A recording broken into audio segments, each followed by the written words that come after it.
Who the heck is Pep Talks? I'm not gay, but I fantasize about Marco Rubio. Pep Talks. Pep Talks. Pep Talks. Let's eradicate the Kung Flu. I'm literally coming. Pep Talks. Pep Talks. Who the heck is Pep Talk? They want our women.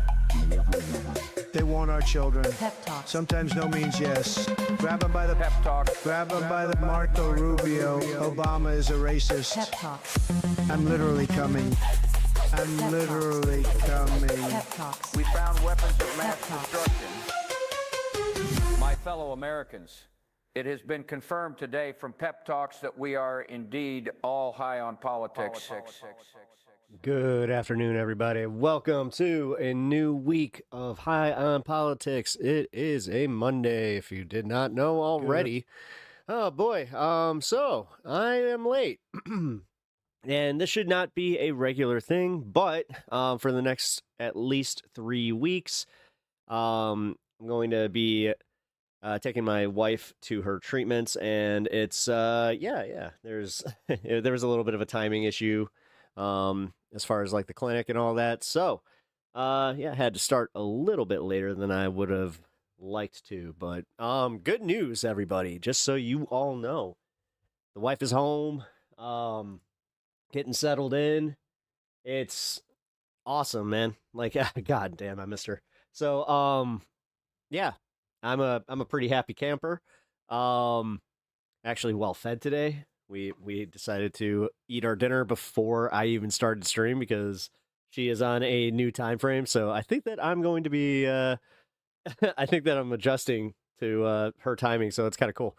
But welcome to the stream, everybody. Well, I really appreciate you guys being here. If you guys can do me the favor, hit the like button on your way in. I really do appreciate that. Also sub to the channel. Oh, we're going to be talking about news, so much news. All the news, but first the good news again with my life. So, again, outside of her being home, things are going well with her treatment. We got some good news today, actually, from her doctors. So everything is, you know what? Just keep those positive vibes coming, folks. I really, really appreciate that. Good, you're eating dinner right now. All right, you know what? I don't feel that bad because honestly, there was that small part of me that was just like, I haven't eaten dinner at, a time before 5 p.m. ever. So, and if I have, it was like by accident where I just called it lunch and then I skipped dinner. But what up, Dennis? I'm doing well. I'm doing really, really well. I had a great weekend. I had a very chill weekend. Again, wife is home. We're getting her adjusted. We had a huge blizzard, so that was interesting. We had to deal with that this morning. You're a good dude. Oh, thank you. Oh, Captain Hater. Okay. What's next? All right. Do I have to prepare myself here? I don't know. But I also just want to say I missed you guys. I did. On Saturday, I was kind of toying with streaming, but my brain kind of took over, that logical part of my brain that was just like, hey, you really need to chill. you need to take some time for yourself. So I did. And I ended up beating Pokemon ZA this weekend. So that was pretty awesome. And that was pretty much it. That was like the highlight for me before my wife came home. So after that, I'm glad you took some time. Thank you, Etch. I appreciate that. Also, Captain Hater, thanks, man. Hey, I'll take a compliment. I had to actually kind of like, with that one specifically, I was like, take the compliment. Missed you too, buddy. Thanks, guys. I appreciate that. Yeah, Saturday, there was a bunch of news going on that I kind of wanted to cover. I mean, Trump is... Let's just be real. It looks like he's a chicken out, but it also looks like he's doing some like really egregious shit on the way out. And then you got fucking Pete Hegseth just saying, "Oh, if you cover this, if there's any negative coverage on this, then you're a traitor." And then the FCC got involved, and I don't know, guys. I have one thing from Breaking Points that I was watching before I jumped on here. And it seems like Crystal finally caught up if I like Crystal is finally like, it seems like she's not just able to cover the news, but also I should probably address something. Guess what your boy did? I went and did my civic duties. Also, the wife was with me. You know what? I did it. I voted. I voted in the Illinois 9th. It was interesting. I did it, guys. I just did it. When it came time to finally check that box, I checked it for drum roll, please. You guys just think of a drum roll because I'm not even gonna try the impression. Can't roll my tongue. Cat Abu Ghazali. I did it. I fucking did it. I kind of got like cold feet with the just holding my vote for I want our movement to grow. She may not be perfect. She has a lot of time to adjust. Whether or not that be in the right way or the wrong way, who knows? But I don't know. Did I? No, they didn't. They didn't answer my email, so I kind of feel like a chump on this one. I'm not even gonna lie. Yeah. I chumped out. I did. I tacoed. You know what? Fuck it. I pacoed. There we go. Peppo. Yeah. I pacoed. Cause yeah. What was I wasn't gonna not do what's right for the movement. So I put my bullshit aside. And yeah, now you guys can say that one of your favorite streamers was directly responsible for her winning, if she wins. Or if she loses, we can just kind of forget about this and just move on. But if she does win, I am taking some of that. I am not going to go quietly into the night. Be prepared for a little bit of an ego trip. Just so you guys know, you're not going to be... She ain't getting away with that. She ain't getting that. She ain't getting off that easily. Holy shit. Couldn't get that up. Pepper taco. As I said, Paco. Kind of works. But yeah, I voted.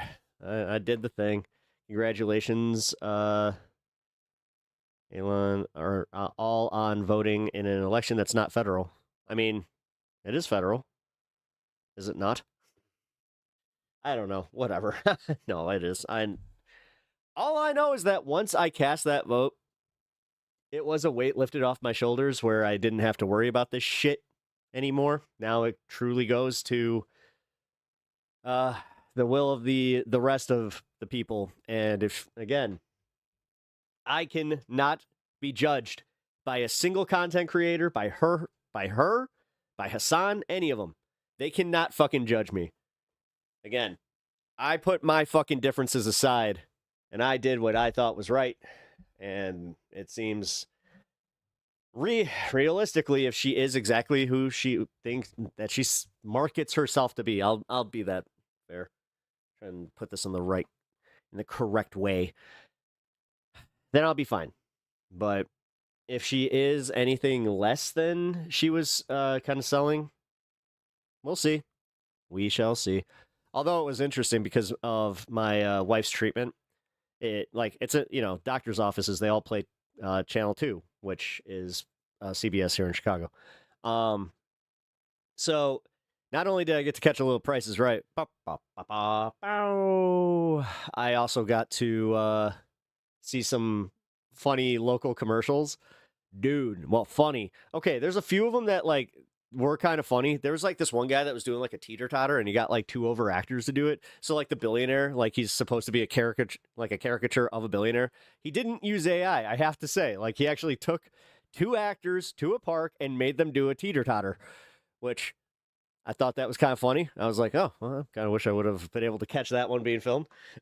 And then there was another one that was not so funny where the dude just straight up used pictures of aborted fetuses. Oh shit, gotta be careful saying that. But yeah, he just went for it where it starts with the contents of this ad are disturbing. Viewer discretion is advised. And yeah, it It was bad, but at the same time, like the way that he did it, where I was just like, wait a minute, and then because I had so much time to kind of just wait, I just did a cursory search on this dude. He's totally part of like that church that is all about that stuff. So yeah, that was kind of interesting. But it was also interesting to hear what some of the people talking in there were saying. Because, all right, the old people, get this, old people tend to vote Republican. Whoa! Yeah. They said, oh my God, this is what the Democrats are doing. And like, it was kind of interesting to kind of hear like their critiques, but sure as shit, once they started getting a little too comfortable with the volume of their voice and what they were talking about in that in the waiting room, I just decided to go, man, I couldn't believe I saw fucking over $5 diesel on my way here. 502. Wow. Wow. And it's funny because my wife kind of got what I was doing. So that was interesting. Got to see them shut the fuck up real fast. I'm not even kidding though, guys. I know this seems kind of like, ooh, the buzz line to say or like hyperbole, but for real, guys, the gas thing works. For now it does, because they tried to throw that in our faces like so fucking quickly, and they did it, like they had all received a fucking email guaranteeing them payment if they did say something like about the gas prices to a family member or friend. Oh man, those gas prices are bad, folks. I'm just gonna say, oh man. If you guys are driving a diesel truck, yeah, have fun rolling coal, man. Seriously, I'm gonna stand there with a fucking counter, just be like, ha, you just spent $20 to do that, asshole. Cool. Come on, let's do it again. So you guys are Mr. Moneybags over there, right? Since I assume every Republican is well off, since, I don't know, now they all of a sudden don't care about the economy, so I guess they're all doing well. So sad to be bad. Yeah. Anyway, I think that's really it, man. I don't have a huge, long diatribe to go on today. I'm sorry. I'm not really there because this is what sucks. And Etch, I think that you might recognize this in me. When things are going good, specifically when I am feeling very happy, it's harder for me to rant, and I'm chill right now, but as far as your entertainment is concerned, I can recognize when, I'm having a little bit of a bad day, that it might be a little more entertaining. I did actually watch my playback from my crash out the other day. That was, whew. That was interesting. Peekerbell. Never feel bad for chiming in if I'm wrong about something, by the way, because I feel like there was one specific thing in like the questions that I asked about Kat. I don't know. Now that because I heard it read, like when I'm reading it back to myself, not a big deal. But when I heard it like from me, I was like, wait a minute, that doesn't seem right. Like I sounded very angry and kind of, I don't know. I don't want to say jealous, because that's not what it was, but there was something like it sounded catty. Get it? Anyway, almost always have to void your warranty to roll call. Really? Oh, haha. Yeah, I got half a tank for $50. Jesus Christ.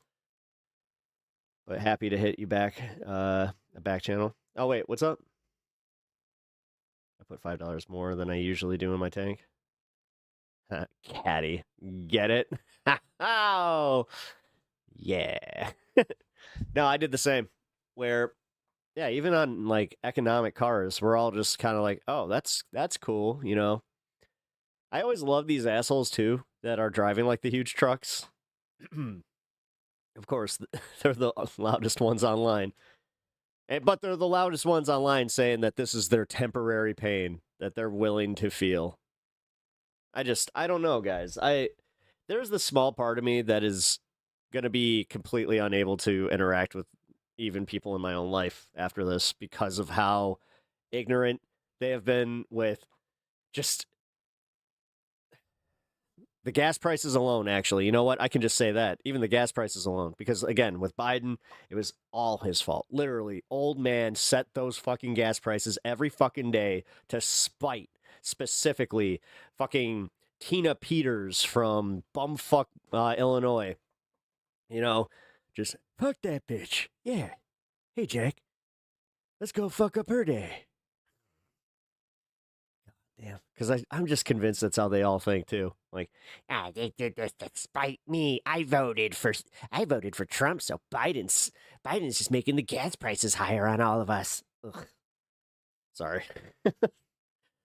Short-term pain for long-term gains, brah. Yeah, dude, it's crazy how they fucking have tried to push that whole thing. Yeah, man, it's quiet. Damn, is this what happens when I don't start on time? Holy shit. Like, guys, I dare say, like, we have a very, very quiet stream, but hey, like that, hit that like button and let's get it out there, you know. Quick, someone print there was one ripped off the gas pump that I used today. And it was one that, it was funny too, because it was like one of those ones of like him without his shirt on going, I did that. Yeah, somebody ripped it off. Not sure if it was an employee, but it did not seem that way because it still like had enough of it that you could totally tell what it was. So Biden's gas was high because he stopped oil and gas subsidies by executive order on day one in office. Yeah. Which, that's a good thing, technically, because we pay those subsidies. Like, I don't know, man. This idea that we need to subsidize these giant fucking corporations and these industries that turn a profit every fucking year. Why do they need Why do they need subsidization? Why can't they subsidize themselves with their fucking company profits? You know, I know it sounds very commie of me, but goddamn. Biden's gas. No, he didn't. Did he not even do that? Is this another fucking lie? Because like this is all they can base like anything on is just lies. Jesus Christ. They can't even be like, that's the problem, man. They can't even fucking be factual with the shit that we can just, you know, Google just very quickly. Like, come on, dude. God damn. Quit being lazy, guys. Like, if you're gonna fucking attack him on stuff, like, attack him on the shit that really did fucking hit people. Like, attack him on his bad messaging. Attack him on the fact that he lied to his base. Attack him on the fact that his the DNC hid how bad his health was. Like, you can attack the Democrats on that. But no, you guys never do that shit. It's always something fake. And then you go around saying fake news anytime that somebody says anything contrary to your like the president's official statements. Which, yeah. Like I keep saying, man. Yeah, totally not a fucking cult. Totally not, you know. It's 100% the most transparent administration ever to be in the White House. You can trust every single thing that they say. That's insane. Like, do you ever, even if you like the guy, what the fuck? Do you genuinely think like that? Happy Election Day Eve, Serena. I celebrated my Election Day on Election Day Eve like a good pagan. I actually did. And I did it. You know it. What up? How's it going? Welcome back. Unlisted. Yo, welcome to the show. Hey, everybody that's just joining us, can you do me this solid? Hit that like button. Really, really helps me out. Especially early in the stream. And I took a weekend off and started late, which YouTube ain't gonna like. I can already tell. Plus, I can already tell that they've, your boy may have caught a shadow. Because YouTube did something with their AI, and I had to go and do a whole bunch of editing on old videos, which that sucked. That really fucking sucked. I edited a video from fucking June. But whatever. That's part of doing this, you know. They run it through something, but double tap that screen on the way in. Hell yes. But yes, Serena, I already did the deed. I did it. I voted. I'm done. They can't fucking come for me anymore. And I said it. I made the announcement. You can take solace in the fact that I did not do my protest vote. I actually wanted to vote for Mike. I really did. And I kind of feel bad, like, because again, when I'm likely gonna talk to him again, and it's just like, hey, yeah, sorry, man. I'm gonna be honest too. Yeah, I voted for Kat Abu Ghazaleh, so if she loses, can't blame me. Can't call me, like, you can't say I was one of those paid influencers, even though I wasn't. I did get somebody that legitimately, like, thought I did, though. I'm not going to go too deep into it because it happened privately. But yes, I had somebody reach out to me and ask, like, in all seriousness, man, did somebody reach out to you because the timing is convenient? I'm like, the timing? The timing's convenient because all these ads are coming out, and then she doesn't have a very good answer for them. Yeah. I don't know. Like, this is where I got a little pissy about the idea that it's just like, oh, so now every critique of her is somehow a paid influence? Get the fuck out of here. You want to talk about some Trumpian bullshit? Huh? Awfully convenient that, again, every smear is an Apex smear. I don't know. Whatever. As I said, I fucking voted for her. I did it begrudgingly. So, boom. It's so funny seeing all the various rat fucking activities leading up to tomorrow, especially since IL has both early voting and mail-in. Yeah. Yeah, whatever, man. Honestly, this is what always happens. Like, I start feeling good in my personal life, and then I really do just, like, it's not black pill, but I don't care. Fuck it. The rest of the world could burn. My wife is starting to feel better, and I'm having, we had a good time. Like, we actually got to enjoy life for the first time in a long time, man. So, yeah. LeMayo, under no illusion that Kat is the perfect candidate. Oh, fuck no. Well, too many people are, though. Pep, how many Trump trolls that come in here have enlisted yet? I have no idea. Actually, it's very quiet today. I think that the bot farms and the trolling might be to a minimum today. We shall see. We shall see. Oh, God. Oh, God. Well, just because I'm fucking feeling good doesn't mean that the algorithm has to fuck me like this. Jesus Christ. Come on. Bandit, what's up? How's it going, brother? Good to see you. Oh, man. Seriously, if Kat does win, then we absolutely do need to hold her to account, especially as the younger, less experienced candidate, possibly public official. The thing is, this is where I'm still pissed. I don't think that's gonna matter, because she lied blatantly to me. She blatantly lied, and I'm gonna hold this, like, right in front of her face. It's like, you see, don't lie to somebody, like a constituent, and say that you would discuss any fucking matter. Yeah, fuck off. Mike Simmons checked in, go through, I see. Yes, exactly. Yes. You know how it is. That's how that goes. Do you think that people in America really think that? Like, they just... I don't know. Anyway, happened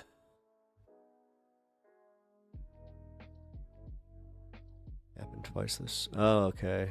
Let's see...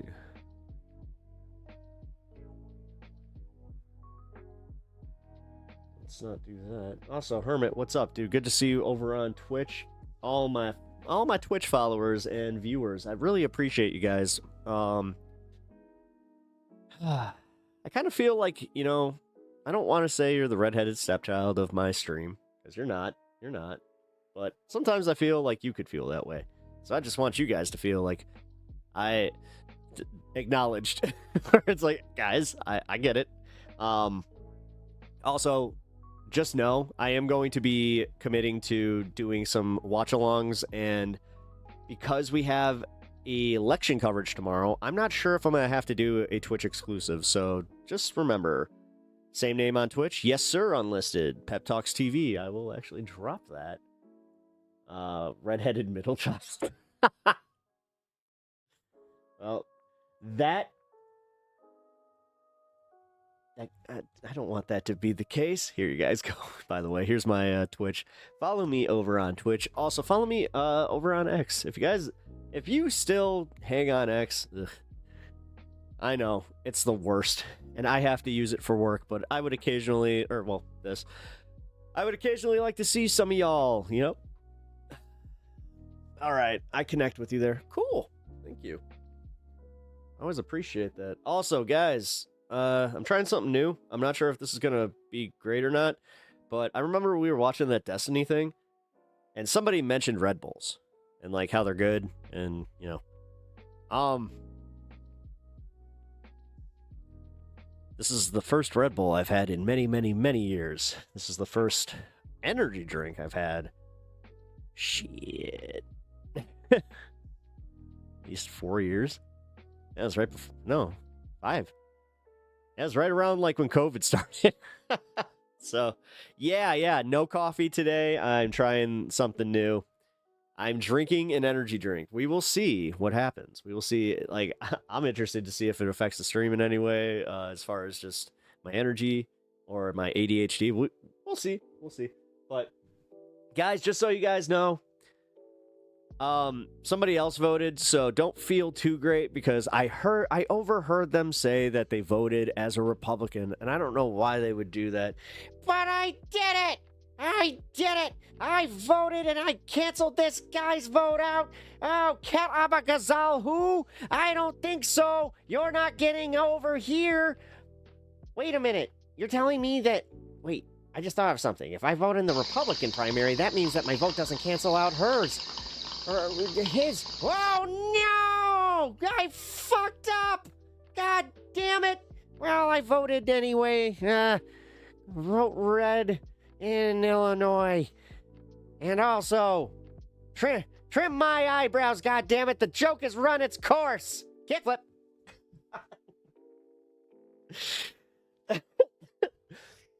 My sister works for Red Bull. She drives a little truck around. I think they taste awful, but they are effective. They taste absolutely awful. Yeah, coming in from YouTube, unlisted. What up, put? Unlisted dash push. Push unlisted. Ooh, push unlisted. That's actually works. All right, but I appreciate that, man. Thank you. And also, thank you for the follow. Had some people drop.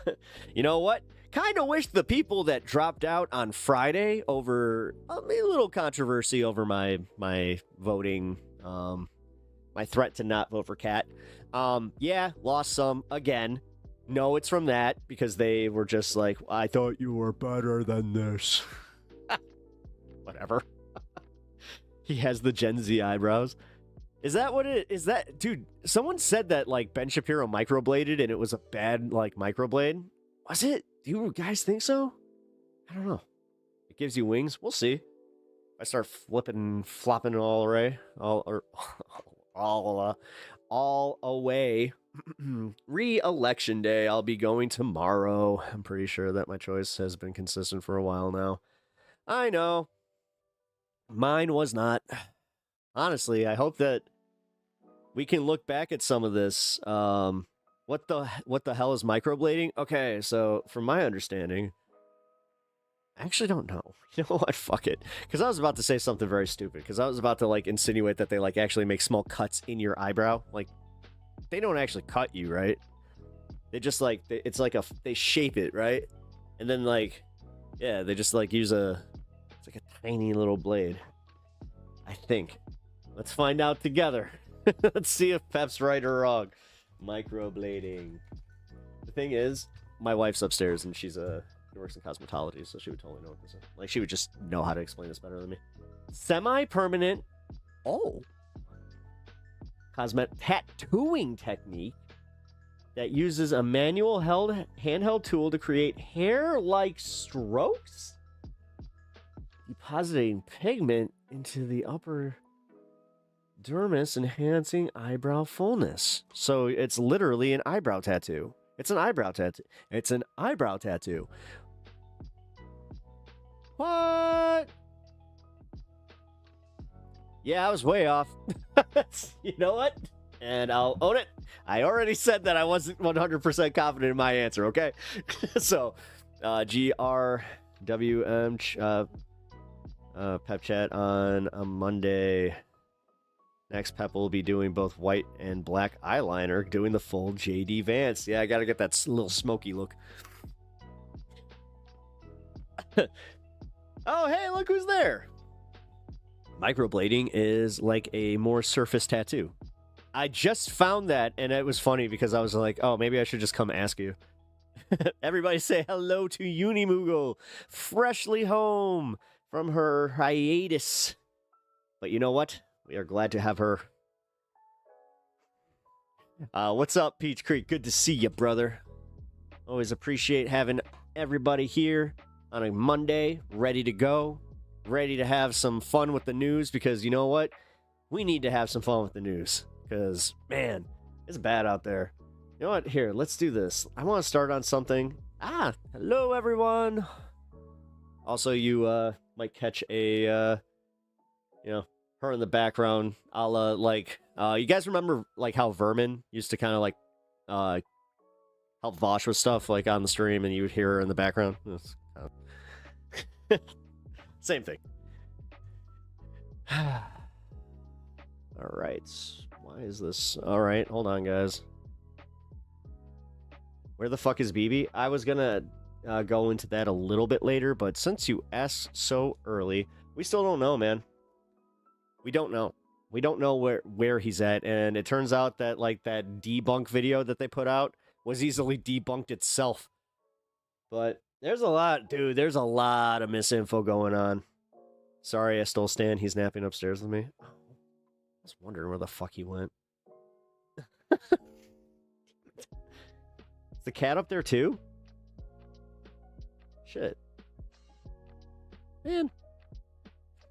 It's a little quiet down here now. Alright, well. Hey, UD! Alright, sorry guys. Also got a little distracted here because my OBS is still having issues. You gotta be fucking kidding me. Here we go. Alright, let's do this FCC story first.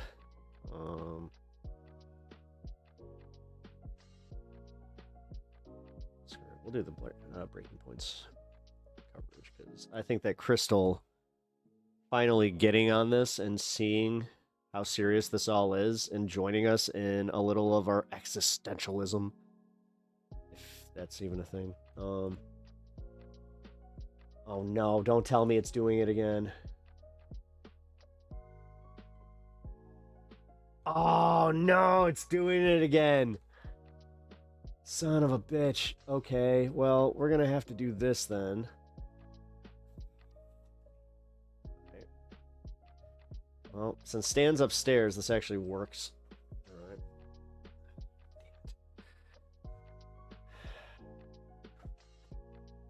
Give me a second.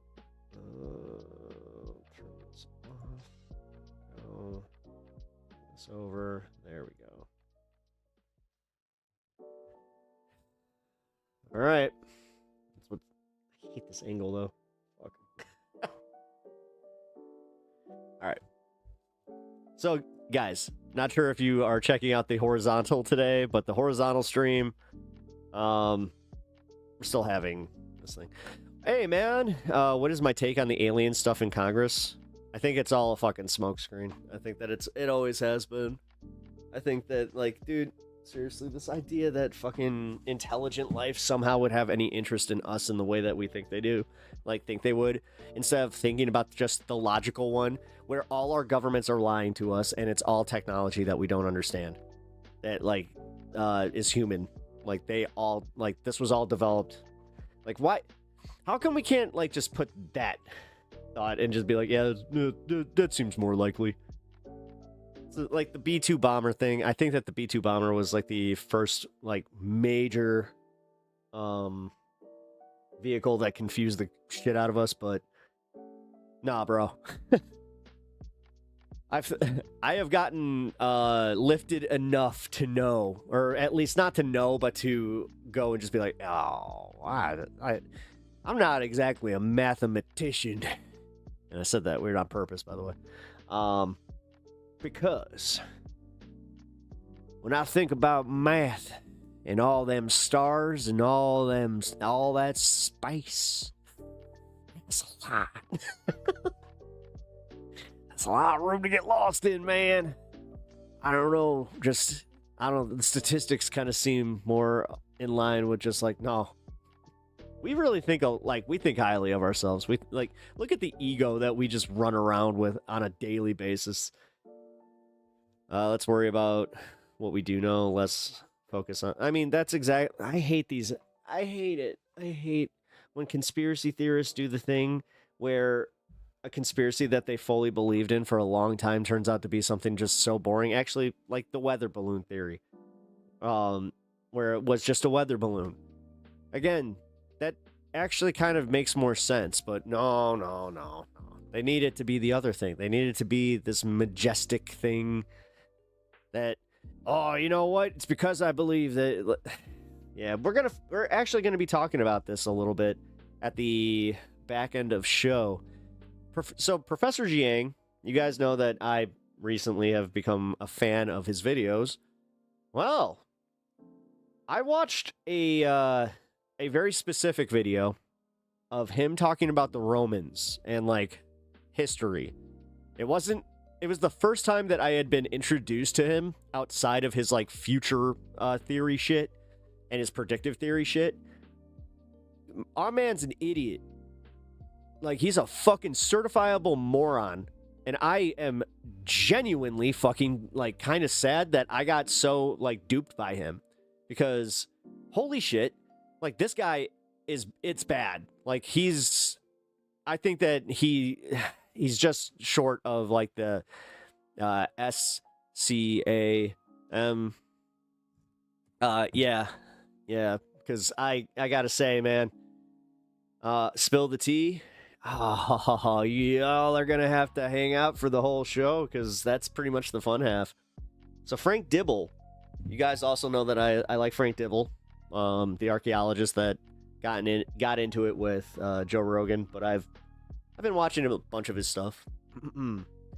Yeah, he fucking nailed him on all the shit, and he brought up the exact video that I had found that I was just like, what? Because I think that's what did this. I watched that specific Jiang video. The next one that came after it was the Frank Dibble video, which I will just say, Frank Dibble has not been in my playlist for quite some time, so that had to be. But yeah, man, it's, guys, I'm saying right now, if you hold a high opinion of that man, please try to be here around the 7 o'clock hour Central, because that is when I will be covering it, because I have a lot of news to get into before we do that. So, now that I have properly teased the fun half, let's get... Oh, wait, I had the same experience when I saw him on Dore recently. Oh, he was on Jimmy Dore too? Oh, man, see, that's what gets me. His Piers Morgan appearance and the one on Breaking Points.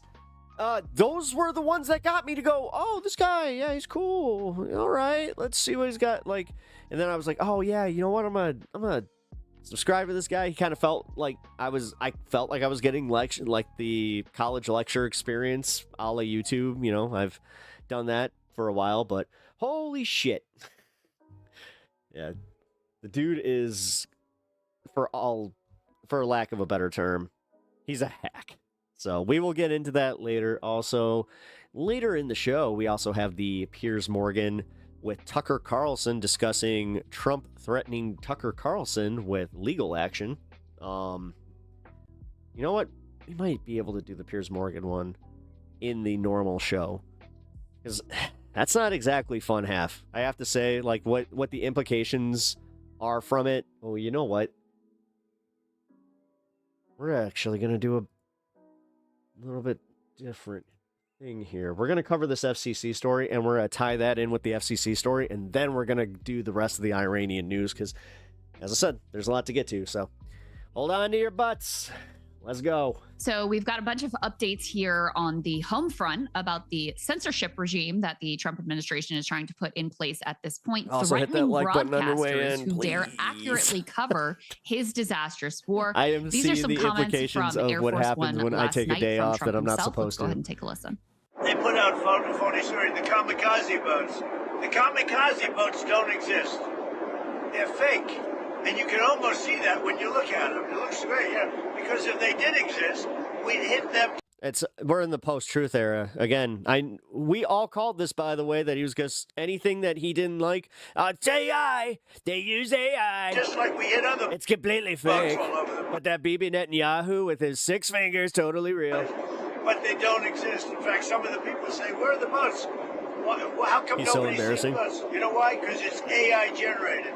It's fake. And I found, I didn't realize You ever heard somebody eye roll? this before we started. Listening to his press conference, I just heard my wife kind of go, ugh. But Iran is known for a lot of fake news, and they Fake deal news. with our fake news. And I actually think it's pretty criminal because our media. Fake news, AI, and just a whole bunch of people that I don't like always saying bad things about me, and it's all lies, people. All lies. I only tell the truth. I'm the only one who tells the truth. Media companies who have no credibility whatsoever How far off am I that people actually believe that, right? are putting out information that they know is false, and it's a very dangerous That's called defamation. You can sue them for that. thing for the country. I think they could be in serious jeopardy. Okay. So I know that's hard to hear, but he says there that the coverage is It's hard for you to hear because you worked in legacy media, Crystal. So now, all of a sudden, you are fucking figuring out that this is going to have a giant impact. Whether it comes for, online, we'll figure that out later once the Ellisons buy YouTube. But pretty criminal. I think she sees the writing on the wall for this one, where it's like if they're coming for like just legacy broadcast journalists, they're going to come for everybody at that point. Of these specific things. And let's go ahead and put his True Social up there. This is this is levels D2, rising. guys. Did Mrs. Pep make it home? Yes, she did. Just to He is emphasize upstairs how, chilling right now. how hard he's going on these threats against journalists in the way that they cover the war. Here he is threatening By to the way, charge. I saw this and I didn't think it was real. And then not only is it real, but he did like 4 more of these Media outlets with like he wrote a treason book this if they weekend. report things in a way that he does not personally like. So he says, Iran has long been known as a master of media manipulation and public relations. They are militarily ineffective and weak, but are really good at feeding the very appreciative fake news media false information. Now, AI has become another disinformation weapon that Iran uses quite well, considering they're being annihilated by the day. They showed phony kamikaze boats. This is what he was talking about in that clip, shooting at various ships at sea, which looks wonderful, powerful, and vicious, but these boats don't exist. It's all false information to show how tough their already defeated military is. The 5 U.S. refueling planes that were supposedly struck down and badly damaged, according to the Wall Street Journal's fake reporting, and others are all in service with the exception of one, which will soon be flying the skies. Buildings and ships that are shown to be... You understand where this came from? He saw that TikTok video, and do you know what here? Let's see if I can pull this up just really quick. If I can, I'll give up. But this is a video of here, Iranian boats. There we go.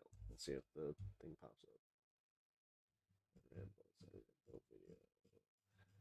Here we go.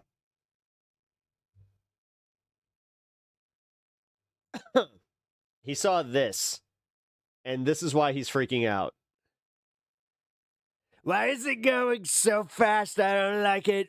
They don't have these boats. That's AI. They don't have technology like that. There's no way. on fire are not. It's fake news. How do these cave people have the capability of building a boat that I think looks cool? Generated by AI. For instance, Iran working in close coordination with the fake news media Nice. shows our great USS Abraham Lincoln aircraft carrier, one of the largest and most prestigious ships in the world, burning uncontrollably in the ocean. Not only was it not burning, it was not even shot at. Iran knows better than to do that. Isn't that the one saga that supposedly there was a laundry fire? I thought that like the White House had reported on that. That was the alleged problem there. The story was knowingly fake, and in a certain Oh, that's what they said. It was a laundry fire. way, you can say that those media outlets that generated Yeah, it totally. should be brought up on charges for treason for the dissemination of false information. The fact is, Iran is being decimated. The only battles they win are those that they create through AI and are distributed by corrupt media outlets. The radical left-wing press knows this full well, but continues to go forward with false stories and lies.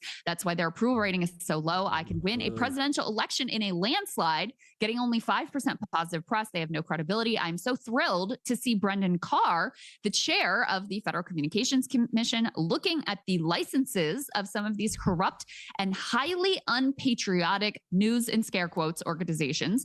They get billions of dollars of free American airwaves and use it to perpetuate lies, both in news and almost all of their shows, including the late night morons who get gigantic salaries for horrible ratings and never get, as I used to say in The Apprentice, fired. Thank you for your attention to this matter. So not only does he say, maybe we should file charges of treason against companies, media companies that report things that we don't like, but number two, I'm glad to see that Brendan Carr, chair of the FCC, is already moving in the direction of threatening media outlets and threatening their broadcast licenses. Remember when he said he wasn't going to do that? Like, you guys remember during the Jimmy Kimmel thing where he's just like, they're making a whole big deal out of nothing. Guys, we wouldn't do that. For quote unquote unpatriotic news. Yes. Just so disturbing and Orwellian. Well, you can already see. Let's put Brendan Carr's tweet up there, guys. This is I like how she's finally feeling it. Notice how like her face is red. She's angry. She's blinking a lot. She seems genuinely worried. Good. Welcome to like where all of us have kind of been living. I'm glad that it's hitting the people that, have a nice salary, nice house, comfortable life. D1, he's the FCC chairman. He says broadcasters that are running hoaxes and news distortions, also known report as on us all having hardships. It's another to actually fucking connect with it. fake news, have a chance now to correct course before their license renewals come up. The law is clear. Broadcasters must operate in the public interest. They will lose their license if they do not. And frankly, changing course is... No. So here's the thing. Every news organization now needs to get together and they need to fucking sue the fucking Trump administration and the FCC for even insinuating that they were thinking about doing this.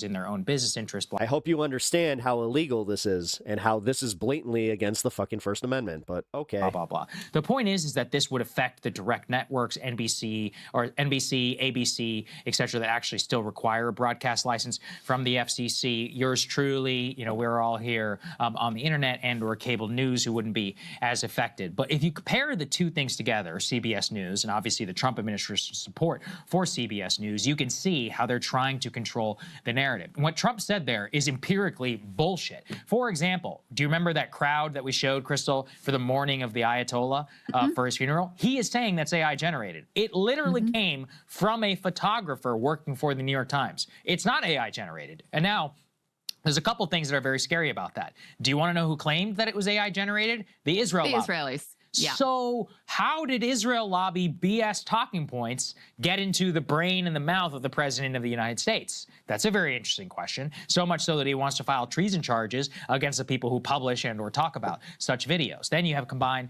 the FCC and this so-called patriotic news. I saw this first during this press conference with Pete Hegseth. We have D3. Let's go ahead and play this. This is from Friday, where he's lambasting the press. I mean, it's also nice to see soccer get this angry at it. For accurately giving a report of what's going on with Iran. Damn it. I hate to say it, guys. Take a listen. Or more fake I don't news hate from it. CNN reports that the It doesn't taste as bad as I remember it tasting. Trump administration underestimated the Iran war's impact on the Strait of Hormuz. Patently ridiculous, of course. For decades, Iran has threatened shipping in the Strait of Hormuz. This is always what they do, hold the strait hostage. CNN doesn't think we thought of that. It's a fundamentally It's not just CNN, dipshit. unserious report. The sooner David Ellison takes over that network, the better.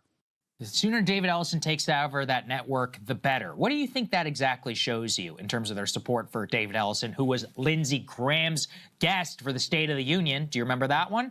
That David, literally Lindsey Graham's guest for the State of the Union is going to be owning CNN. So they're going to similar, by the way, who's going to be affected by a broadcast license because of total oligarchic ownership of media and so-called patriotic press. And in the press conference, Pete Hegseth out there is talking about how you shouldn't say things like, for example, he took issue with a headline where it was like Iran war widens. How could you take issue with that?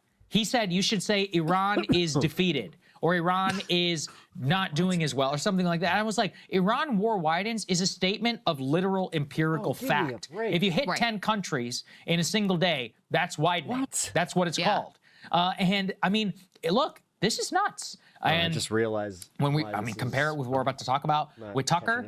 This is the most dangerous thing. It is also entirely fitting with every time that this nation goes to war, Americans who live under it become less free. The censorship that happens, either self-censorship or state pressure that happened under Iraq, shaped the entire environment for pushing the country into war under false pretenses. Under Vietnam, very similarly, the crazy amounts of censorship, state pressure that was here at home, it empowered the state. Remember the Patriot Act, of course, also after 9/11. During World War II, we had literal government censorship where they're deciding what or what not. You know, different reporters can report out from the battlefield. And then the origins of wartime censorship of a lot of the power of the state is the American Civil War and the First World War, where you had the exact same situation play out here at home. State power, locking people up for reporting things badly, using an expansion of surveillance and censorship, all under the guise of patriotism and supporting the war effort. This is why it is so dangerous, actually, for us here at the home front. And in those cases, many of those wars were much more popular, Crystal, than this one is today. If you launch a war with 60% disapproval, I mean, just imagine the way that you're going to have to censor your way out of that one. So you actually could see an even bigger crackdown that comes from, at that time, at least people were buying the beat. If you think Twitter bans are the same thing as this, you're fucking retarded. Yes, this time, seriously, not so sure. Not this time. Yeah. Do your just little bit of research on journalism and why there's like the free press is the free press, why the First Amendment does actually like cover this and why it doesn't cover things like Twitter. And Trump is, you know, I mean, he's deeply authoritarian to begin with. And even before. I know the government's a pesky thing. And I know that like looking into laws and the things that kind of keep us in, you know, in this, what's the word I'm looking for? Like this country of laws. Is the fact that we have all of these fucking like checks and balances, and the fact that we do have checks and balances on media, and the fact that we also have separations for like Section 230, where it protects the internet. Like you do understand that like you're advocating for something that would hurt you way more if you're bitching specifically about them like, oh my god, they went after a few people on Twitter launching this it's incredibly unpopular that were saying blatantly Nazi stuff. No illegal war of choice. Meanwhile, like, dude, I don't think you understand just like the innocuous shit that could get you banned from fucking like just from YouTube as just a user, by the way, was aggressively going after the media. And so, I mean, I think there's a few things to note here. First of all, being banned on Twitter is the worst thing. This is also a sign of weakness, right? Because they're clearly crashing out. I mean, Trump himself is like lashing out at reporters who ask questions he doesn't like, issuing these long True Social posts. He put another one out defending the good honor of Mark Levin, blah, blah, blah, who, you know, Megyn Kelly said he had a micro penis, and now Trump's got to come and ride to the rescue and make sure everybody knows that Mark Levin is a great American patriot, et cetera, et cetera. In any case, he's clearly crashing out. And Hegseth is not saying this stuff on his own. Brendan Carr is not saying this stuff on his own. He was at Mar-a-Lago right before he issues this statement, etc. This is all coming directly from Trump, because if there's one thing he knows, it is TV news coverage. And he is watching this, and he knows, even in spite of the fact that so much of the coverage is pro-war propaganda to an absurd degree, he is watching this and going, you don't think there's so you should like think this is really fucked up then, Danny, right? If you don't think there should be censorship at all, are you behind the FCC doing the ultimate censorship and saying your license will be revoked if you do not say what we want you to say? This doesn't like What the fuck, man? Look good. This doesn't look good. Trump micropene What can solidarity. I Oh do? shit, dude. And so Sometimes. he reaches for all of his tools of bullying and threats and coercion. Even prior to this, we had all the lawsuits against media organizations to get them to bend to his will. You have major media organizations being sold off to the Ellisons, as Pete Hegseth reminds here. You said, okay, the threats against the primetime broadcasters, like those don't apply to cable news. They don't apply to where we are on YouTube, et cetera. But hey, TikTok was sold off to the Ellisons. So they have other means of, trying to coerce and trying to stifle dissent. And the TikTok thing was 100% over. They didn't like the way that the Gaza war was being accurately portrayed. The Gaza genocide was being accurately I was about to say Gaza war portrayed there. They didn't like that. So he got a crony, a pro-Zionist, pro-Trump. Yeah, but I'm glad that you're now just having a problem with this. Like, this is what really drives me nuts, is we should have been freaking out when he was trying to buy TikTok. And then we should have been really freaking out when they bought CBS a lot and Paramount and just Viacom Media, as well as TikTok, and as well as holding all the fucking other bullshit that they already had. Right now, we are just getting very complicit in not paying attention to who's buying what. Trump crony to How is this news? go in This is huge news, man. and strike that deal. Because you do understand that if he gets away with that, then there's only state media at that point. You do understand that, right?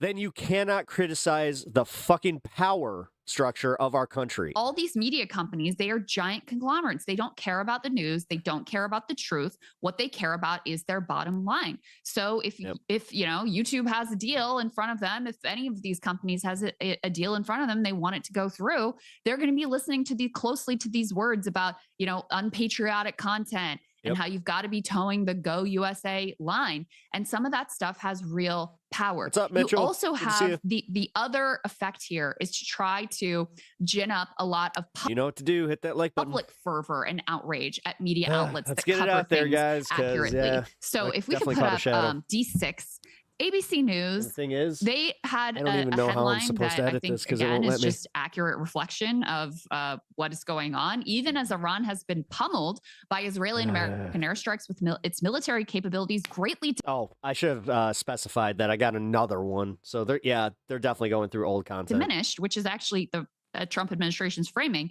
Tehran continues to demonstrate resolve both in adapting and expanding its military tactics, observers told ABC News. That is just what up, reality. Coyce? Good to I see you, mean, bud. you guys saw that the drone strike video. You saw the missiles that were landing in Tel Aviv. You see the Strait of Hormuz continue to be held. You see the oil refineries, struck in the GCC countries. Like, that is just accurate. And yet, if you go and look at the comments below this post, you have all these people, and you can put some of these up on the screen, who are furious. How dare you? This is Iranian propaganda. Observers told ABC News, the Observer is being their news, RT and Jackson Hinkle. Iran is defending their own country. The U.S. is not. Well, that one is sort of accurate. ABC News wants us to know that our enemies are very strong and brave. So tons of outrage here in the comments of people who want to be lied to. That is what's going on here. And No, seriously, this is what the final result of Trump keeps nibbling at the edges of the Constitution. Also, remember the emoluments clause. Jesus. The 14th Amendment, all of his expanding the executive. Yep. sadly, and we saw this in the Oh, yeah. Iraq I mean, War, we there saw was a this. large contingent of No, Americans. this is why I'm laughing at Crystal. Crystal, she reports on this stuff daily. I'm pretty sure that they covered stuff specifically stuff that pertains to this. But I'm glad that she's just catching up, because I think that she, from behind the scenes, she sees enough of this to where she's like, okay, they're not going to allow that, because she hears from people that are connected with other people in the lobby that no, there's no way that they would allow that, because that would really that would upset too much of the status quo. Specifically the Iran war thing. That's why I think that so many fucking lefties were not lefties, again, media, centrist media figures, and I'm going to call her a centrist media figure in this one, even though she has left her politics, but for real, the way that she breaks this shit, it is just as bad as some of the people on CNN, where it's okay, I get it. I get reporting's supposed to be done in a way that's not supposed to just alarm people, but occasionally we're living in a time where occasionally things should be fucking broadcast to us with some alarm. Like this. Who were desperate to be lied to about that war as well, and were furious at anyone who tried to puncture that bubble. The other piece, Sagar, that I think is really important to talk about here is Trump is right that AI has destabilized reality. And you do see that. I mean, when we're trying to... was the point. Why do you think something that generated videos that were about $5 a piece to make, that generated no revenue, was allowed to just fucking happen? Why?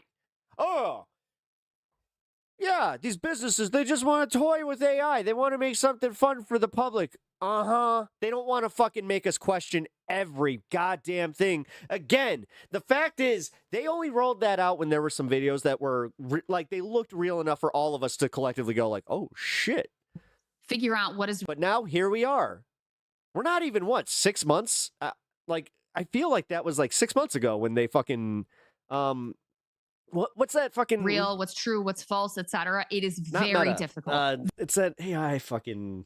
Very, very difficult. And we are, I think, extremely conservative about the images that we bring you. We only put up things that are absolutely verified. Even then, it continues to be dicey, etc. But there's no doubt that it's become much more difficult to separate truth from fiction because of the quality of these AI deepfakes now. The BB is BB alive or dead question is a good example of that. And so not only do you have things that are fake, that are being disseminated, that are, have the appearance of truth, but also what Trump is doing is he's taking things that actually did happen and trying to undermine your confidence in them by saying, no, that's AI. So like you said, the marches and protests in favor of the government in Iran, which is the thing that really has happened, not just once, but multiple times. He wants to say, no, that's AI. And we saw this playbook. Yo, so the stuff that I just took a hit on, it's all war reporting. In Gaza. Dude, as we're talking about this, I'm not trying to fucking freak out, but all of a sudden they go through all my videos and the only ones that are getting hit are the ones where I was reporting on war coverage. This one was from the India-Pakistan conflict. Something's fucking going on, guys. As well, where they would say, these horrific images that you're seeing, these are AI, yes, these are fake. This is Pallywood. Trump is using that same playbook. And because AI has destabilized reality, Sora, thank you, Sora. AI has destabilized reality, and there are no limits put on this. There's no ability. Yeah, no, for real, guys. To tell truth from that fiction. Was fucked. It gives him an angle to be able to. I just checked because I was like, oh, wait a minute. So what were the last two? Push these bullshit Israeli talking points. And to tell you the truth, I think he believes it. I think he believes that those protests were fake. I think he's buying whatever the Israeli handlers are telling him at this point. Though. That is so... Yeah, there's nothing else. It says this falls within copyright and protection. But this was... What did I use this from? Hindustan. Oh, I think it's Hindustan Times. Hold on. Crazy. Yeah. And I think we should all be extremely DLM on guard, because this can move fast. DLM media. It can move quick. The power of the state. Dang, bro, what are you supposed to do? Remove all your videos? Apparently. We're about to talk about this with Tucker Carlson, and what they will do. I privated it, so hopefully that works. Usually, I'm already seeing a little boost, so that probably did it. Actually, let's just move. I wasn't kidding, guys. Etch. Move over to Tucker. Hey, if you like that video. I knew it from the second I started stream. I was just like, holy shit, dude. This is messed up. Yeah, if you're just joining us, I just figured out that they are totally going after channels that do war news coverage, even smaller channels. So I'm going to have to be on the lookout here. President Trump is endorsing a new warning from his FCC chairman aimed at... Again, just when I thought that this guy would actually have more integrity than Ajit Pai and this... over their coverage of the president's war with Iran. FCC chair Brendan Carr threatened to revoke their licenses over the coverage, accusing the media This fucking weenie-looking motherfucker. of running what he called hoaxes and news distortions related to the war. How are you simultaneously bald and so hairy? How? Look at his... Dude, his beard is taking over his cheeks. Without evidence, saying, quote, the law is clear. Broadcasters must operate in the public interest, and they will lose their licenses if they do not. No, because public interest isn't like a fucking amendment or like the Second Amendment where it's up to interpretation. To be clear, the FCC licenses broadcast stations, but not the networks. President Trump quickly backed Carr and falsely accused outlets of coordinating with the Iranian government to spread falsehoods, going so far as to say that outlets should be, quote, brought up on charges for treason for the dissemination of false information. Let's discuss with MS Now senior White House reporter Vaughn Hilliard and NPR media correspondent David Folkenflik. Vaughn, these latest threats from the administration drew bipartisan criticism. Here's Senator Ron Johnson. I'm a big supporter of the First Amendment. I do not like the heavy hand of government, no matter who's wielding it. So, no, I would rather the federal government stay out of the private sector as much as possible. And well, this guy gets it. Really, the federal government's role is to protect our freedoms, protect our constitutional rights. You keep forgetting to mention the Clintons' ethics. The thing is, nobody's standing up for the Clintons, dude. So that is a staunch... Who the fuck is standing up for the Clintons? Like, dude, I haven't seen anybody on the left or even fucking center standing up for the Clintons. You didn't have to. They went in, they answered their questions, they didn't plead the fifth once. I don't know, man. Nothing really came of it. Republican ally. The thing is, your faux outrage is so obvious when you're not calling for, like, Donald Trump and Melania Trump to go answer the same fucking questions and also just be like, oh, okay, yeah, ethics, and then Trump. Think about that. Of President Trump, and that's how he sees it. What specifically is the White House so upset about, Vaughn? Right, Anna, we should be clear. People like Ted Cruz have also spoken out against Brendan Carr's rhetoric and threats in the past as related to late-night television hosts, for example, and Jimmy Kimmel. But when it comes to why in this White House, it's one person. It's Donald Trump, the president of the United States, who in a social media post this weekend said he is, quote, thrilled by Brendan Carr's threat to not renew licenses of these broadcast stations here.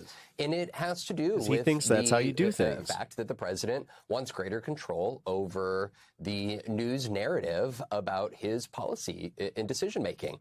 And this comes at a moment in time in which, over the course of the last 2 weeks, since he moved forward with the Iran military operation, there have been a litany of stories questioning. Oh, by the way, guys, just randomly, since I saw that name, have you seen some of the new conspiracies going out since they released, like, the back view of Charlie Kirk? Ooh. I just thought about this because Candace Owens went. She did like a 20-minute piece on that. The U.S. negotiators who are involved in the nuclear negotiation diplomatic talks. See what crazy Candace has got to say.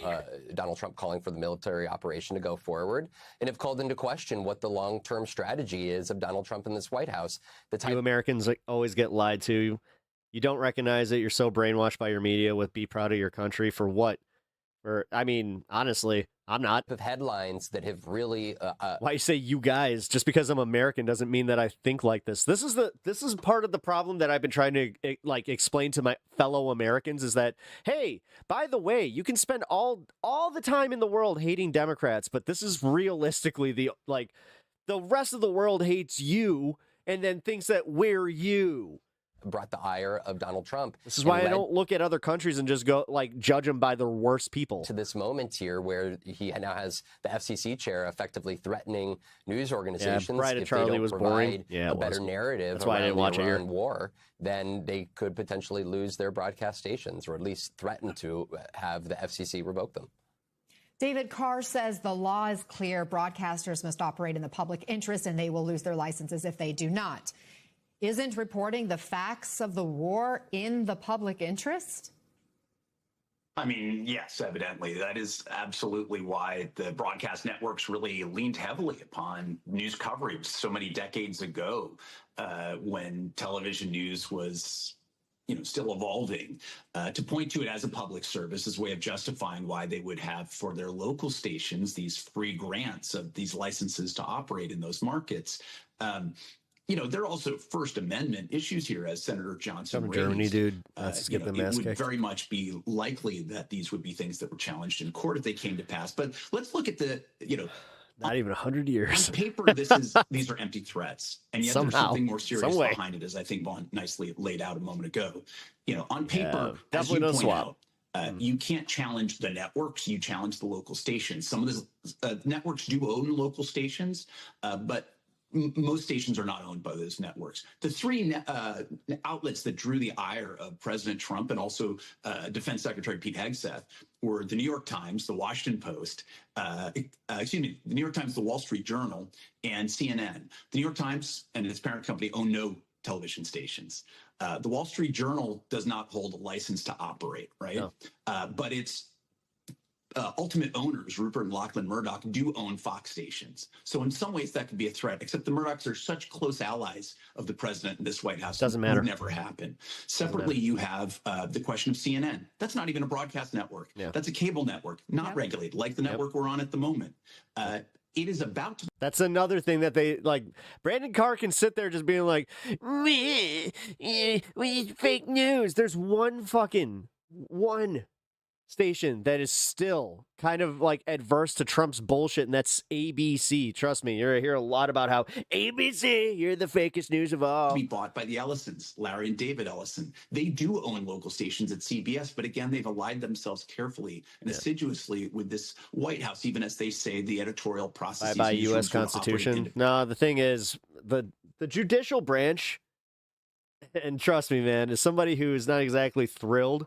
And I've had judgments against me, for fucking traffic tickets and shit that piss me the fuck off. And I've had moments where I'm just like, God damn, why do these judges think they have so much power? Blah, blah, blah, blah, blah, blah, blah. Now I'm kind of like, oh, at least these judges have some power because they're keeping the country from falling apart and turning into a full autocracy. Independently, it would seem unlikely they would use that to block. Who watches network news anymore? People in doctors' offices. Again, the fact is, I spent a lot of time in this doctor's office today, and it was CBS at both. Oh, I should have said that. I went to two different doctor's offices. The CBS stations that they hold. So what are we really talking about? This is a moment where Brendan Carr, who's supposed to operate as head of the FCC, the Federal Communications Commission, somewhat at a remove from the White House in partisan politics, he's operating hand in glove with the White House and signaling as closely as he can as his MAGA identity as anyone else in a way that he never did during Trump's first term, though he was at the FCC at the time then too. And what you're seeing is an effort to, I think, not only try to affect the coverage that emanates from major news outlets, but even the questions that are being posed at a time of war. Inconvenient and difficult questions. And they are trying to signal not only to those news proprietors that seek to be entirely independent of political pressure, but those that seek to be somewhat allied with the White House, that they are not going to let variance from the kinds of coverage they want to slip by unnoticed. They want to pressure the outcome. I mean, freedom of the press has been such a huge underpinning of the democracy in this country, right? In order to...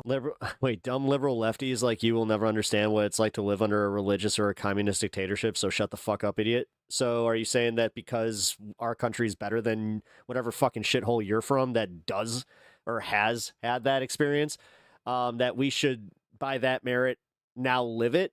Get fucked. Hold people in power accountable to be that government watchdog. No, we're recognizing that you do understand that you're kind of making the point for us. You're saying that that's not fun, right?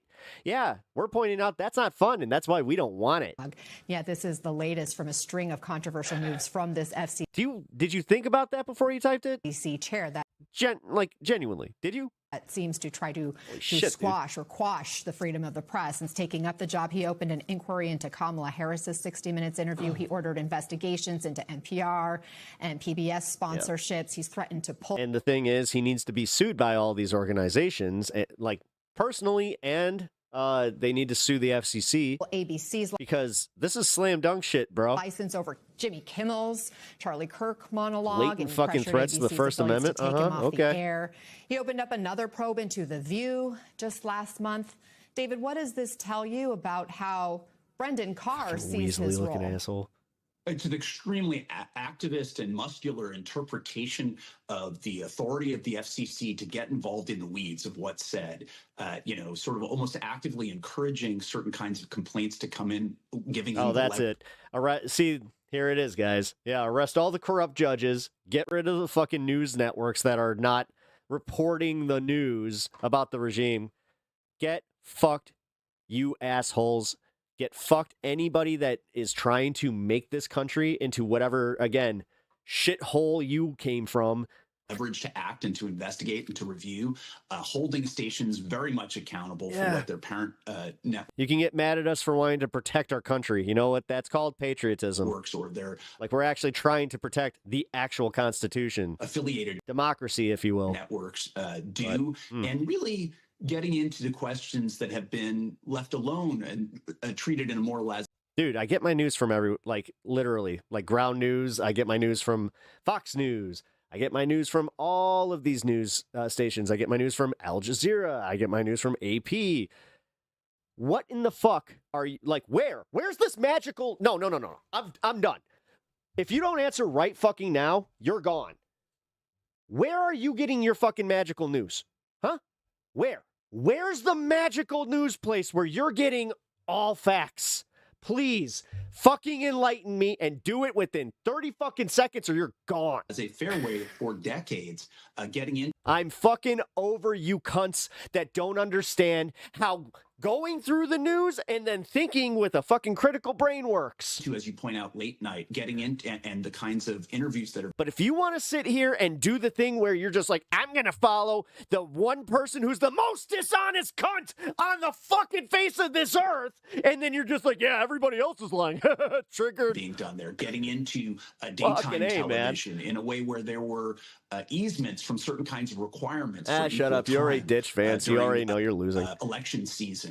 And you can argue there may be good principles involved about Mac Attack 2027, wanting to make sure certain kinds of coverage is fair and is fair to all sides. And at the same time, you're seeing an intervention in terms of. Dude, SD, you are literally, you're a bot in the wrong place. You're not trolling anyone. The ability of these news outlets, not even in chat, to operate without. You keep repeating the same thing. Need a hanky? Interference from some of the seriously, work harder on your bots, please. Highest officials in the prompts. Once they start repeating in a single chat, that's how you know they're fucking obvious. In the land, and I think that's the issue that Senator Johnson, is that a threat, a lot of Jaybird? Democrats, but a lot of people outside government would point to as well. Seriously, here, all right, fuck it, just in case, since people don't know fucking how to be. All of this stuff how to act online. There you go. To legal challenges, but when corporate owners have so many interests in front of the government, in 40 certain years cases, of voting so many, is where I got my news. You seriously are a fucking retard. I can't even with you, Danny. The government. 40 years of voting.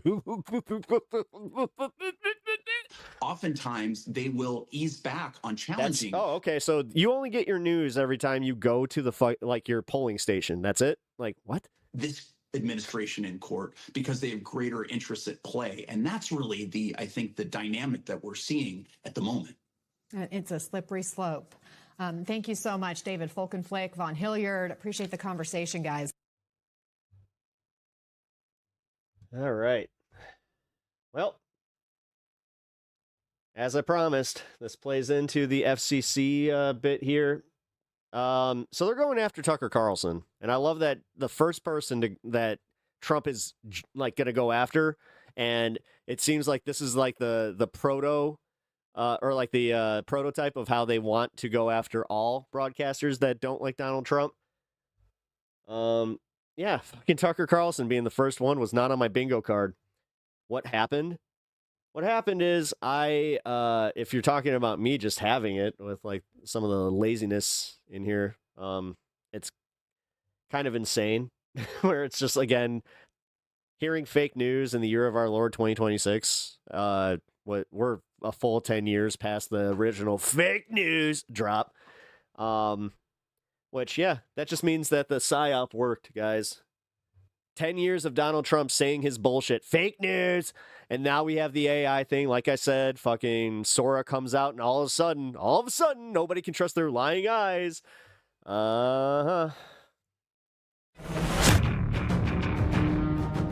know what the case is that this is good for the United States. No one's even attempting to make that case. So instead they say, well, you hate Jews. Ben Shapiro being like, wagging his eyebrows at you. By the way, guys, like the stream on your way in if you are enjoying the content. And if you do enjoy the content, please subscribe to the channel.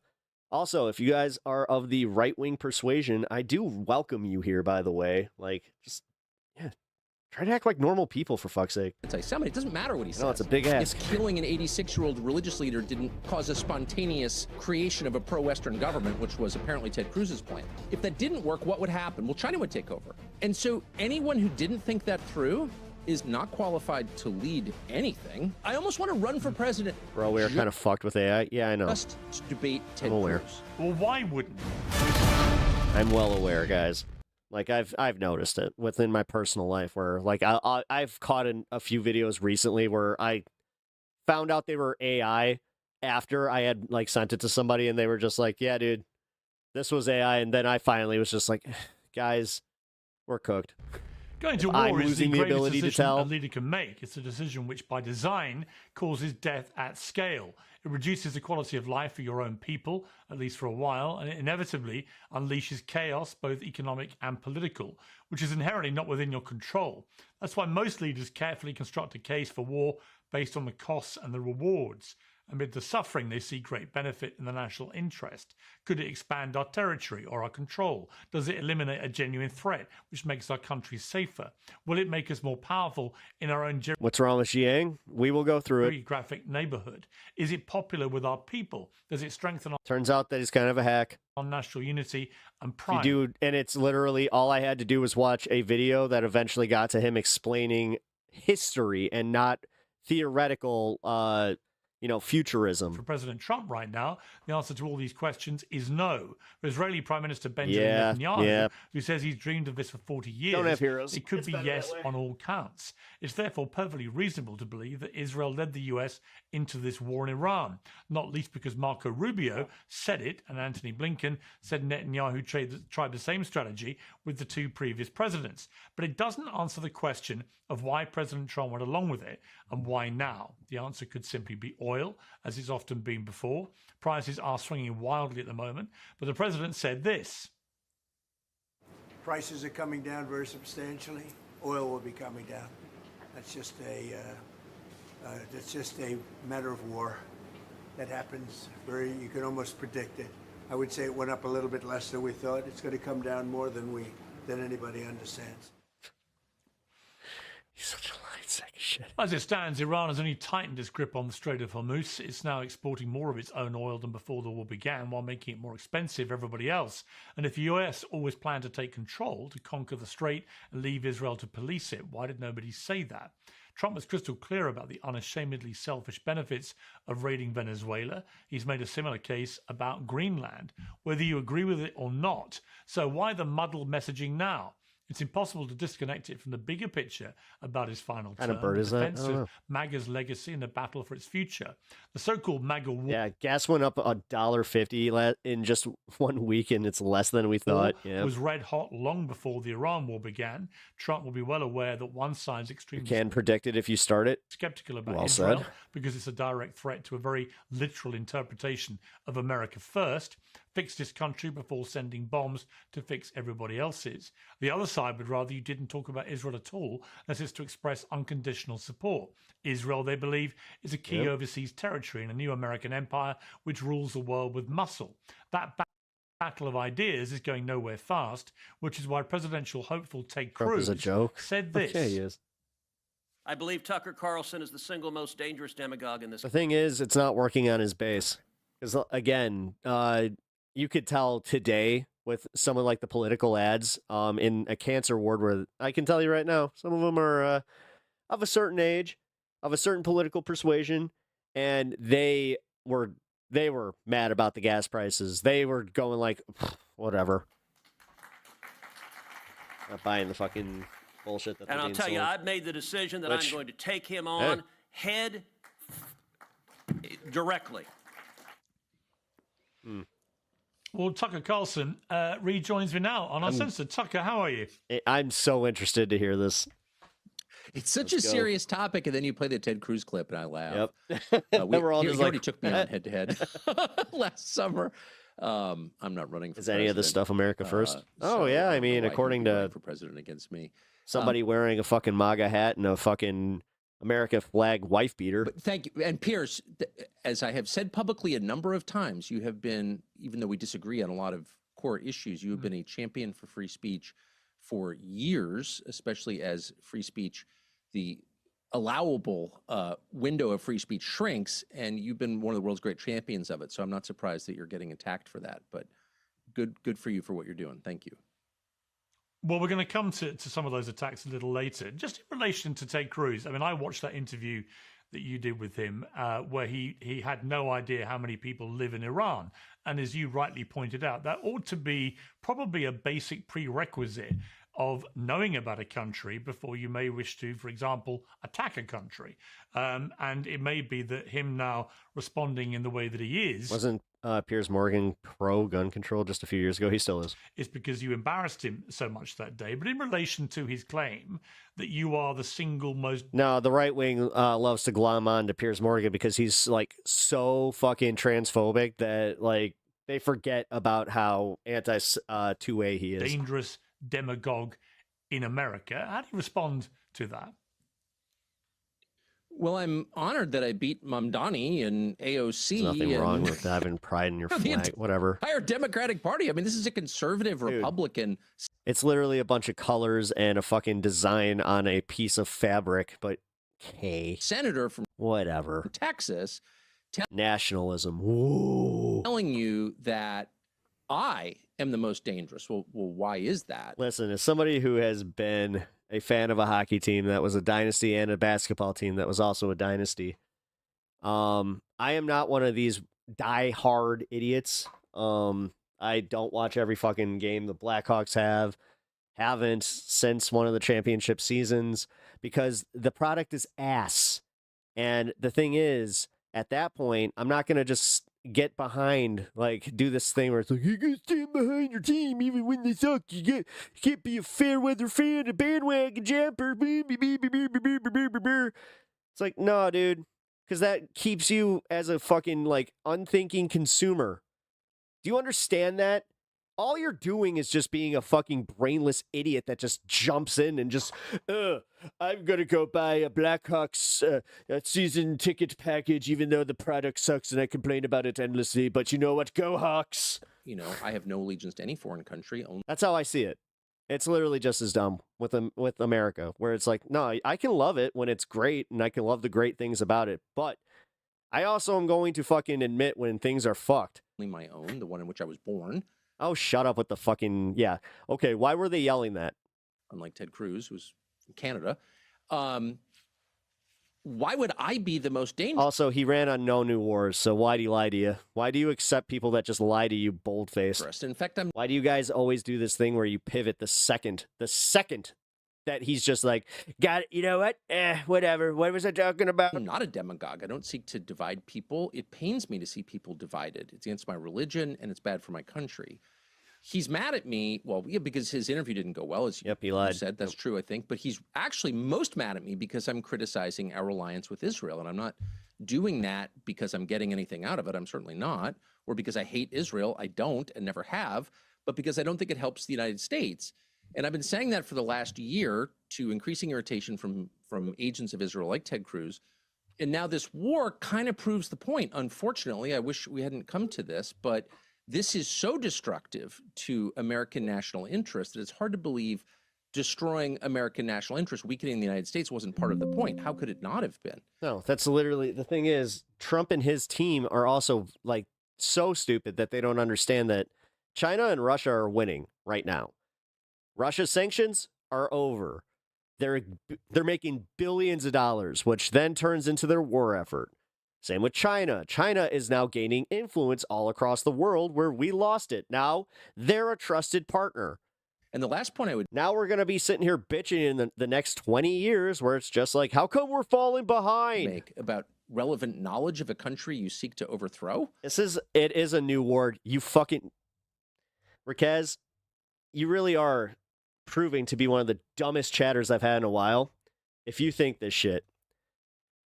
But I don't think you do, because I think that you're a bot. Is that, like, looking at maps doesn't tell you the whole story, but it tells you part of the story. And at the eastern end of the Persian Gulf is There it is. It's literally a fucking 13-year-old Russian kid sitting at their computer.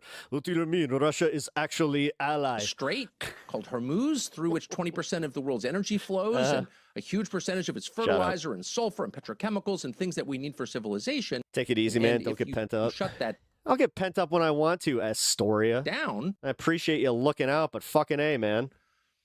You do understand that me getting, like, pent up and having, these little, like, world moments is what I'll call them. Yeah, that's part of, like, making content. That's kind of why this is entertaining. It's even why it's entertaining to me. Economy tanks. Jesus. And by the way, if you know what's not entertaining? Just me always just being like, guys, I gotta think about my mental health. Hold on. I can't get too worked up about this story. I also don't want, you know what? I'm not gonna read chat. you take out the government. No, I'm gonna call this person a retard. I'm gonna tell them that they're a bot, and then I'm gonna move on with my day. That controls one half of that strait, and that government is replaced by warring tribes, a civil war, then you open it up to piracy. Yep. And anybody with a $400 drone can prevent an oil tanker from getting through the strait. Honestly, it's cathartic to see someone freak out about it. So chaos is actually the enemy of commerce, as are... How am I brainwashed? What am I repeating just mindlessly? You know, terror. You're the only one standing up for the idea of, like, literally a regime run by one person, and it all comes down from that one person. You're at the bottom of the pyramid. Here you go. You're literally in the middle of a dumb pyramid scheme, and you can't even fucking recognize it. Yes. What DNC talking point have I said, Raquez? Regimes, but chaos. You get 2 more, and then I'm banning you for being a bot and also stupid. This is actually even more of a threat because you cannot meaningfully negotiate with pirates. Make them good. Even with the Houthis. So, like, what was the plan? What was the plan? MAGA, do better. Send better. Get better representation online, because seriously, this ain't it. To overthrow the government of Iran, or even... No. How am I in an echo chamber, you absolute buffoon, when I started this by watching news that I disagree with? And attack it in a meaningful way without jeopardizing core American interests. And the answer is there never was a plan. All right. Go drink another one and disappoint another family member. You're out of here. Goodbye. Because the people who thought this up don't care about core American interests. And the net effect is to hand the Middle East to... Actually. Let's see. The Chinese, which is what is in process of happening. And I hope more. Let's for see the how, sake of the United let's States see how and the much world more that they we can bury stop themselves. that. But the truth is, our real allies in the region are the 6 Gulf monarchies that control a lot of the world's energy. And by the way, they're pro-American and decent people, as you know, because you and I had lunch there. This is a nice part of the world. It's being destroyed. Yeah, these are our allies. We have bases in these countries for a reason. Oh, yes, banning people who make me cry. Israel, but to protect the... Yes, this person is so stupid. They are making me cry with their stupidity. Straits of Hormuz. We haven't been able to defend these countries weren't adding to to the extent that conversation. I think they thought we would be able to. We've moved a lot of the anti-missile defense that might have protected them to Israel. Oh, you're still here. And so for them at the end of all of this, the question is going to be, do we allow the Americans to come back and occupy bases on the Persian Gulf? Why? Do you want me to fucking do a gaming stream to calm the fuck down? Now you're pissing me off. What's in it for us? We just got bombed for it. No one protected us. Our energy infrastructure is damaged. Our economy is offline for months as we rebuild it. In the case of Dubai, you know, it's a branding disaster. Like, there's no upside. And so at that point... Okay, sorry. Just asking. Yes, I game. Point, the Chinese, the world's largest economy, kind of sat this out on the sidelines, said basically nothing, may be called on to negotiate some kind of peaceful resolution to this. The Chinese, not the U.S., the Chinese. And then it naturally follows that China, which is the largest trading partner of every country on both sides of the Persian Gulf, would become the dominant Remember GTA power 4? in the Persian What about it? Gulf. It would become... New camera? No, old camera. That's the stand cam. Hey! Chinese. So, like, if you thought about this for 2 minutes before advocating for it, you might arrive at that conclusion, or at least conclude that's possible. That could happen. If killing an 86-year-old religious leader didn't cause a spontaneous creation of a pro-Western government, which was apparent. Where is this, like, tolerant left thing coming from? No, I'm not. I'm not tolerant of assholes like you. I'm not tolerant of people that are intolerant of other people. Cruz's plan. Specifically because of their race, gender, creed. That didn't work, what would happen? Well, China would take over. And so anyone who didn't think that through is either not qualified to lead anything, including one half of the state of Texas. That person is probably actively working against America's core long-term interests. Yeah, as I said, I don't know it's what a Russian teenager. Conclusion to reach. I recognize it when they come through. It's getting easier. It's been reported that you described the They're not paying them enough, when though. they first happened as evil and dangerous. Is that true? And is that a reflection of how you felt in that moment when you heard it had finally happened? I got a text from someone I've known for many years right when I woke up and said, what do you think of this? And I said, evil and disgusting, actually, is what I said. And I wrote it to John Carl, who's a reporter at ABC News, who I've known since the early 90s. By the way, breaking news right now. As it stands, not a single ally is going to the Strait of Hormuz. I had no idea this was some kind of on-the-record thing. He immediately went on breaking news and, and reported that. I had no desire to get that out there. I wanted... No, they don't say that, dude. They don't say accept all people. And if somebody does say, you have to accept everybody no matter what, they fucking suck. And they're dumb. Present my views in a more cogent, thoughtful way than... No, but if you take from that, oh, well, you know what? I still hate... I don't like them, those people that homosexuals. And I don't like these other ones that are different colors than me. I don't like the transit. No, that's where we're calling you on just being an asshole, a racist, bigoted, homophobic asshole. Just growling. You just can't deal with the fact that you are that. At least own it, you fucking putz. Right when I wake up in response to the news. Sitting here, you guys are so intolerant. On my phone. But yes, I'm not running away from what I said. That was my initial reaction. I thought this was a disaster for American interests. I've thought that for many years. I've advocated against this war. I advocated against a war in Iran with Trump in the first Trump administration. So this is not a new position for me. I don't want to be vindicated in my fears, but... thank you for the $2. Stan on deck. He will be in a second. I think the very few people who probably oppose us are being vindicated because I don't know what the case is that this is good for the United States. No one's even attempting to make that case. So instead they say, well, you hate Jews. To which I always say, well, not only do I not hate Jews, I think anti-Semitism is immoral. It's against my religion. Shut up, you hate Jews. And that is designed to do a bunch of different things, create more loyalty to Israel. There's so much anti-Semitism, you must be loyal to Israel. That's definitely one of the aims of this. Another is to imperil the person you're calling a Nazi because Nazis get shot. Everyone knows that. His mommy. And the third is to make people who disagree with you or platform those who don't disagree with you or Bibi Netanyahu. I know. Censor them, take them off the air, shut them up, silence them. Those are the points of it. But at no juncture have I ever met anybody who has laid out like a kind of reasonable, even slightly fantastical, but just like logical case for how this war will benefit the United States, make us stronger, safer, richer. I've never heard that case. I'm waiting for it. I would love to hear it. I'd love to believe it. You were in the Oval Office with President Trump. You were photographed with him. You met him, I think, maybe 3 times in the months leading up to this war. And I presume the thing that I'm not liking here is the fact that Tucker's still playing this game of. You discussed the potential for war in Iran with him. Oh, you want yours too? Did you try and persuade him that this would be a terrible idea? Come here. Of course, that's why I went. Kitty wants his 3 treats times in a month. Hey, 5 weeks maybe. Come on. Yeah, that's why I went. And I've known him a long time, as you have, and always gotten along with him, still get along with him. I still like him. I'll always like him, no matter what happens. Just because I like him as a guy. And I think he's trying his best. But in this case, I couldn't have an effect. I tried sincerely. I wasn't getting paid for it. It's coming, of course, at some reputational cost. No one wants to deal with being called a Nazi, screamed at or threatened, or having your kids threatened, which has happened to me a lot. And no one wants to deal with that. But I just felt that this was so serious that it was worth doing whatever I could because... Thank you, Bryant. My gosh. Both animals were able to get theirs. People could die. the balance of power globally could change. I've never supported the idea of an American empire, but we have one.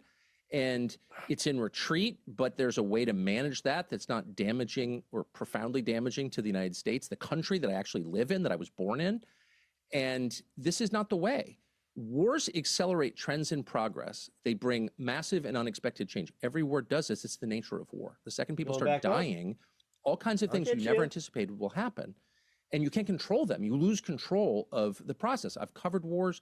I've certainly watched a lot, read about a lot. I'm not an expert, but I try to apply obvious lessons through history to BB talk Trump into this realities. And that was the first thing. No one's still seen him, man. Anyone else who would listen. Once this starts, the world is going to find out exactly how strong we are, which is not something you necessarily want to reveal. An implied threat is much more effective. In other words, like, you know, doesn't that mean showing our weakness? Fight and you look huge, you've been lifting a lot. I'm afraid of you, but I don't really know what you're capable of until I hit you or you hit me. And then we find out, and maybe it turns out you have no heart, you know, and you lose. I mean, war is kind of the great reveal. And you don't necessarily want to go there, especially if you've ruled the world without question for 80 years and your capabilities have never really been tested. You haven't fought a big country really since 1953 when the Chinese entered the Korean War. So, like, you don't really know what you're capable of, and you don't really want to find out. Let's not find out. How's that? But I lost. So, as you can see. Did you, when you were talking to him, Tucker, did you get a sense that he was on the fence about it, that he was potentially persuadable, or did you feel that he was minded to do it, notwithstanding what you were trying to persuade him to the otherwise? Well, this was over the course of a month, and that included, so I went there three times, but I, you know, also talked by phone a bunch, and with him about this, and a lot of other people did too. You know, to advocate for it. You know, a lot of people. I don't think many people within the White House were advocating for it. Is my sense. Not that I would really know. I don't work there, but my sense is there weren't a lot of cabinet secretaries saying, "Oh gosh, we got to have a war with Iran." But there were a number of people from the outside who were all sort of visible. You kind of know who they are. Donors and advocates for Israel who were advocating for it. Marianne Madelson. My sense is his view was started to change. You know, well, obviously it did because he did it. But at no point did I detect an enthusiasm for it. He didn't seem eager to do it. He didn't want Iran to have nuclear weapons. That sounds fair. I don't have a problem with that. I don't want anyone to have nuclear weapons. I don't want Israel to have nuclear weapons. I don't want France to have nuclear weapons. I mean, you know, that's a pretty reasonable. Then nobody gets nukes, you fucking cunt. Reasonable position. No, I hate this shit. I hate this American exceptionalist like fucking thing where it's just like, no, America should be the only one that has it. We need to keep everybody under our thumb. But the idea that you would go in, what's up, Rebecca? Into some kind of conflict that could very easily become a ground invasion. I've been here an hour and 42 minutes, and I can already tell you it's like this is going to be a long week. Or who knows what it becomes. You know what? Maybe this is like, again, I had a great weekend. I'm happy that, you know, things are moving in the right direction, but oof. Nuclear exchange. Who knows? He was not eager to do that from what I could tell. And again, you know, people tailor their North positions Korea. to the audience. Sure. But I talked to him a lot. And I never won. And he's still coming after you.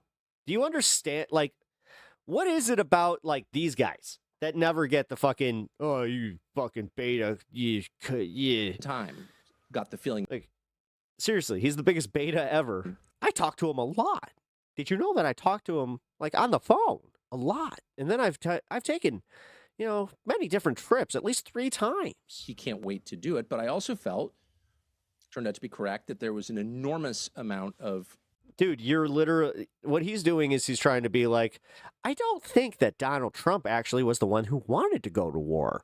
I think that, honestly, he was pushed into it by some bad people in his administration. Pressure on him, like enormous. I mean, clearly there was an enormous amount of pressure. Where exactly did it come from? Yes, it was literally Bibi Netanyahu, the pressure from Bibi Netanyahu's cock up Trump's ass. That's what did it. It wasn't just from Mark Thiessen of the Washington Post, who was calling a lot to demand more killing. Sorry for that visual. Mark has a lifelong track record of doing that. But no one cares what Mark Thiessen thinks. I felt strongly, and I feel strongly now, that there You do understand that China is a large country that also gets oil from their country, right?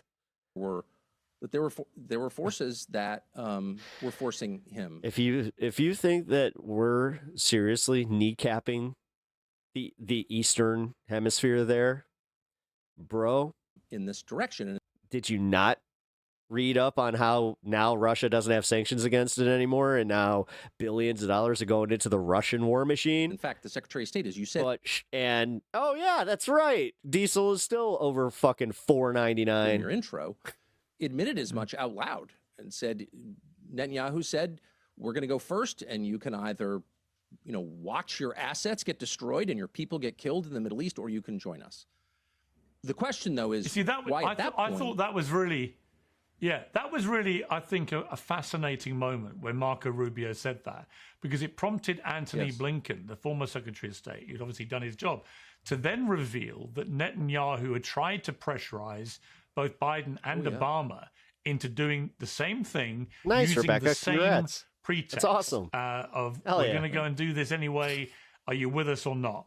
And of course, in both those eventualities, the answer was no, Right. and Israel didn't attack. No, it is not. It is objectively not there, Jerry. I mean, do you think, knowing that... But whatever, bro. Keep fucking deluding yourself. At what point are you going to fucking feel like the biggest asshole? Now, knowing that from Blinken... Does it have to hit $5 to finally make you go, oh yeah, you know what? This is really bad. Do you think Trump may have got played here by Netanyahu? Whatever. Well, I already knew that the Israelis had done that in the previous administration. I knew they did it in 1973 with the Nixon administration, where they threatened to use nuclear weapons against the Arabs and forced Henry Kissinger to okay arms sales to Israel. So there's a long pattern of this. And I think anyone who knows anything about the Israelis knows that they're capable of this. They're capable. Jerry, the only reason that you're not seeing the full impact of the gas price, like the gas prices are high now to the point where they're making national news, right? That's on oil that we already purchased. Of great. Just wait until we need to get more violence. They take their threats very. I don't think you get this, dude. But don't come back here. Well, you're not going to come back here and just be like, oh, I was wrong, because seriously, maybe too seriously to the That's point a funny that it becomes thought. self-fulfilling. I mean, you could argue about it, but they don't mess around. And of course, this had already happened in this administration. In June, our bombing, the 12-day war in Iran began when... I know you're being honest with what you see, and I'm telling you why you're seeing it in, like, say you live in Arkansas, where you're also full of shit, dude. I just watched tornado coverage, and I saw in rural Arkansas, gas prices were over $3.56 for just unleaded, and they were still over, it was like $4.50 for fucking diesel. So, yeah, dude. The Prime Minister of Israel announced to the... We had $4.99 in Chicago today. The administration, So, I'm doing this week. And just outside Chicago. My question then, and I raised it, was how about no? How about no? I had to go to a medical office that was a few miles away. Oh, you're a client state. You've got 9 million people. You're the size of New Jersey. You don't make operational decisions. You live And in certainly Indiana? don't Yeah, it's go higher. Yeah, dude, you live in Indiana. You do understand that, 2-3 weeks ago, it was under two, like, it was at just like the lower $2. Shut up. The world's dominant superpower, what we're doing next. You guys were sitting here bragging about the great gas prices and how, this is Donald Trump's economy. Look, gas is down. Do you not know how gas works? That means all prices are down. Inflation's down. Now inflation just hit 3.1 again because of the stupid fucking war. That's another thing we're not talking about. Like, why would you? It's disrupted the Strait of Hormuz, which again, now our food prices are about to skyrocket because we don't have fertilizer to fucking plant all of our crops this season. So yeah, we're about to see a bigger fucking just clusterfuck caused by Donald Trump just going, you know what? Fuck it. Let's do it. That's like getting a lecture from your children. No. And that was my position because that seems consistent with the laws of nature. I'm like, let's see. The weaker partner doesn't get to dictate terms. Like, what world are we living in? And whatever. I'm not in charge. So, but that was my position. I think 338 right now in Kansas. You lying sack of shit. that'd be the position of most rational That's people. the average. Lowest. The lowest is 314. So you're still a lying sack of shit. It's almost like odd. Why can't you give me information that's just, you can fact check it? Why can't you give me the facts? Why can't you give me just the basic facts? Fucking lying. Dude, seriously. This is it. This is it. It's not even bots on this one. This is just a fucking redneck that's just like, nuh-uh. My gas is 301. Because I don't know what that E85 is. So I take the lowest gas price. And I say that's the gas price. Even though I don't use E85, I have to use super premium, or I got to use diesel and the big old truck. But Israel was in charge. Whatever. Of that war. They started it. No, you weren't. Jerry, no, you weren't.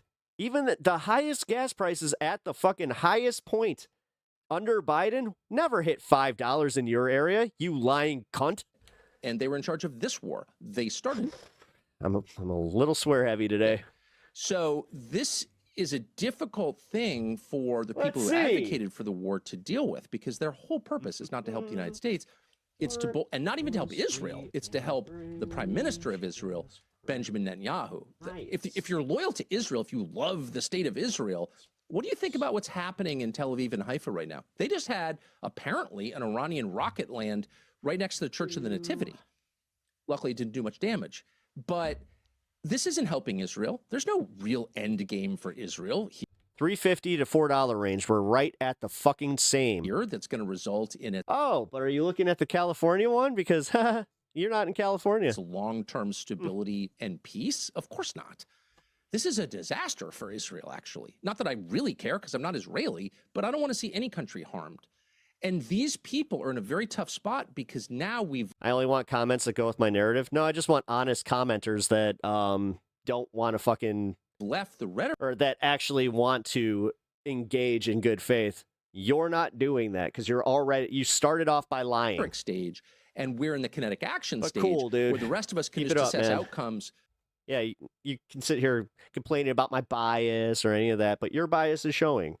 You're hiding the fact that the gas prices are 41 cents higher than what you're fucking saying. Without mediation. Like, who controls the Straits of Hormuz in 3 years?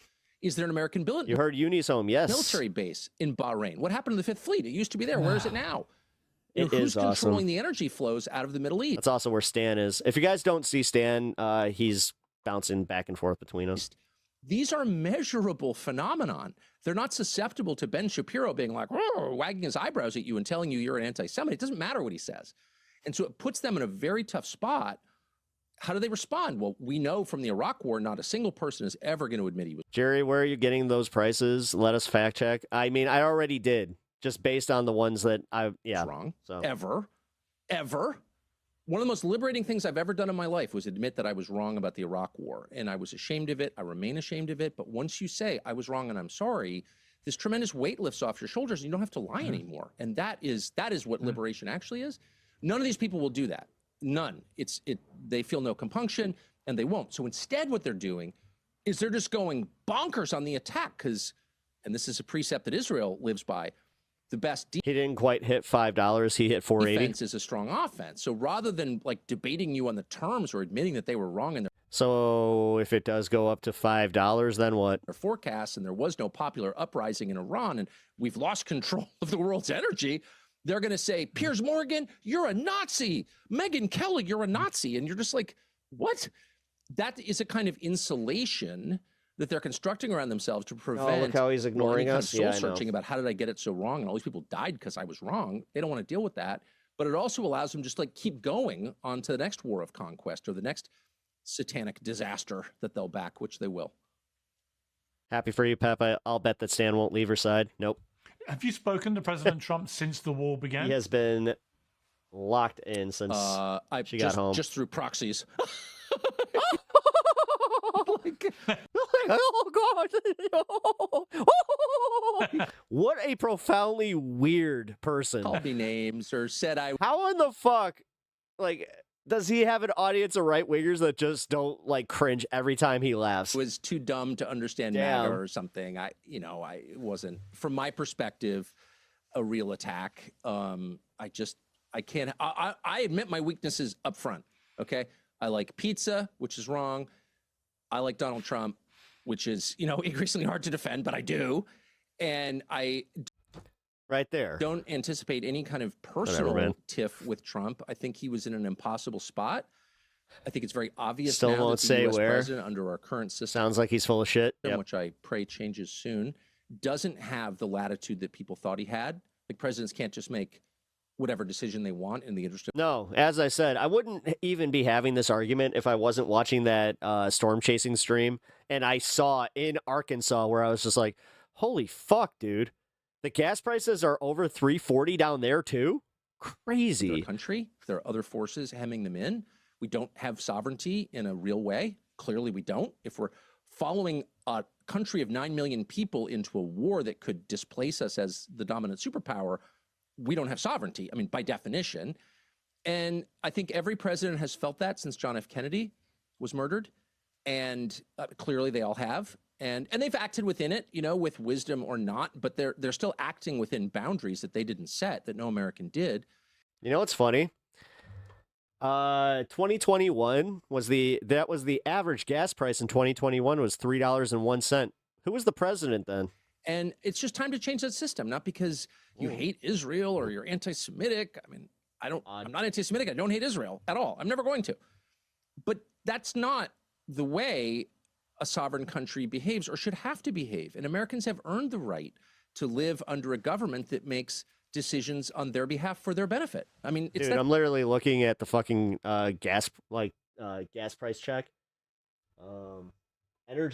U.S. Energy Information Administration. Sorry. Nowhere in Florida am I seeing 301. Did you fill up in did you get rewards or something? Because even in Florida right now, the average I am seeing on the lowest end is, let's see. That was yesterday. Screw it. We'll just see.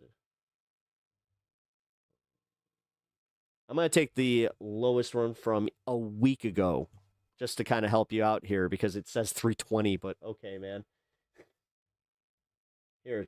I don't want you to dox yourself, but tell me where they have 301 gas in Florida. That's simple. You also might be helping some people out. What Trump said about you. You're in Kansas. Yes, and I proved that wherever you got gas in Kansas, you are either lying or you got it based on rewards points or something like that because I can't find a fucking single gas station that has 301 gas. It's quite revealing, actually, because he said Tucker's lost his way. He's not MAGA. MAGA is saving our country. MAGA is making our country great again. MAGA is America first, and Tucker is none of these things. And Tucker's really not smart enough to understand that. Now, having been on the receiving end of Trump's savage rhetoric from time to time, that is pretty low base for him.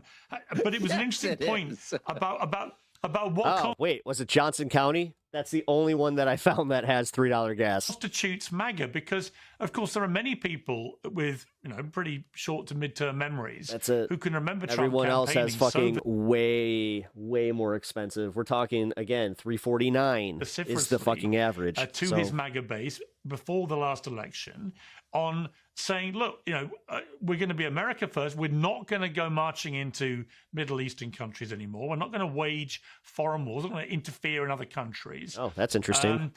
They're anticipating a 26 cent increase on average just within the next 2 weeks. And we're going to fix the economy in the United States. We're going to nothing get the changes. Cost of living prices down. We're going to end inflation.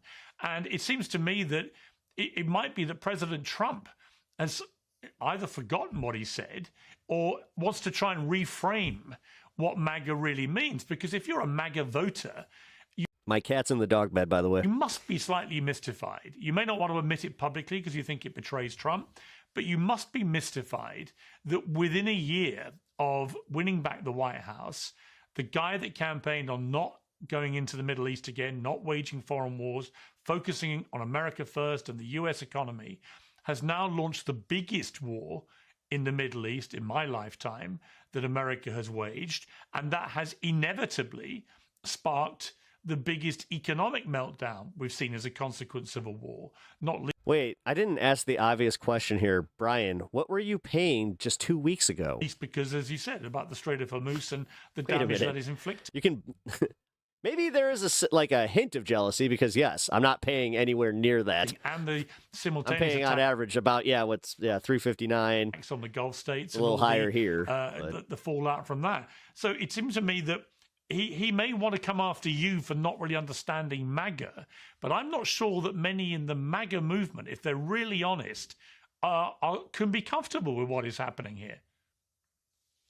I mean, look, I've never claimed to be a genius because I'm not a genius. And so it's entirely possible there are motives I don't understand. I certainly tried to understand in many conversations with him, but maybe I didn't. I'll keep that possibility open. And as for what MAGA is, it's a slippery definition. I mean, I think George Orwell wrote a bunch of books about this, including Animal Farm. Definitions change. I remember someone pointing to a picture of 100% black people once and telling me that's diversity. Or thinking, looks like uniformity, actually. Like, what do these words mean? I don't know. I do know what America First means because it's a much more precise 265, and it means you put America first in every decision you make as an American leader. Let's throw that in. I'm actually trying to help you here, Brian, because I'm not trying to say you're lying, but this, by that definition, when I'm looking at all the gas stations, by definition, well, hold on. I got to get away. Again, don't dox yourself, but were you near a freeway? We said because if you were not near a freeway, that will also play into whether or not I can buy this. The lead of a foreign country in doing this. Right now, I'm looking at the gas map. And I think most people, no matter how they feel about Israel, whether they love it or hate it, or it doesn't matter. It's nothing to do with 240 or 294 to 319. I'm not finding that 294. This specific country has to do with any country that might be leading us around, particularly to our destruction, and putting its interests before ours. Our leaders can never agree to that, period, because it is the opposite of America First. So, whatever Trump said about me, I didn't take it personally. I suspect he doesn't really mean it because I've always gotten along with him for 30 years. I expect I always will. But on this one specific question, America First, we can say this was not America First. This was at least America Second.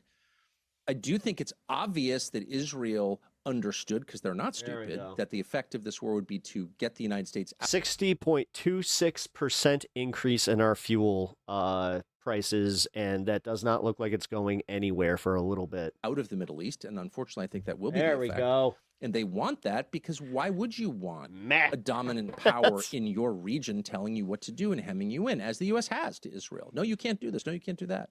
We may not mean it, but we still hassle them used to hassle them over, say, the West Bank settlements. They want the U.S. out, and they're moving to India. Okay, that's their calculation. But how is that good for me as an American? It's not. So America First. Yeah, this was not America First, whatever it was. Well, what is very interesting is that I can't remember a war. Remember when people were saying that he's going to run for president? Or that once it started, where America. Yeah, I don't think nobody's going to fucking vote for somebody that laughs like. American forces have been committed by an American president where there hasn't been majority support for that war in the United States in the polling. This is the first time where there isn't. There's a majority. Guys, he's got his serious face on. He's thinking of a lack of support for it. Oh boy, Americans are not. They're not buying this war. They don't want it. They don't really understand it, and they're very concerned about the consequences. The only people who support this war are those born between 1946 and 1964. Who watch a lot of Fox News. That's it. I'm not attacking them. By the way, they're Americans. They're my equals as Americans. I love a lot of them. But their perspective on the U.S. and the world is very different from everyone else's. Very, very different. And so they're not the ones who got Donald Trump elected, actually. The people who got Donald Trump elected are the people who hadn't voted for Republicans before or even voted at all before. And they're like Joe Rogan listeners, or people who use nicotine pouches. They're Hispanic voters. They're young black men. They're non-traditional Republican voters who voted for Trump because he promised not to keep doing the same thing. And one of the things he promised not to do again was to hand operational authority over to Benjamin Netanyahu, as other presidents have. We don't want any more of that. Why would we? And we're not going to like make Mark Levin or Ben Shapiro, who have almost no organic support in the media world, like no one really watches them. We're not going to hand control of our foreign policy over to people like that who don't know anything and who don't have America's interests at heart or even in mind. So breaking faith with those people, those voters, the ones who actually got Trump elected and whose coalition promised a new day in American politics, that's a big deal. It's a betrayal on the level that I don't think people who aren't in those groups can understand. Like, this is heartbreaking. And by the way, a lot of those people really like Trump. They like his style. They think he's hilarious. He's brave. You know, he's just like, they like him.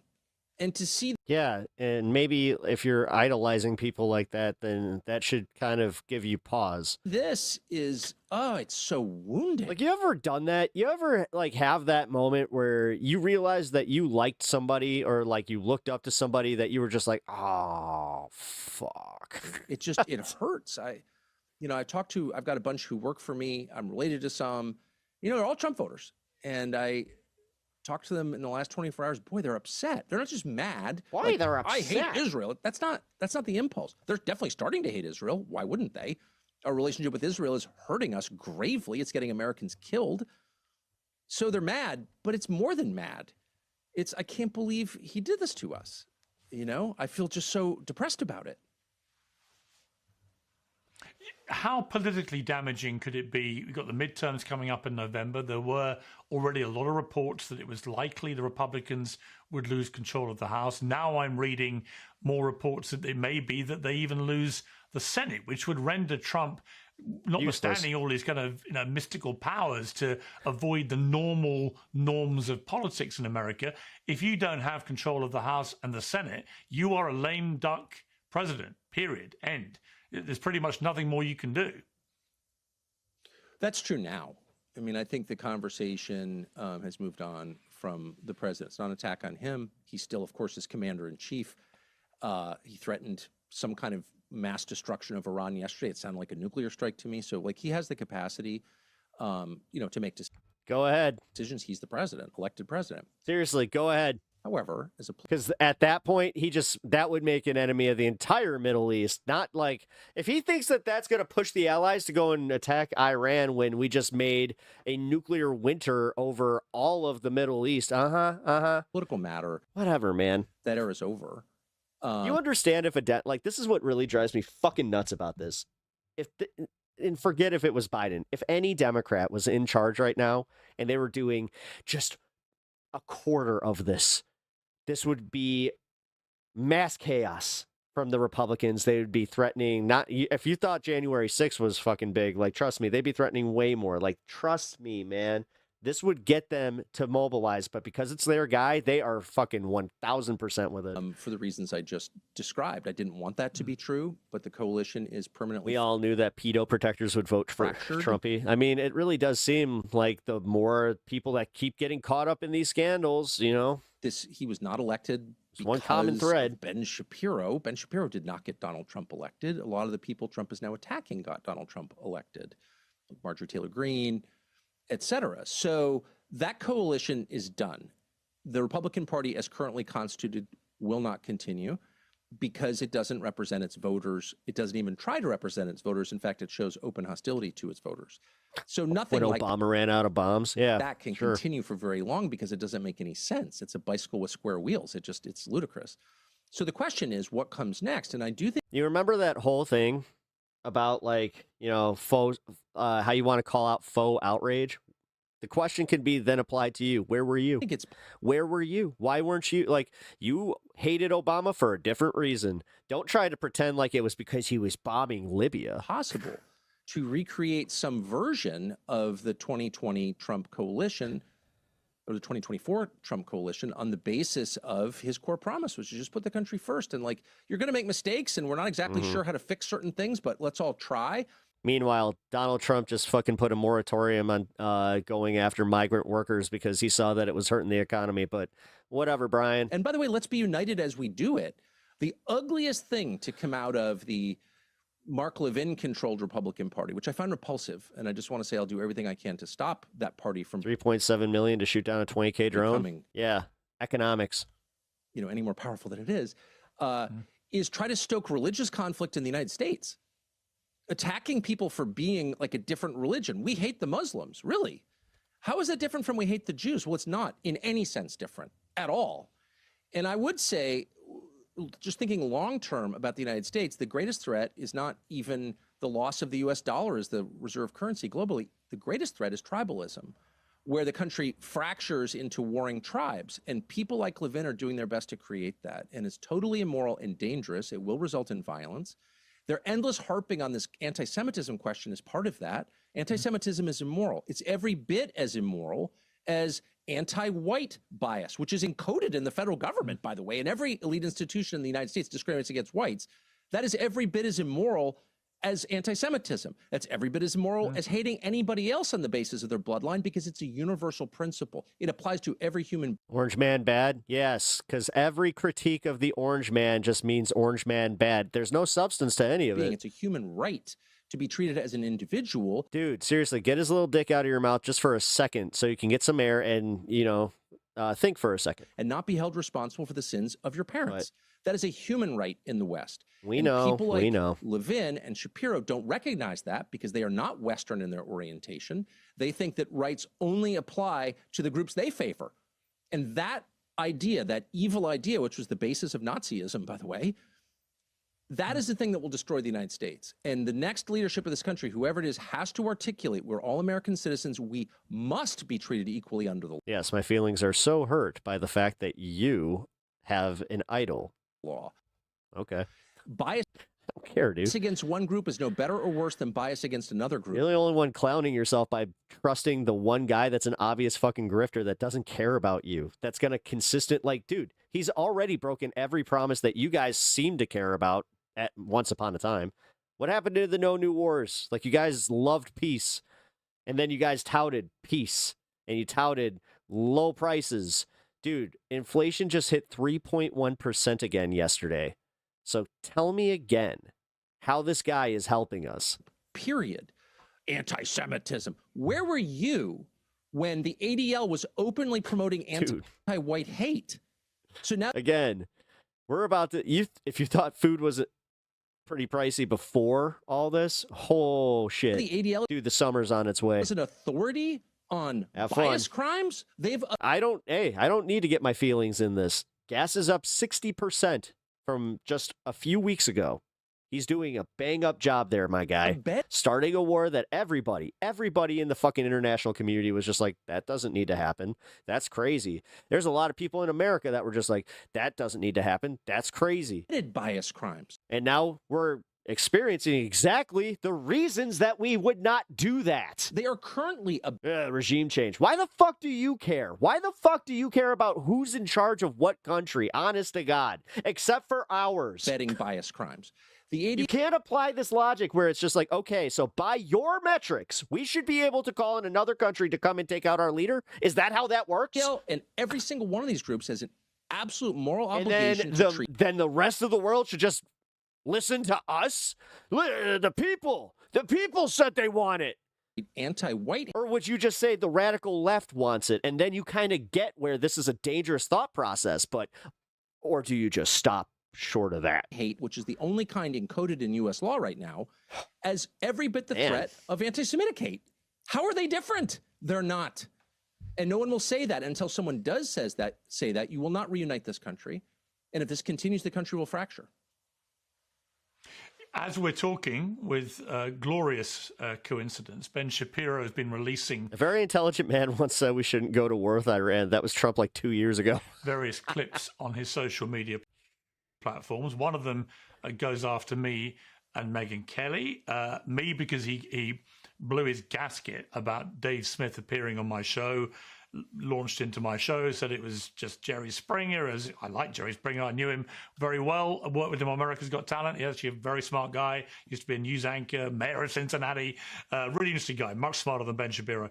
So I took that as a compliment. But I responded. He didn't like the response. He's come back. He's called me Jerry Springer again. He's called me a click whore. He says I'm a pussy bitch, and he goes on and on and on. I don't actually want to play the clip about me, because he's trying to basically suggest that if you platform anybody that he hasn't approved as a person that can speak about Israel, in other words, someone who's a propagandist for Israel who will not criticize Israel, then you yourself are promoting anti-Semitism, therefore you're an anti-Semite, therefore you're basically borderline Nazi. But I do want to play what he said about you, because he's been railing the same stuff against you, which I don't think anyone who has watched this interview so far will have concluded, oh yeah, Tucker sounds like a raging anti-Semite. He sounds like a Nazi. You couldn't sound less like either of those things, and yet he's just posted this. Let's take a look. I started originally criticizing Tucker Carlson for his economic programs back in 2018. And then he has very smart eyebrows. Whoa! The more modern post-Fox iteration of Tucker, I started criticizing Tucker over his going to Russia to sniff the bread and kiss Vladimir Putin's ass. My generalized critique of Tucker in the last few months has been, one, he hosted and glossed a Nazi, Nick Fuentes. I'm thinking microblading. Now that I know what it is, it does look like, yeah. Which doesn't have to do with Israel. It has to do How did I go horizontal? I don't know. with glazing a Nazi, Nick Fuentes. And then I did a speech at Heritage. U.S. is already splintered. Went through the fact that Tucker Carlson is in no way, shape, or form a traditional conservative.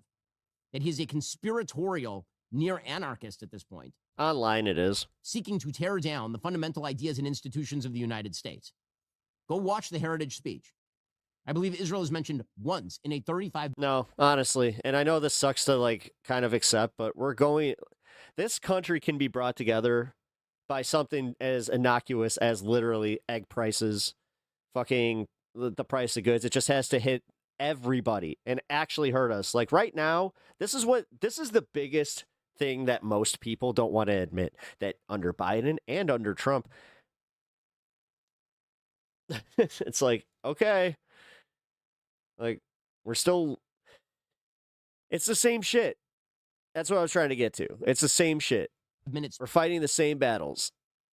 And this is where I'm not trying to do the conspiratorial, like, it's the deep state, blah, blah, blah. But it is literally just like, no, they're keeping us fighting against each other so we don't ever just call out the fact that they're fucking us. Speech. They're taking all of our money and we're not getting anything for it. And then they convinced a good portion of us to just blame a very small contingent. And then they count on the pushback from us going like, fuck you. That is all about Tucker's general view of the world and how it does not Here we are. represent traditional conservatism in any way.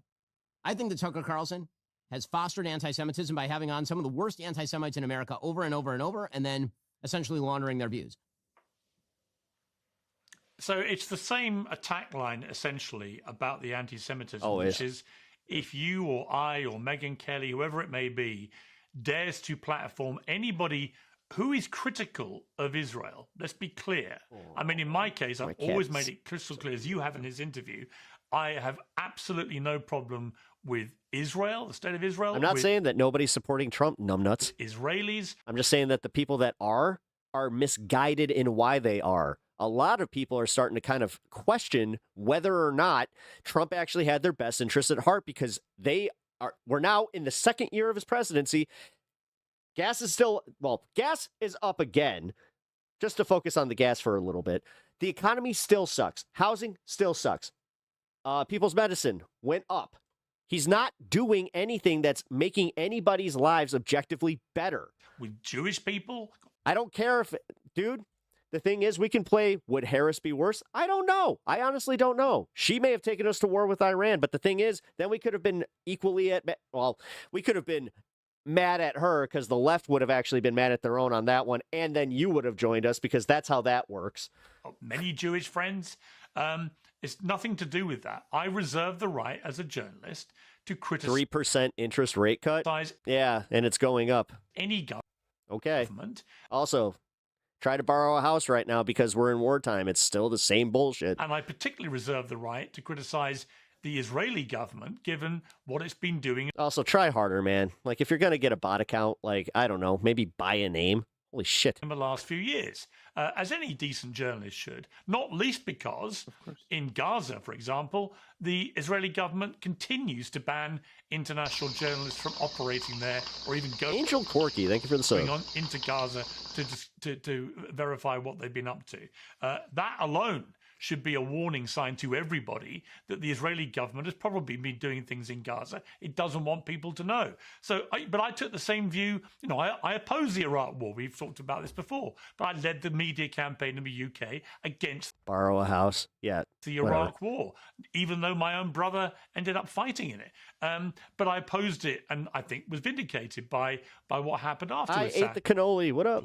But I opposed it and took on Tony Blair, who was the then British Prime Minister, even though my newspaper was the Labour sympathetic newspaper, the Daily Mirror, to the Labour government. But I did it because I thought it was the right thing to do. It didn't mean that I hated British people or my country. In fact, quite the opposite. It meant that I wanted to help the British people and help my country from stumbling in. Why are we in the war with Iran? Because he needed to run from the Epstein files, and this was a surefire way to get it out of the news. To a disaster. That's why. And I sense from you support a pedophile who's protecting pedophiles. And guess what? You got a lot of people on your own side that kind of came to terms with that shit. That your position about Iran is not driven by a hatred. Yes, the Republicans are so popular right now. Of Jews. You do understand that with the unpopularity of the Democratic Party, they're still poised to win the fucking House and the Senate. You should really reconcile with that. Jews or Israelis or Israel, it is driven by a sense that you feel this is. Are you going based off the highest fucking interest rates from when COVID was at its worst, like a disingenuous fuckhead? Bad for him. Or are you going to actually, are you going to go based on the last day that he was in office, the way that you guys grade Trump on a curve? America and if you're gonna pull that shit, bye. Americans, and probably bad for Israelis and Jewish people. At least try to be honest about it. But I know. When you worship fucking Cheeto in charge, it's a little hard because you really do kind of forget how to just look at things and be like, oh, that's the truth. Yeah, I mean, because he lies to you all the time that you're just like, yeah, I need Trump Daddy to tell me what's true. I care about the United States. Again, I was born here. My family's been here hundreds of years. I care about it. I don't Swearing's doing great for you. It is. Expect I'll be able to save it, but I want to do whatever I can to make it better. Like calling you retarded. That makes me feel better. And to avoid obvious disasters like this one. I don't want to attack Ben Shapiro, other than to say, like, that guy went to Harvard. Same inflation as, dude, Biden left office with 2.7% inflation. Just yesterday, they released a report that going into April, we're about to see 3.1% inflation because of the war effort. And so did Bill Ackman. And it's going to hit very, very quickly because of the way that the Strait of Hormuz is closed.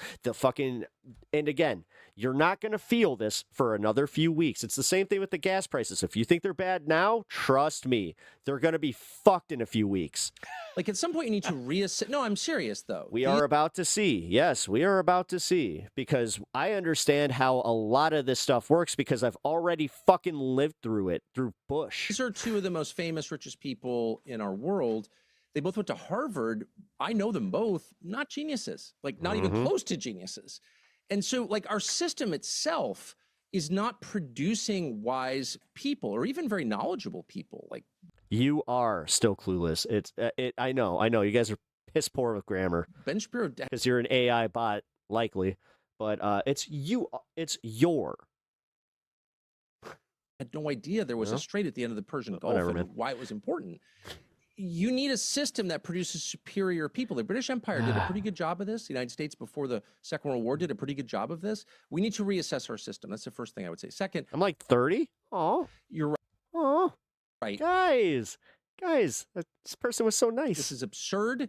It's like the best compliment I've had in a while. I think I've actually even argued with you about Israel. I was taking a tougher position than you. You've been a defender of Israel. That's why this is so crazy. Yeah. He wants to talk about this in order to get, this is projection, you're all about clicks. No, actually, Ben Shapiro is all about the money. The hate flowing through you is insane.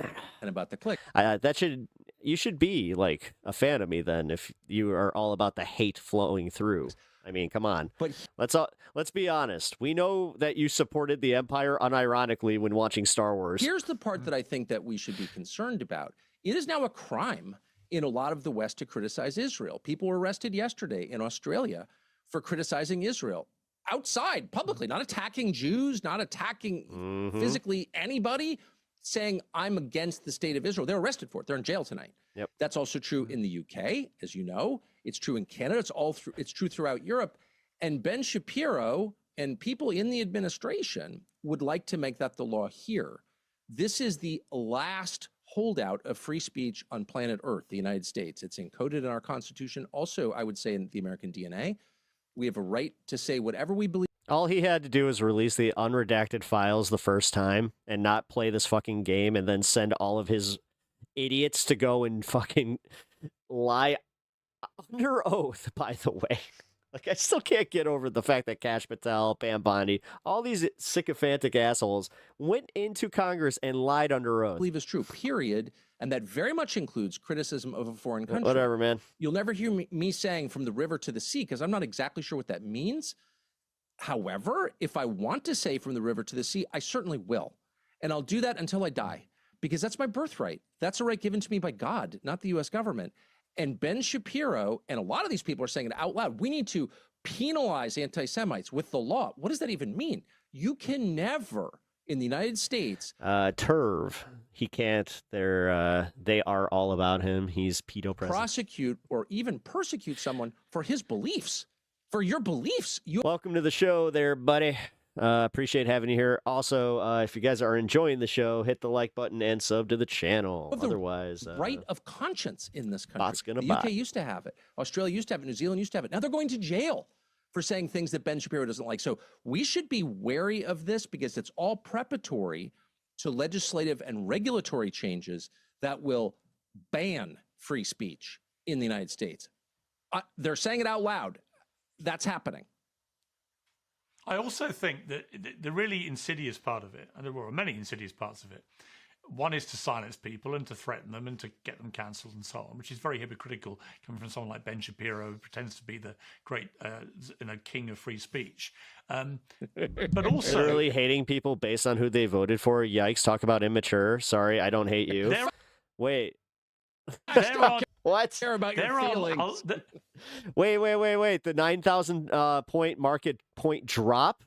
Oh, there was no recession under Biden. There legally was no there was no recession. That never happened. Although you had every right-wing economist saying that it was going to. The 21% inflation rate was literally COVID ended at 2.5. So or 2.7. So you're going to admit this then. From 20, because I hope you guys understand just basic arithmetic, taking the inflation rate from 21% from the beginning of his presidency down to 2.7 is at that's kind of giving Biden the win there. Do you not see that? Do you not see how you guys are fucking disingenuous in everything that you talk about when it comes to him? And then you do not apply that to Donald Trump? Do you not see that? Yeah, exactly. They changed the definition of a recession. So what are we in now then, considering that inflation's about to go higher? The interest rates are about to fucking go higher because the unemployment rate is about to go higher. But I ended my own... Yeah, you do understand that we're on the wrong track. And the thing is, the only reason that you're in here arguing this is because you know I'm right. You know just from the vibes out there that we're right. Monologue response. That's why you're fucking so insecure about this. I thought that Trump winning was going to be the end of it. Why even be here to stand up for it when you just know he's got this? That's what I don't understand. I never, throughout all of Biden's presidency, needed to go and stand up for him like this. I didn't even like the guy that much.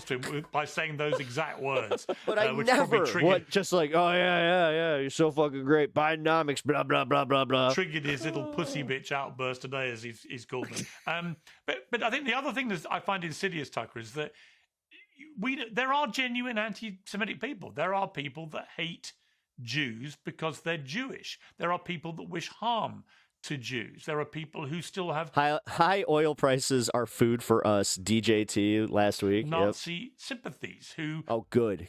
think the Holocaust was a good thing. These people exist. And if you start branding everybody that's critical of this... Yeah, we literally call him Genocide Joe. But that's, again, they don't understand what it's like to actually criticize the power structure. Very hardline... Only when it's somebody that they don't like. Israeli government, with people like... Yeah, and where the fuck did this guy get 21% inflation? And Ben-Gvir, who have extremely hardline views. Glad you caught that. If you criticize a government and you get branded anti-Semitic for criticizing the government for policies that many people think are wrong, then what you're doing, you're allowing the genuine anti-Semites, the genuine Nazi sympathizers, to just ride under the radar. Do you not know what clean hair looks like?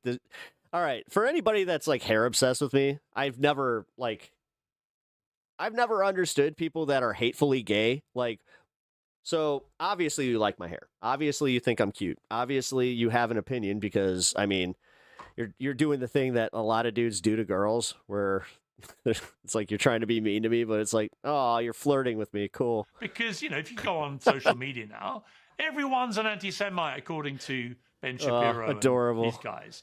Once everyone becomes something, I'm taken, sorry. Even though the vast majority are not that thing, then the ones who really are that thing get to operate much more freely, I think. That may be true. That's not my first concern. My first concern is the innocent falsely accused. Always. It is better to let people get away with crimes than it is to punish a single innocent man. That has always been a bedrock assumption. Hack it in corporate America. American justice and of justice itself. You can't punish the innocent. Of course, Israel specializes in punishing the innocent, killing families of people they don't like. So it's not a concept that people like Ben Shapiro understand or care about. But it's the basis of Western civilization. So you do not accuse or penalize innocent people, much less kill them. A. B. This is a universal principle. You don't even... Wait, where's he from? Wait. This dude that I'm arguing with is not even from America? It is not specific to one ethnic group or one bloodline. Wow. The principle is you cannot... Nah, you know what's weird, though? I have... we got those pictures of Donald Trump with Ivanka on his lap. And then we have a whole bunch of footage and interviews with him saying that he would want to fuck his own daughter, but... Okay. Penalize people. You sure care about that. We'll punish them. You know how to apply that fairly. Yeah, you actually care. For the sins, real or perceived, of their ancestors. Wow. Period. And in the United States right now, and this has been true for 60 years, the only group that is routinely denied jobs, promotions, federal grants, college admission to Harvard is Christian whites. And it's embedded in the law in the United States. We call it affirmative action, DEI, diversity imperatives, whatever. That's the law in the United States. And so if we're going to tackle bias, and I think we should, through moral suasion. No, because what you're missing here is that then you guys do this thing where you enroll a whole bunch of people that are just Nepo babies, and you tend to do this thing where then they don't include a whole nother race or a whole another group of people. That's where we start getting segregated education. What are we doing? This idea that the white Christian man has somehow been victimized, and this motherfucker has the balls to put this out there like it's a real problem. It's an epidemic. We need to attack it. Jesus Christ, you and your victim complexes. Evenly as a universal principle, because if these protections apply only to your group, they're not valid. That's just tribalism. I don't care, actually. And then we're in a system where we only care about our own groups. No law or principle has meaning or validity unless it's universal, unless it applies to all human beings, all American citizens. No, I actually vote to have lower taxes, but the thing is, you fucking morons always buy into the billionaire telling you don't vote no on new taxes, but then you don't look any deeper into it. So you end up voting no on a referendum that would have lowered your taxes personally, but it would have risen the taxes of the fucking corporations and the few rich people that live in your area. But citizens, whatever. And so whatever. I would just remind Ben Shapiro. Whatever. Keep fighting for the rich people. Keep fighting for the boot. Keep fighting for the system that doesn't work for you. You guys keep standing up for this unfettered capitalism that has proven that it's failed, and then you want to tout how communism's failed. It's never worked. Socialism's failed. It's never worked. What has unfettered and unchecked capitalism done for you? It doesn't work. It's actually it's not doing anything good for you. It's going to make your life just so much worse, especially as you fucking age, but whatever. Hero of that. You need to push back. You're just going to sit here fucking lamenting how the Democrats didn't do nothing to stop this. You're pushing back against anti-Semitism. You need to push back against the only kind of hate. Yeah, socialism is for idiots, like those, the happiest countries in the world, like fucking Norway, Sweden. And bias. Yeah. Embedded in U.S. law. It's the U.S. law. Because assholes like you are so disingenuous that you can't even frame it right. It's like having democratic socialism. It's like having a little bit of that capitalism where the rich pay for a lot of shit for the rest of us because they have enough. They got a lot. And this administration has done not so much to change that. I don't understand why. I hope they will. But as long as we're doing this, let's just apply it to every human being because human rights are a real thing. Those rights were endowed by God. I just want to, I know capitalism has worked for 75 years for everyone but you. Idiots can't figure out. Yeah, okay. Spiro went to Harvard, but he should meditate on that for a minute. God forbid that you have one fucking bad medical emergency, even with insurance. Well, also, he should meditate on the fact that people like you, I hope you don't have insurance. I hope that you just kind of wing it because you know what? You're a big, strong man. You don't need any of that gay health care. To a lot of outrage from people on the pro-Palestinian side when I was very vociferous in my belief when the war on Hamas started, that Israel didn't just have a right to defend itself, it had a fundamental duty to defend itself after what was an appalling terrorist attack. I didn't say all of it. I wasn't saying all of it. I said lower our taxes and tax them more. Why do corporations pay almost zero in federal income tax? Why is that okay? Why is it okay that Amazon paid less than I did in federal income tax? With 1,200 people killed. Why are you arguing for something that you don't understand? And nearly if you understood just how much money these assholes have too, and how much you are sitting here arguing with me about, well, if I don't get theirs, then I don't get mine. Go back to your trailer park, dude. Wounded and 250 kidnapped, including a baby and Holocaust survivors and so on. Why are you defending a class you will never be part of? Yep. Of course they had to defend themselves. They don't put that money back in the economy. It's the biggest myth you've ever fucking been told and believe. Trickle-down economics is not a real thing. We kind of prove that. By taking They take all their money and they fucking offshore it, and then they complain about the poors that want more. Strong position. But you guys are fucking morons who buy it every time. As I did for a long time. And Jesus Christ, the Republican Party, they had your number a long time ago. And then they sold it to Trump where they were just like, hey, if you want to actually control your base, go with Republicans because they're retarded and they will gladly pay more taxes because they think they're going to just win their million or their billion and then they're going to be part of that class. No, I did argue. But here's the bitch of it. If you do win your lottery, you're still going to be paying the fucking taxes on it. So then you're going to learn real quick that you're one of the few billionaires that actually had to pay your fair share. Wouldn't that fucking suck? As it went on. Yes. I took a lot of heat coming from the other side about that.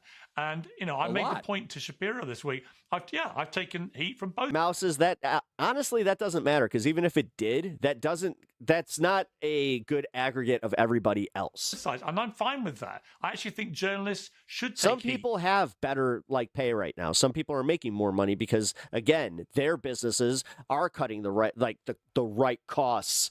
From both sides of almost any issue, because it probably means you're doing the right thing. You're asking the right questions at the right time. But he was very keen to come.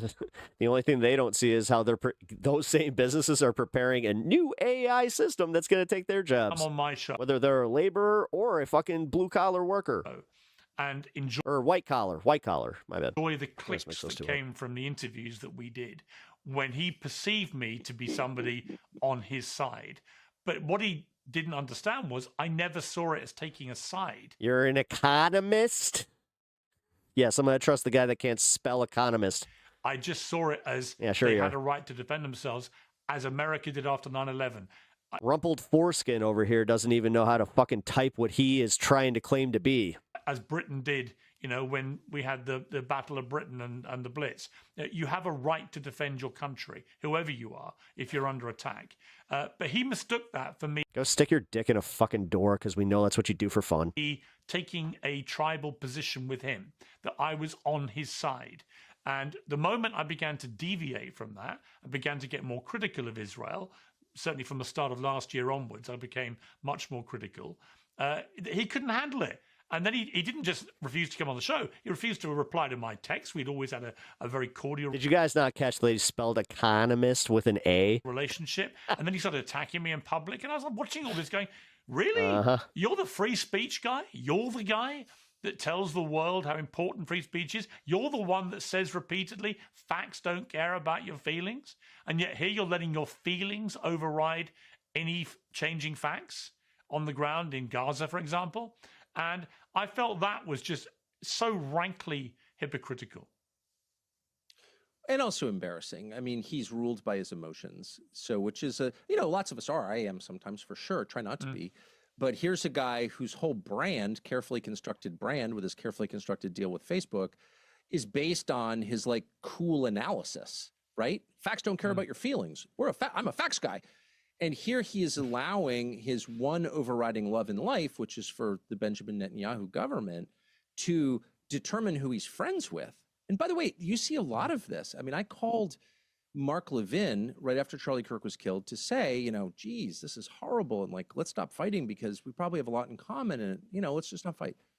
When you see someone killed who you love, it's like you want to fight less. So that's why I called him. And he was nice, by the way, he was. Yeah, I think it's a good idea. And then he starts getting this whole thing about, my mother told me there was going to be another Holocaust in the United States. And This MAGA civil war is terrifying to watch. Yes, because we understand that after them, they come for us. They're coming for the Jews. And, I don't want to make fun of other people's fears. And they're honestly, I think they're disingenuously using them, where it's just like, oh, well, we went after them first, so the lefties can't say that we're just being biased. Because... we all have fears that may or may not be reasonable, but it was so real to him. And I almost said, geez, Mark, of course, I'm totally opposed to hurting anybody, period. I'm a Christian, but I don't think we're on the cusp of that, like in Connecticut right now. But it was so real to him. His fear of that, dominated everything. And it really, I guess what I would say is, I don't think Shapiro and Levin and Ackman and some of these people get the credit they deserve for sincerity. I think that they really think we're on the verge of something horrible domestically. And the sad thing is their neuroses and their inability to control their emotions divides Americans and scares the crap out of a lot of really decent people who I know who are Jewish. They're like, oh my gosh, we're on the verge of a pogrom. And you want to say, first of all, I don't think we are. Second, I'll do whatever I can to stop that because I hate that kind of thing. And let's, calm down. But no, I think they believe it. And I think the net effect is to inspire groups. Meanwhile, he was one of the propagators of the George Soros, Jewish billionaire conspiracy. The one that every right-winger still conveniently believes while we're learning about the Epstein ones, where it's like, oh, no, we actually found out who the real hands of power are, and Donald Trump happens to be right there. Nah, George Soros. Group cohesion, which, again, may be part of the point. I don't know. But whatever it is, it's bad. It's corrosive. It destroys friendships. It will destroy the country. Everyone needs to calm down a little bit, I guess I would say. There was an interesting response to something you said about when Trump said he wouldn't accept anything less than unconditional surrender from Iran. You discussed that and what unconditional surrender means. Let's take a listen to what you said. Unconditional surrender means foreign troops get to rape your wife and daughter if they want. And everyone knows that. And that has been, if there's one consistent lesson of history, it means unconditional surrender means foreign troops get to rape your wife and daughter. Everyone can feel that. That's the most atavistic instinct there is. And so to avoid that, people will do anything. Is this a leftoid or a rightoid stream? You know what? Since you just asked left or right, left. No, as you know, I admit my biases, but I welcome those that don't necessarily share mine. A lot of people jumped on that and who don't like you and said that what you were inferring was that the U.S. military in this eventuality Soros is a real problem. Whatever. would be capable. No, he's not. Listen, if the rest of the billionaire cabal is not a problem, then you can just shut up right now. Again, how come you stand up for all billionaires except for that one? Of raping Seriously. women. If Trump went through with his aim of You achieving. guys can only conceptualize how stupid you are and just how wrong you, like, seriously, just how wrong you guys have this, where it's just like, there's a reason that they're not, like, out there just kicking him out of the billionaires club. Conditional surrender. I mean, do you want to clarify what you said? And you know what's kind of funny? Soros, I didn't see him mentioned a lot in that Epstein stuff. What's up with that? I thought he was. I thought he was like the leader of all of it. What's up with that? Do you want to respond to what those people have been saying? Sure. Let me just say, I almost... If he was, I would hate him just like that. I'd be like, okay, lock him up. So quickly. You wouldn't see me doing this mental gymnastics bullshit to try and fucking defend him. But you guys see where I'm going with this? Never infer anything because I'm not a woman. I just say what I think. I don't play chess. I play checkers. Pretty straightforward person. Ask my wife. And so if I thought that you don't play chess, I play checkers. You just admitted that you're just fucking okay. U.S. troops, so you're simple. Got it. Would rape Iranians, which I don't think. I would just say. Telling us what we already knew. Cool. And when the U.S. military admitted that it bombed the girls' school attached to the Iranian naval base at the beginning of the conflict, my immediate assumption was that was a mistake, and I still believe that. Now, where did the targeting come from? You know, that's a real question, and we should find out. Maybe he's in the redacted files. Oh, you mean the ones that Trump fucking broke the law by fucking keeping? Of course, I give American troops... That imply that he has a lot of fucking horrible shit said about him in there. The thing is, you know how everyone is just an allegation? Like the FBI ones that came out that are really bad, that are just an allegation? I have a feeling that there's something there that kind of like had some evidence to it. The benefit of the doubt. Oh, I think they're hiding actual evidence against this guy fucking doing this to these women or these girls at the time. Please, as I give... How do we know? Because they're still hiding the shit. And then they're trying to get everybody in their base to just be like, he's not, no, it's not him. It's the enemy. It's the enemy, guys. It's the left. These radical leftists, they're trying to get you to they're just trying to trick you. They're trying to get you to just fucking go against your country. They're radical leftists who hate their country. If Americans the benefit of the doubt always, unlike Ben Shapiro and Mark Levin, who are telling their viewers that Americans are going to rise up in a pogrom or a Holocaust. I don't think Americans are like that. I don't think they're capable of that. And so I have very high opinion of Americans, period. And so I was not saying that. What I'm saying is a very obvious thing that any wise person understands, which is unconditional surrender is a lot to ask. And it's a lot to ask of anybody because it throws open any possibility. And the fact is, again, this is not something historically illiterate people would know, unconditional surrender is That's just a blatant lie. He didn't, oh my God, Kip, you didn't read shit because you're just lying.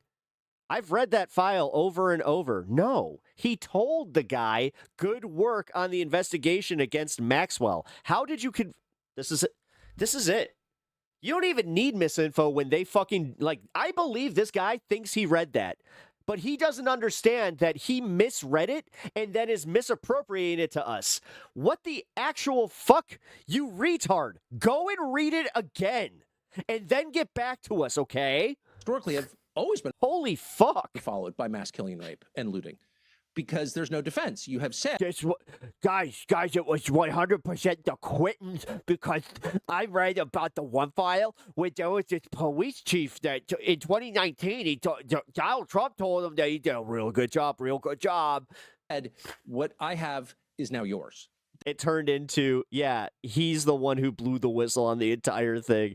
My fucking God. That's what an unconditional surrender is. And so it's a very, very high bar to set for anybody. Wow, the PSYOP is complete. And they pigeonholed themselves now. Yeah, no shit. Any real possibility of diplomacy.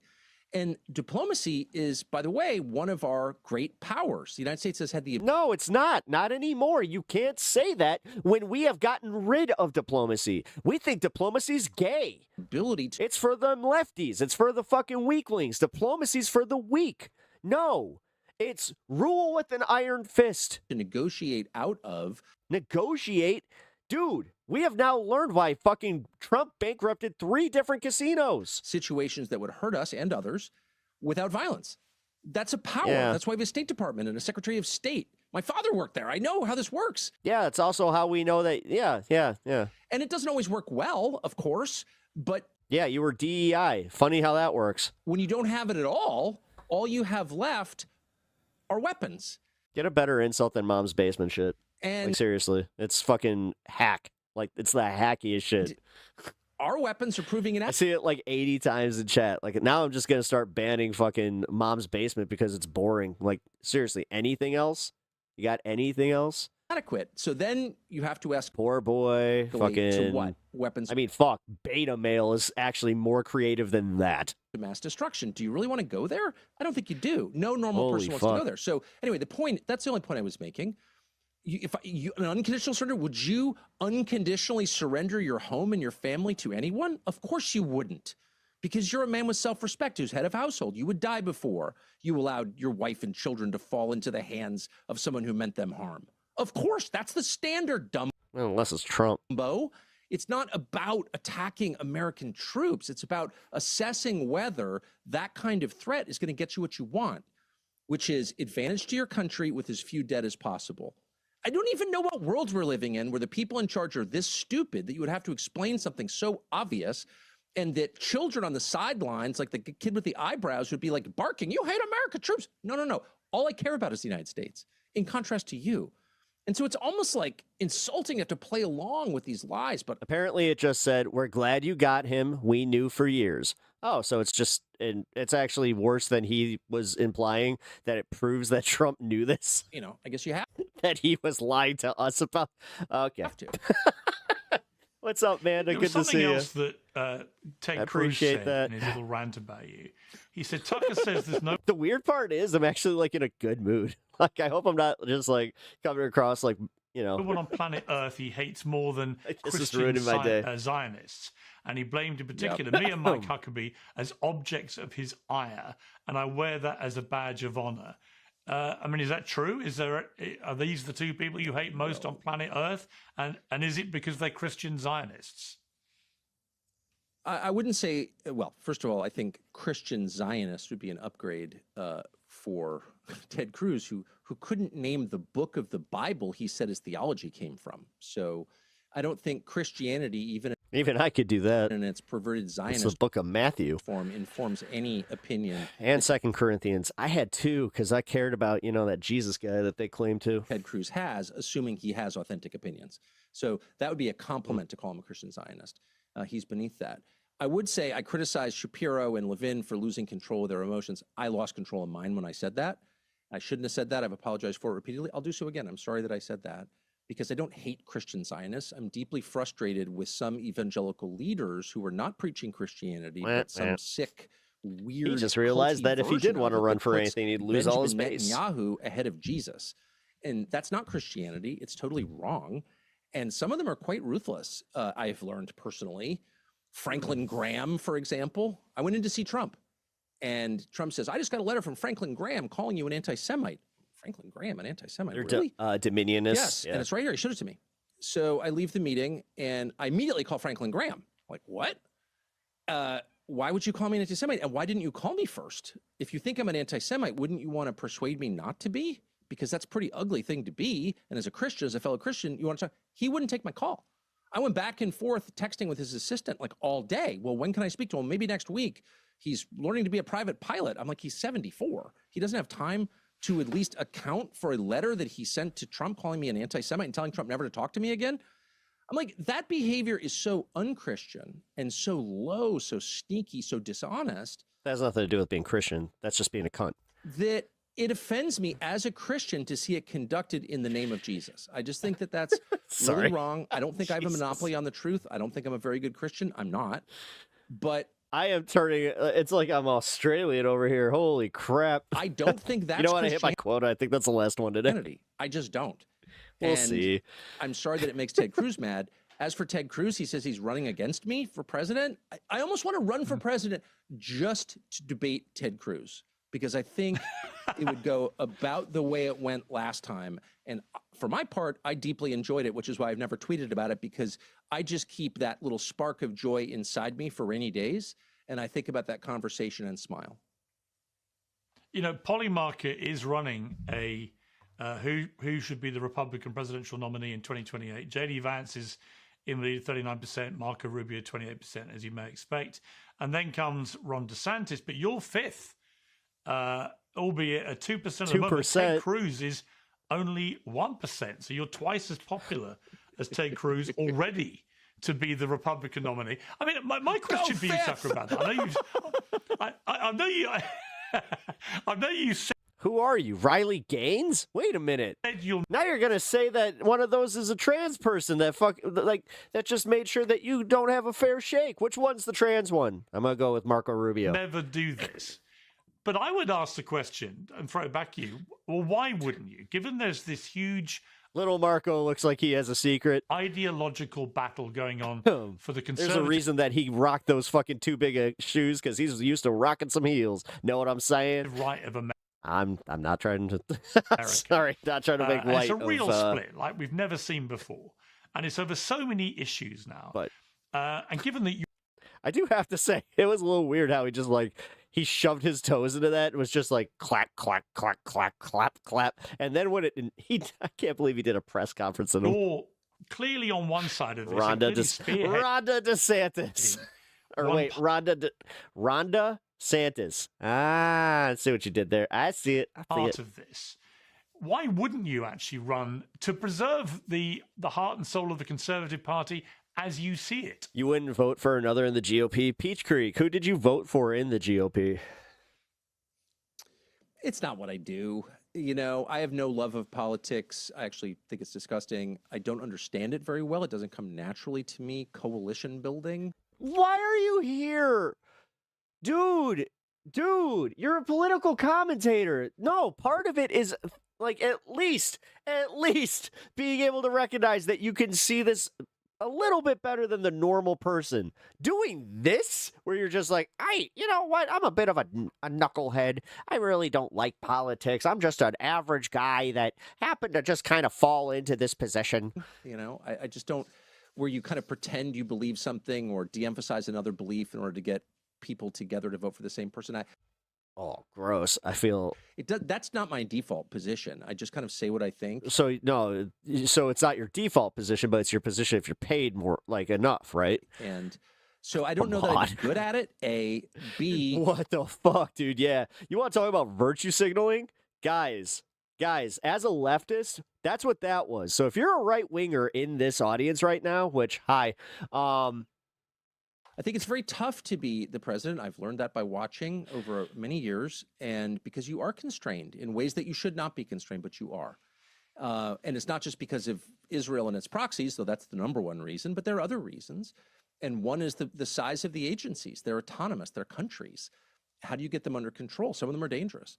And damn, I hate politics. Has made a career yapping about politics. So no, it wasn't. Okay, I don't like politics really. I like the kind of sporty aspect of it, but I'm gonna just say no. It's literally how it impacts our lives and having the interest in that, and just he didn't say that. He said he doesn't understand it. That's the problem I have with what he just said. That's hard. It's really hard. I don't know that I'd be great. He can hate it all he wants. Great at that. And there's a risk, of course, involved. Dude, this is a 50-year-old man that has been on two of the biggest fucking political stations in CNN and Fox News, and then made a career post that, talking about politics, meeting with political officials, and he doesn't understand it? And mostly because it's just not what I've done, and I hate egomania, I hate hubris, and the idea I've been a successful cable news host, I should be president. That whole way of thinking is disgusting to me.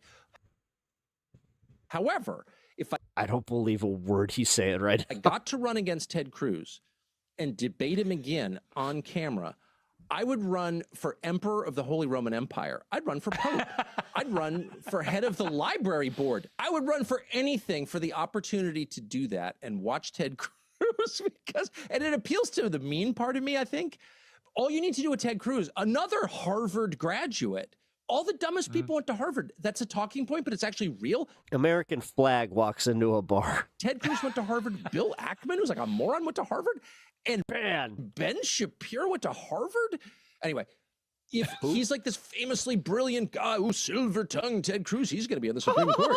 You ask him the simplest question possible. I'm only capable of dumb questions. It's white and endearing. It's because I'm not a genius. Like, what's the population of Iran? What Bible verse are you talking about? Dumb stuff. He can't answer any of it. Like, nothing. And that to me was like amazing. It wasn't like I went in there with hyper complicated questions. I'm a really well-experienced interviewer. I'm going to trip you up with my sophistry. It was like, hey, Ted, who lives in Iran? No clue. And he's calling for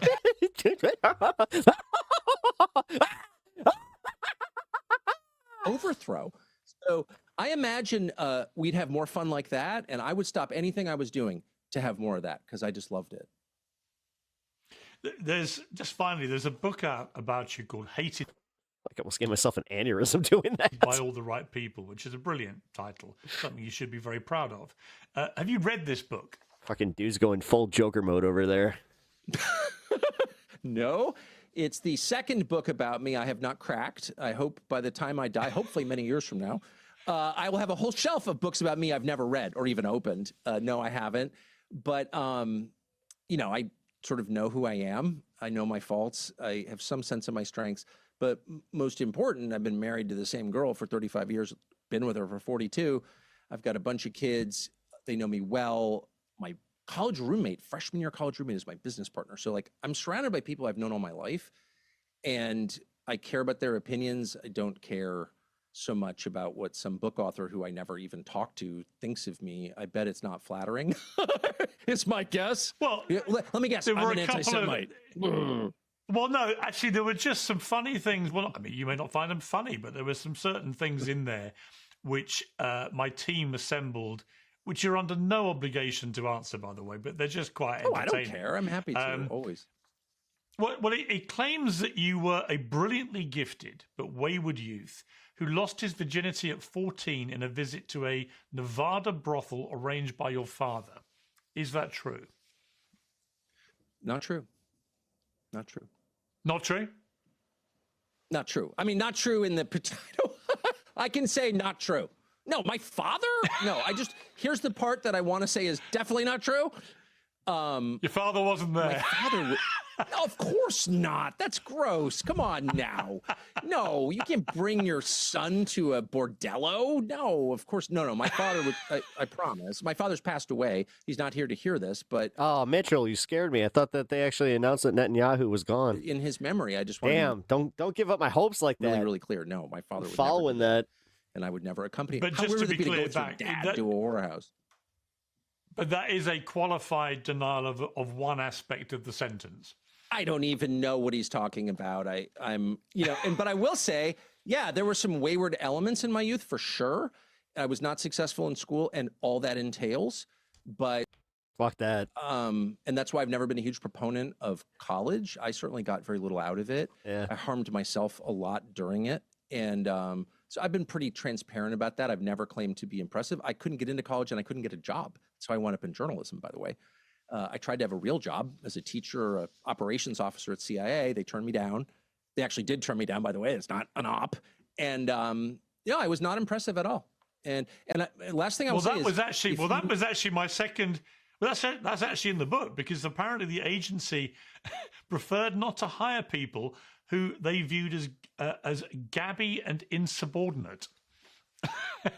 Oh, is that true? I didn't even, I took all these personality assessment tests. I was under family pressure to do this. So I did, and I thought it'd be interesting, by the way, to live abroad. And it was 1990, it was a different world, right? And I'm not a CIA officer now, nor am I working for them in any capacity at all. In fact, he couldn't even blink right when he said that at all. But Jesus, I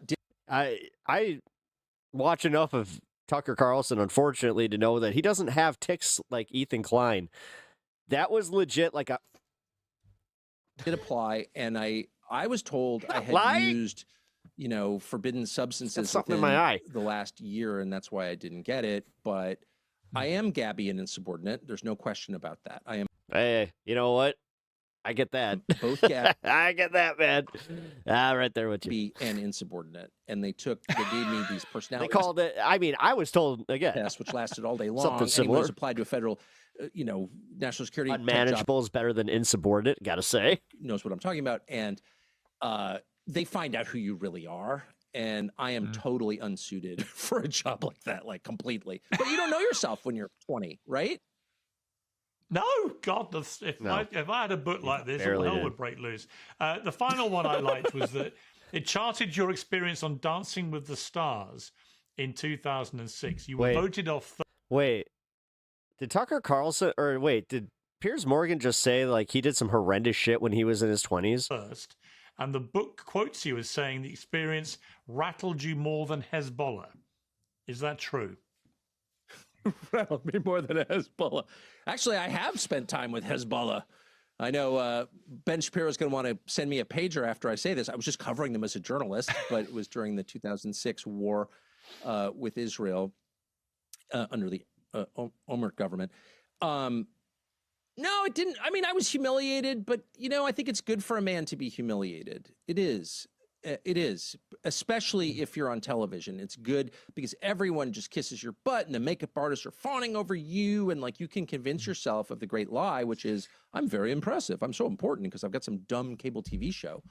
And so getting up there and being revealed as ungainly was good for me. I have to say, I have never gained weight so fast as when I did Dancing with the Stars because all I did was eat creme brulee and chain smoke cigarettes like all day long. And by the end, I was like on the verge of dancing, creme brulee, and cigarettes. That he should have lost a ton of weight. Listen, when I was a smoker, I was lucky if I could break 160 pounds, no matter how much I did. Type 2 diabetes and emphysema. It was everyone else got fit, and they were like, "Ooh, I'm getting in shape for Dancing with the Stars." That's crazy that your body betrayed you like that. It's like sitting by the pool. That's the whole reason that you don't like. I mean, I was worried to quit smoking back in the day, where I was just like, "Oh man, I'm gonna put on a whole bunch of weight." It didn't turn out to be great for my hockey. But burning camels, stress eating. It was not a high point for me, I would say. Insane. Well, while you were doing that, I was almost exactly the same. What a profoundly dorky, just weird motherfucker. That, like, honestly, guys, like, goddamn. Time. How have so many men looked at this dude and just been like, yeah, that's who I'm going to listen to. Yeah, tell me more about masculinity and how woke this country is and how that's rooted in the country. Competing in a show called Celebrity Apprentice. Why smoke while learning how to dance? I mean, if you already smoke. I remember Donald J. Trump. And he voted me his apprentice. Damn, girly pop, how much creme brulee did you eat? That was 20. Oh, how much creme did you brulee? Years ago. I remember that so well. Yeah. Wow. Yeah. So we were both in Los Angeles pirouetting, at the time. And I was in. I just totally stopped on that joke, Bloodstone by Stars. But shout out to that. The boardroom, yeah. Hilarious. It's been a long journey. Amazing where we wound up, Piers Morgan. It has been a long journey. Yes, it has. Yes, it has. Tucker, I love talking to you. I don't agree, actually, as you said, with a lot, many things you say. Yeah, I've got to say, I don't think I've ever interviewed you where I've agreed with more of what you said than I have today. And so I'm grateful to you for doing another interview with me. And I was but you know what both of them did? They tiptoed that whole, like, well, do you actually support what Trump is doing or not? I'll say that. I just think I've found myself nodding along to almost everything you said. I think there's been so much crap talked about. Anti-Semitism. No, I remember Covino and Rich. Weaponizing it as a way to censor people, to threaten, to Covino and Rich used to be after Opie and Anthony. People, led by people For a like little Ben bit. Shapiro, who've exposed themselves God, to I remember when they were trying to be Opie and Anthony. Oh my God. shameless So cringe. little hypocrites and propagandists, actually, for a government which is thoroughly worthy through its actions of being scrutinized properly and criticized properly. It doesn't mean I disagree with everything the Israeli government does. I don't. But there are some things I inherently don't like about what they're doing, and I don't think they're accountable. I don't think they allow freedom of the press, and therefore it's incumbent on all of us to properly scrutinize them. And if you don't like what they're doing, you should be allowed to say so loudly and proudly in a free democratic society like America or the UK or anywhere else. Okay, so why not, I don't know, treat this with the alarm that it should be then? Instead of treating this as like it's just another, oh, he just says things and I'm still going to support him. You know, it's not like he actually is coming after me. We don't know that. Because otherwise, what's the point of democracy if you can't criticize a government? It's absurd. And the idea that you extrapolate that to mean, well, if you criticize a government, then you must hate the country and hate the people is ridiculous and actually offensive. And on that, I just think on that fundamental point, you and I could not be more rock solid. So nicely put. Thank you. Okay. First things first. Well, there is now a new video proving that Benjamin Netanyahu is not dead, except it's fake. Hold on, it really is. But there are two issues here. But they're saying it's totally real. What do you mean, dude? There's the technical side, because this sloppily made video is clearly AI once again. And then there's the context side, because if the video were real, and it's not, it makes zero sense. Let's talk about it here, because the clip released on Sunday shows that the Prime Minister is in perfect health. There he is, standing in what looks like a roadside cafe, joking with the camera. At one point, he even raises his hands and counts his fingers. Haha, he only has 5, not 6 fingers like he did in the last AI video. It's also hilarious. The problem with this video, though, is that it's also clearly AI. This isn't just AI. It's sloppy AI. First of all, notice the cup of coffee here. It's That's filled the thing to I point of noticed. Overflowing. But then Netanyahu picks up the cup. Nothing spills, despite the coffee sloshing around inside. Then when he takes a drink, there's no visible change in the level of the drink. No spill, no ripple. Later, he reaches down to put his hand in his pocket.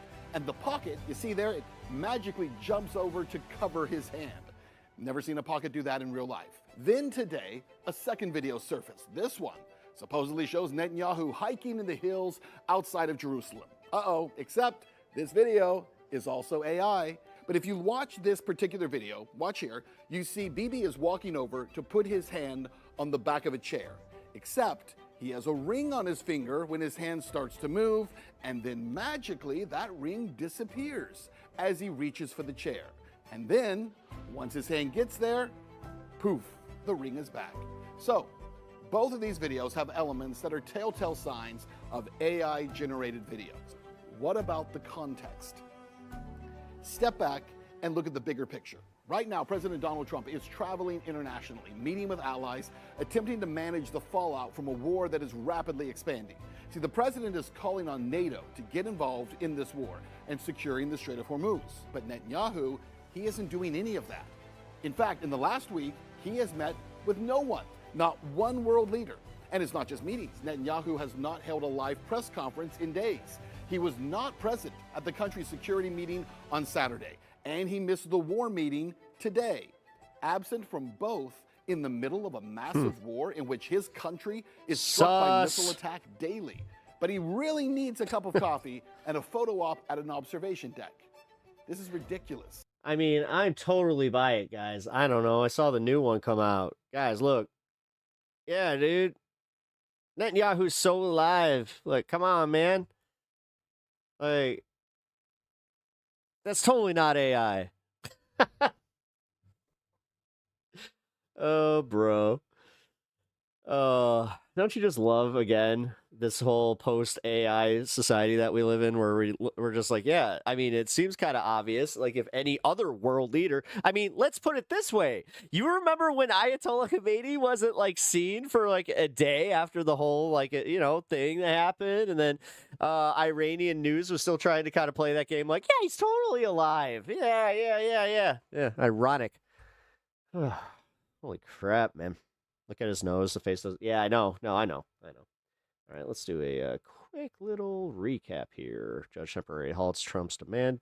Race-based admissions data. Team file lawsuit. Alleging Grok chatbot may. Oh. Taking Cuba. I can do anything I want with it. Jesus Christ. Whatever, man. At this fucking point. Dude, just let I don't care. I just don't care.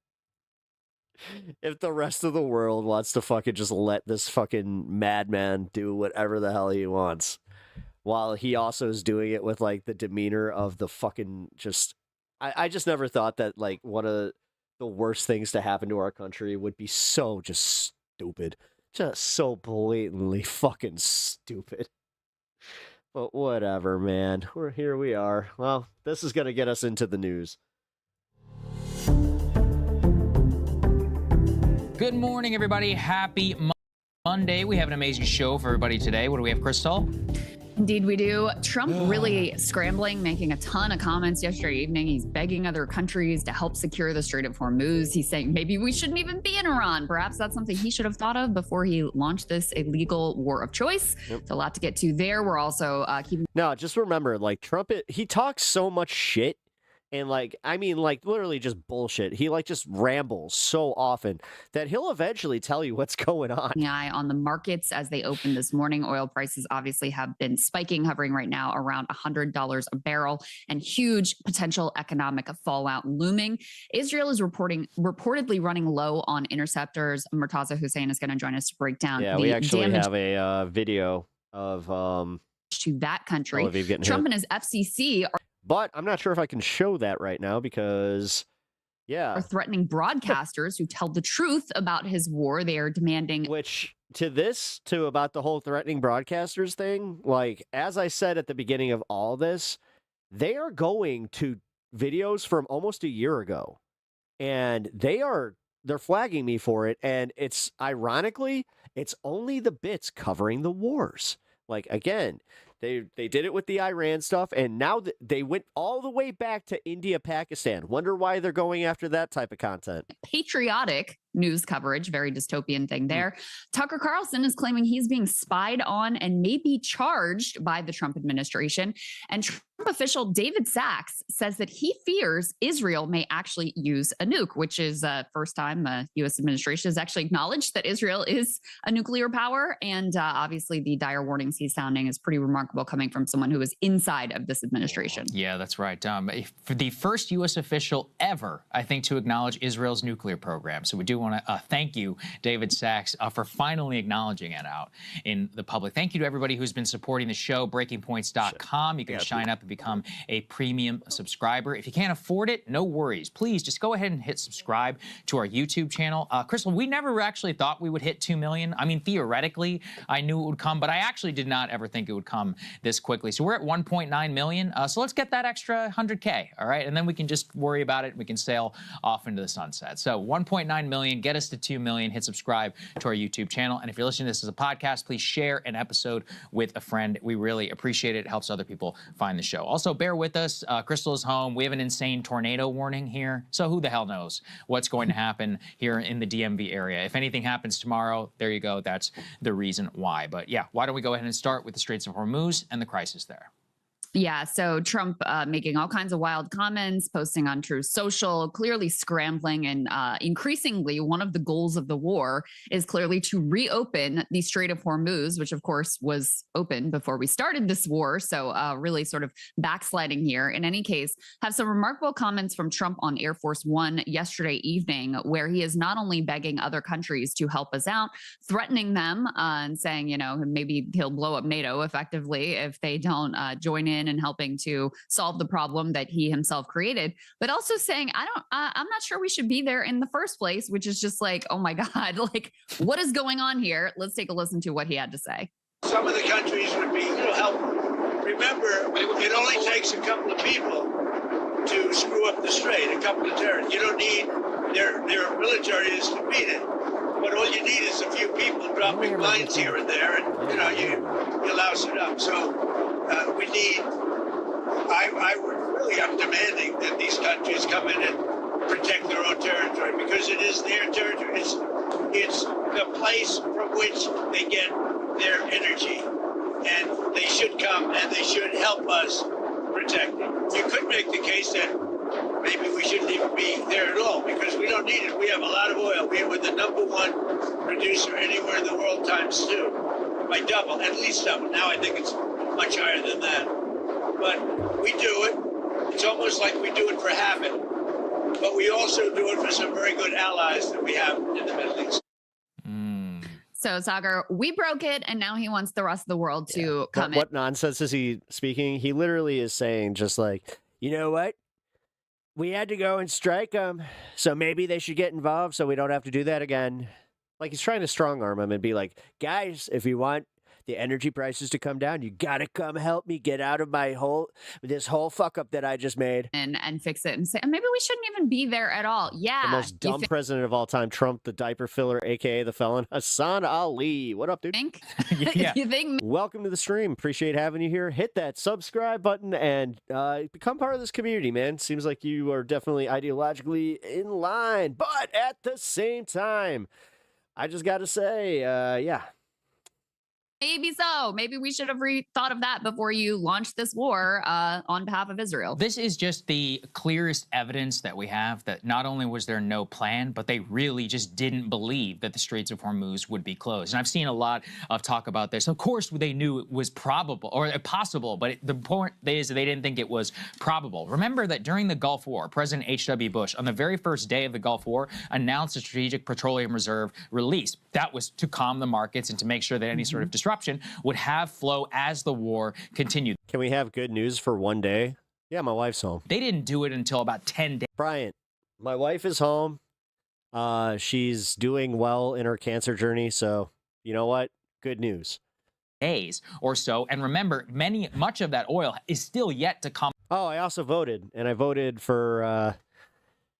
online. It's going to take months for actually to dribble out. Later. Japan, many others are actually doing releases outside of the United States. The entire that's awesome. Thanks, man. Global economy is scrambling, and nothing says I had a plan than having to beg other countries. That is excellent news. He fucking is. To have to come in and to bolster the U.S. Navy. That's why I feel like nothing that like happens in chat today can like even remotely get to me because I'm just in a good mood. Like I'm just in a good place right now. I also think that and it's been a while, man. Damn, like it's been a while since I've been able to feel this type of relief. That does highlight is a massive humiliation for the United States. That's the difference. Maybe that's why the chats are like they're not getting to me, but they are like I'm noticing them a little bit. Like I'm noticing the idiocy in them where I'm just like, God, these fucking morons. Big like global strategic level. This is the United States Navy, Blue Water Navy.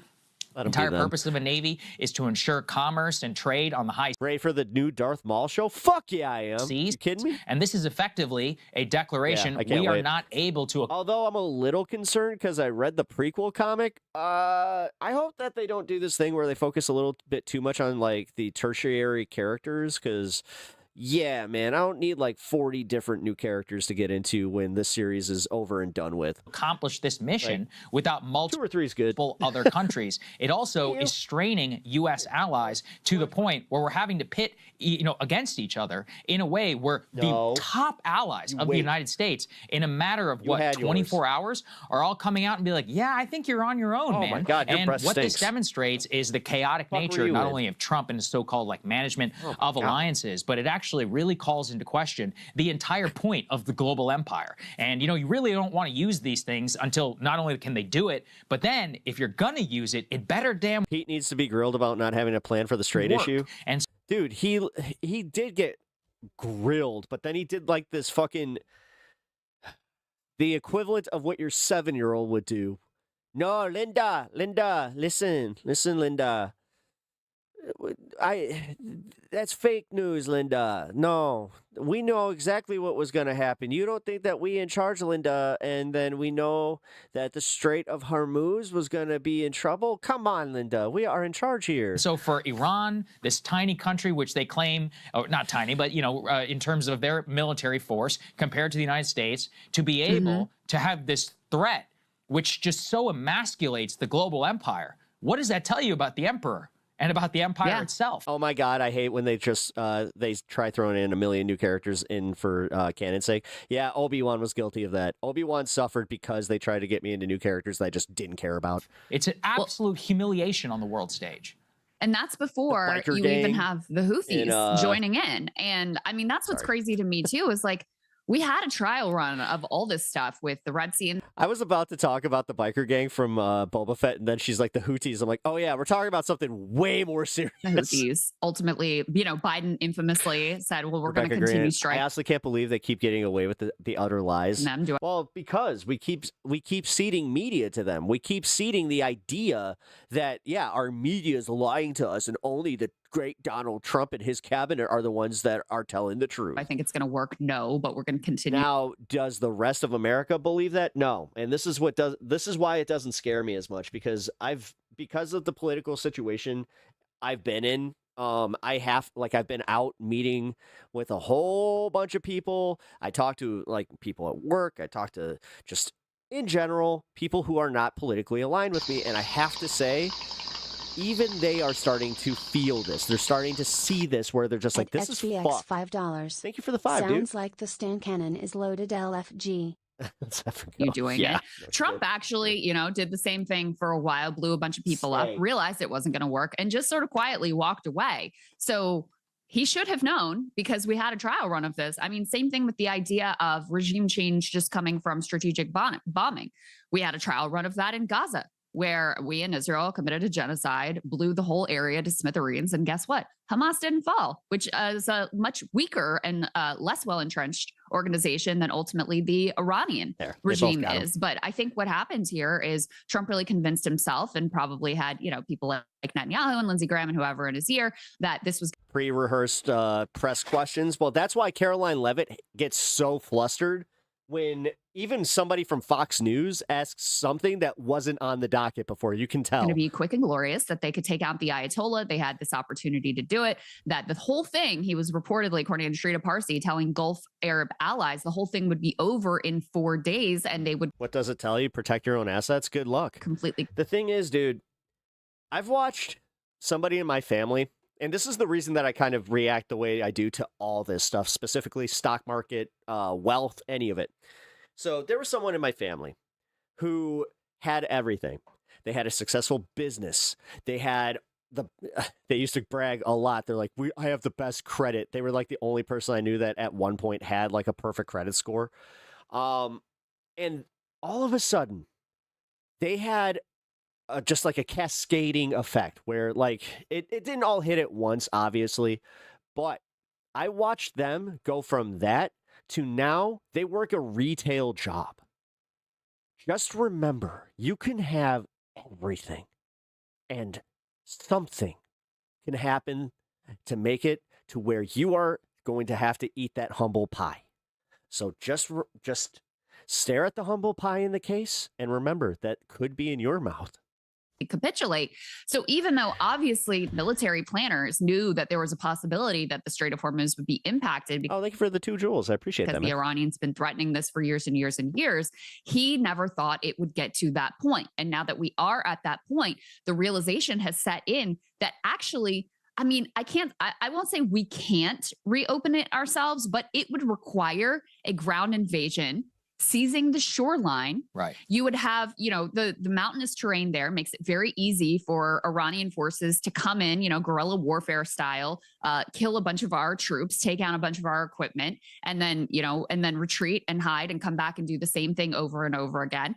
If we and our allies do start escorting ships through the Strait of Hormuz, it makes everybody involved. I've eaten humble pie. You gain a lot of empathy real quick. Yep. Including these, cargo. That's why, I don't ever, when I was a 20-something-year-old, I remember being a real shithead about entitlement programs because I listened to some of my more Republican friends, and then I realized how big of an asshole I was because they weren't the fucking problem. Ships that these are just civilian, sailors trying to earn a living that have nothing to do with this conflict, makes them sitting ducks. So it really is an impossible situation. The only way to solve this. History is a great teacher if you're willing to learn. We are going to go into the problem with chosen history. So one of the biggest things that I've been seeing on TikTok in the history and the learning community. Oh my God. So, short form teaching videos. So it's essentially just educational fucking TikToks.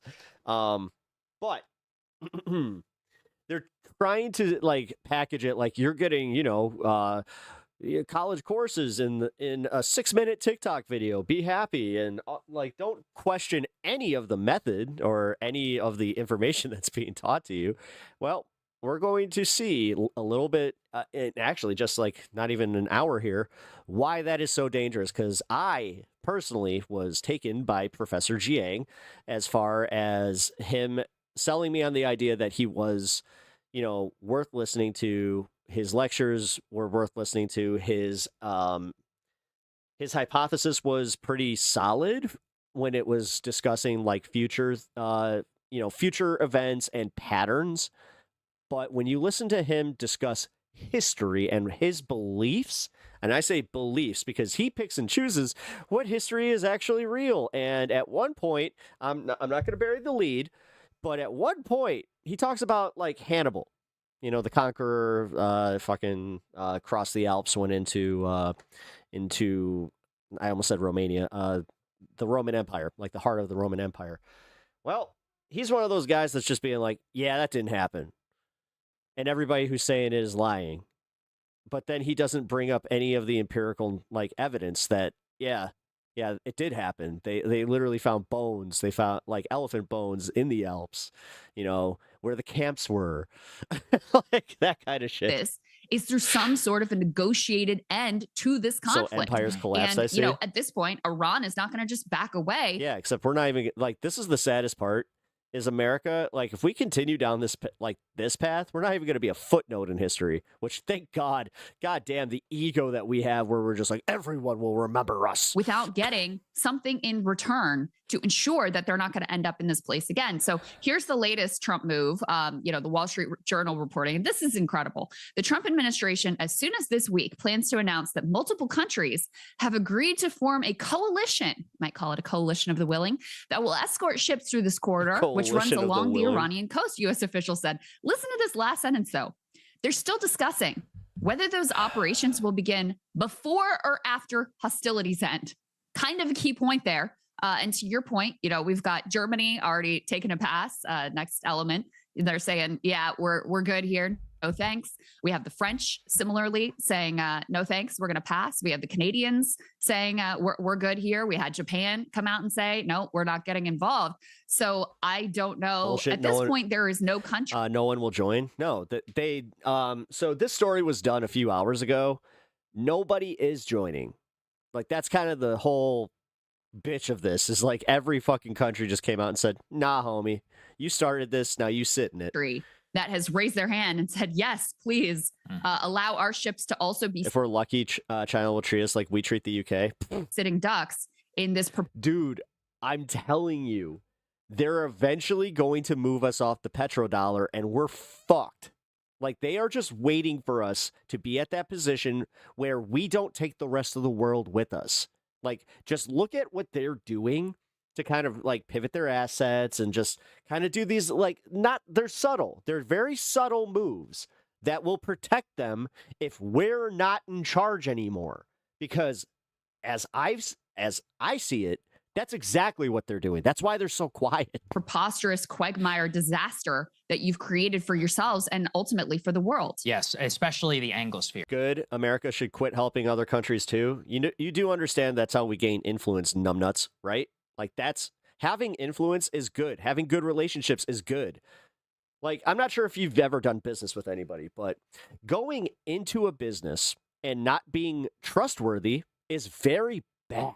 That's bad for business. That's why a lot of businessmen understand that they have to have some reasonable form of integrity. Like, they have to.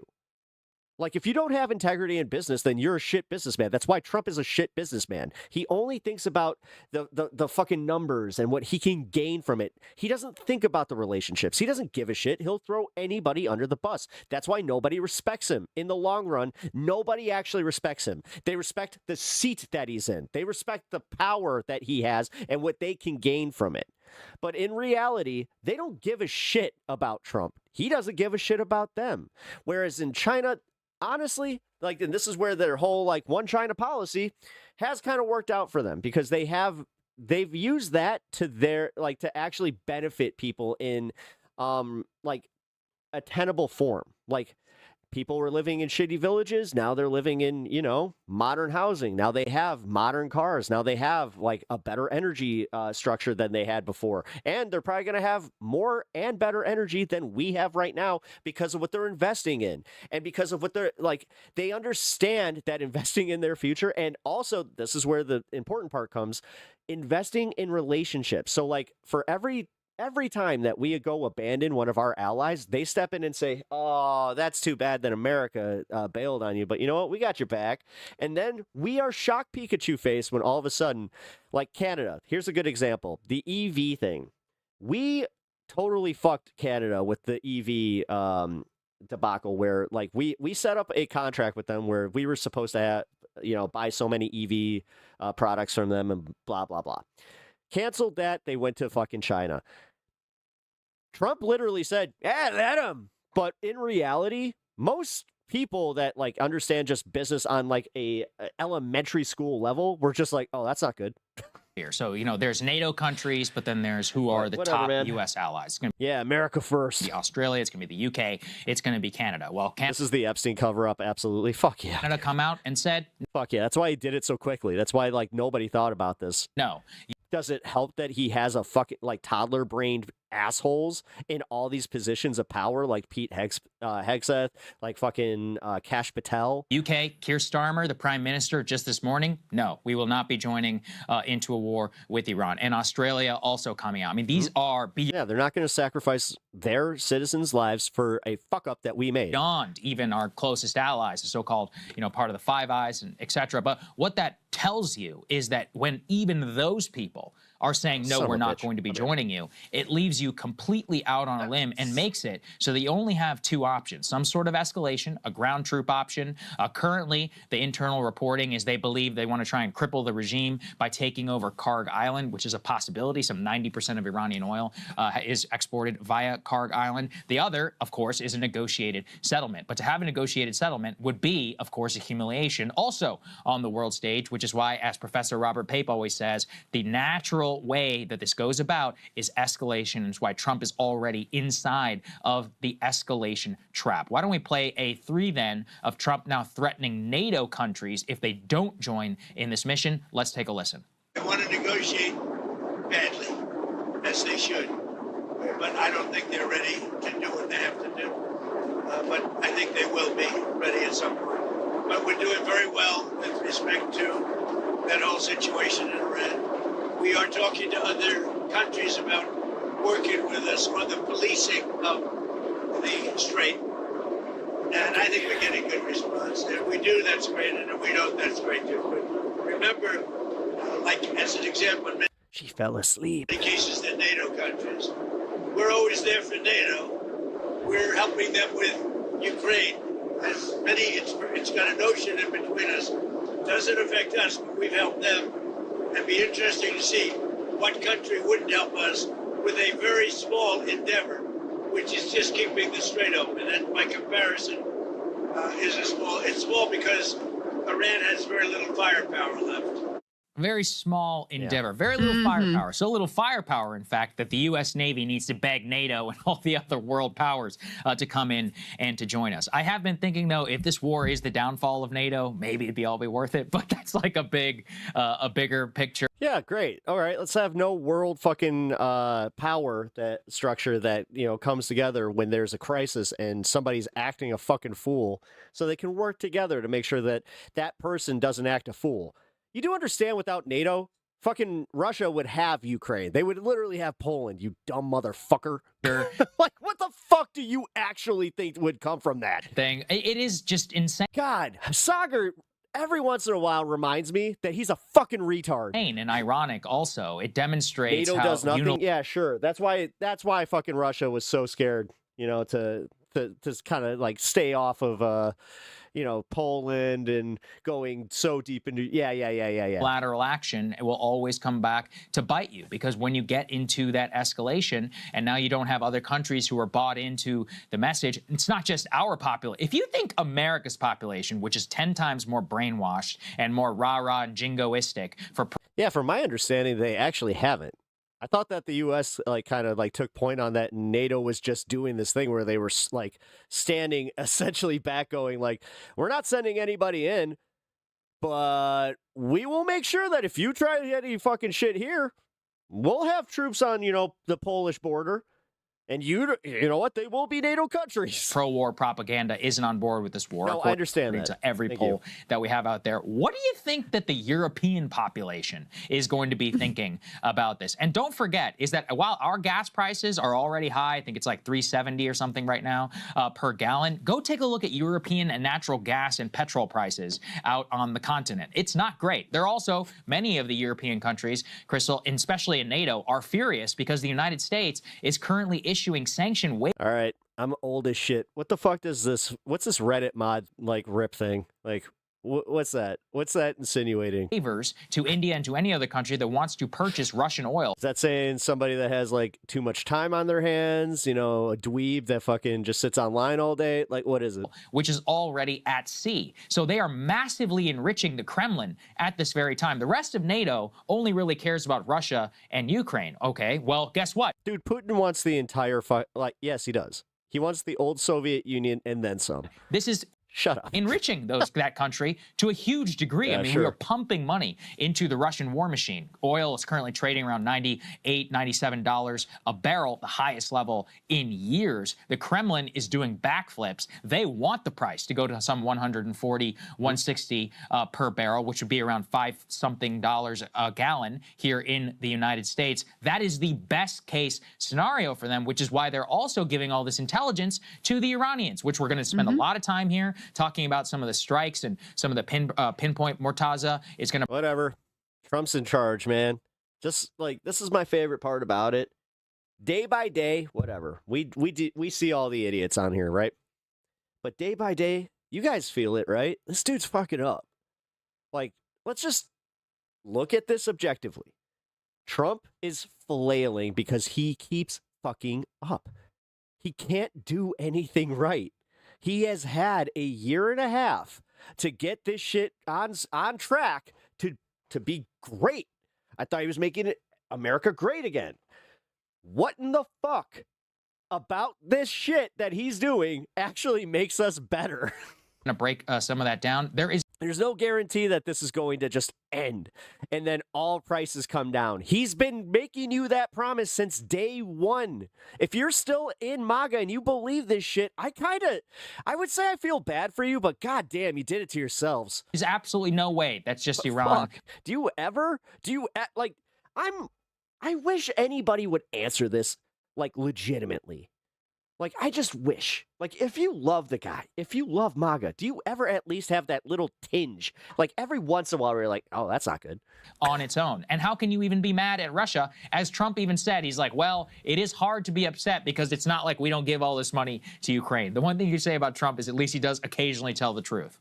Yeah. Well, I mean, Trump is right. I paid $2.62 a liter. Right. That the Europeans are fucking leaders. We're screwed out of this.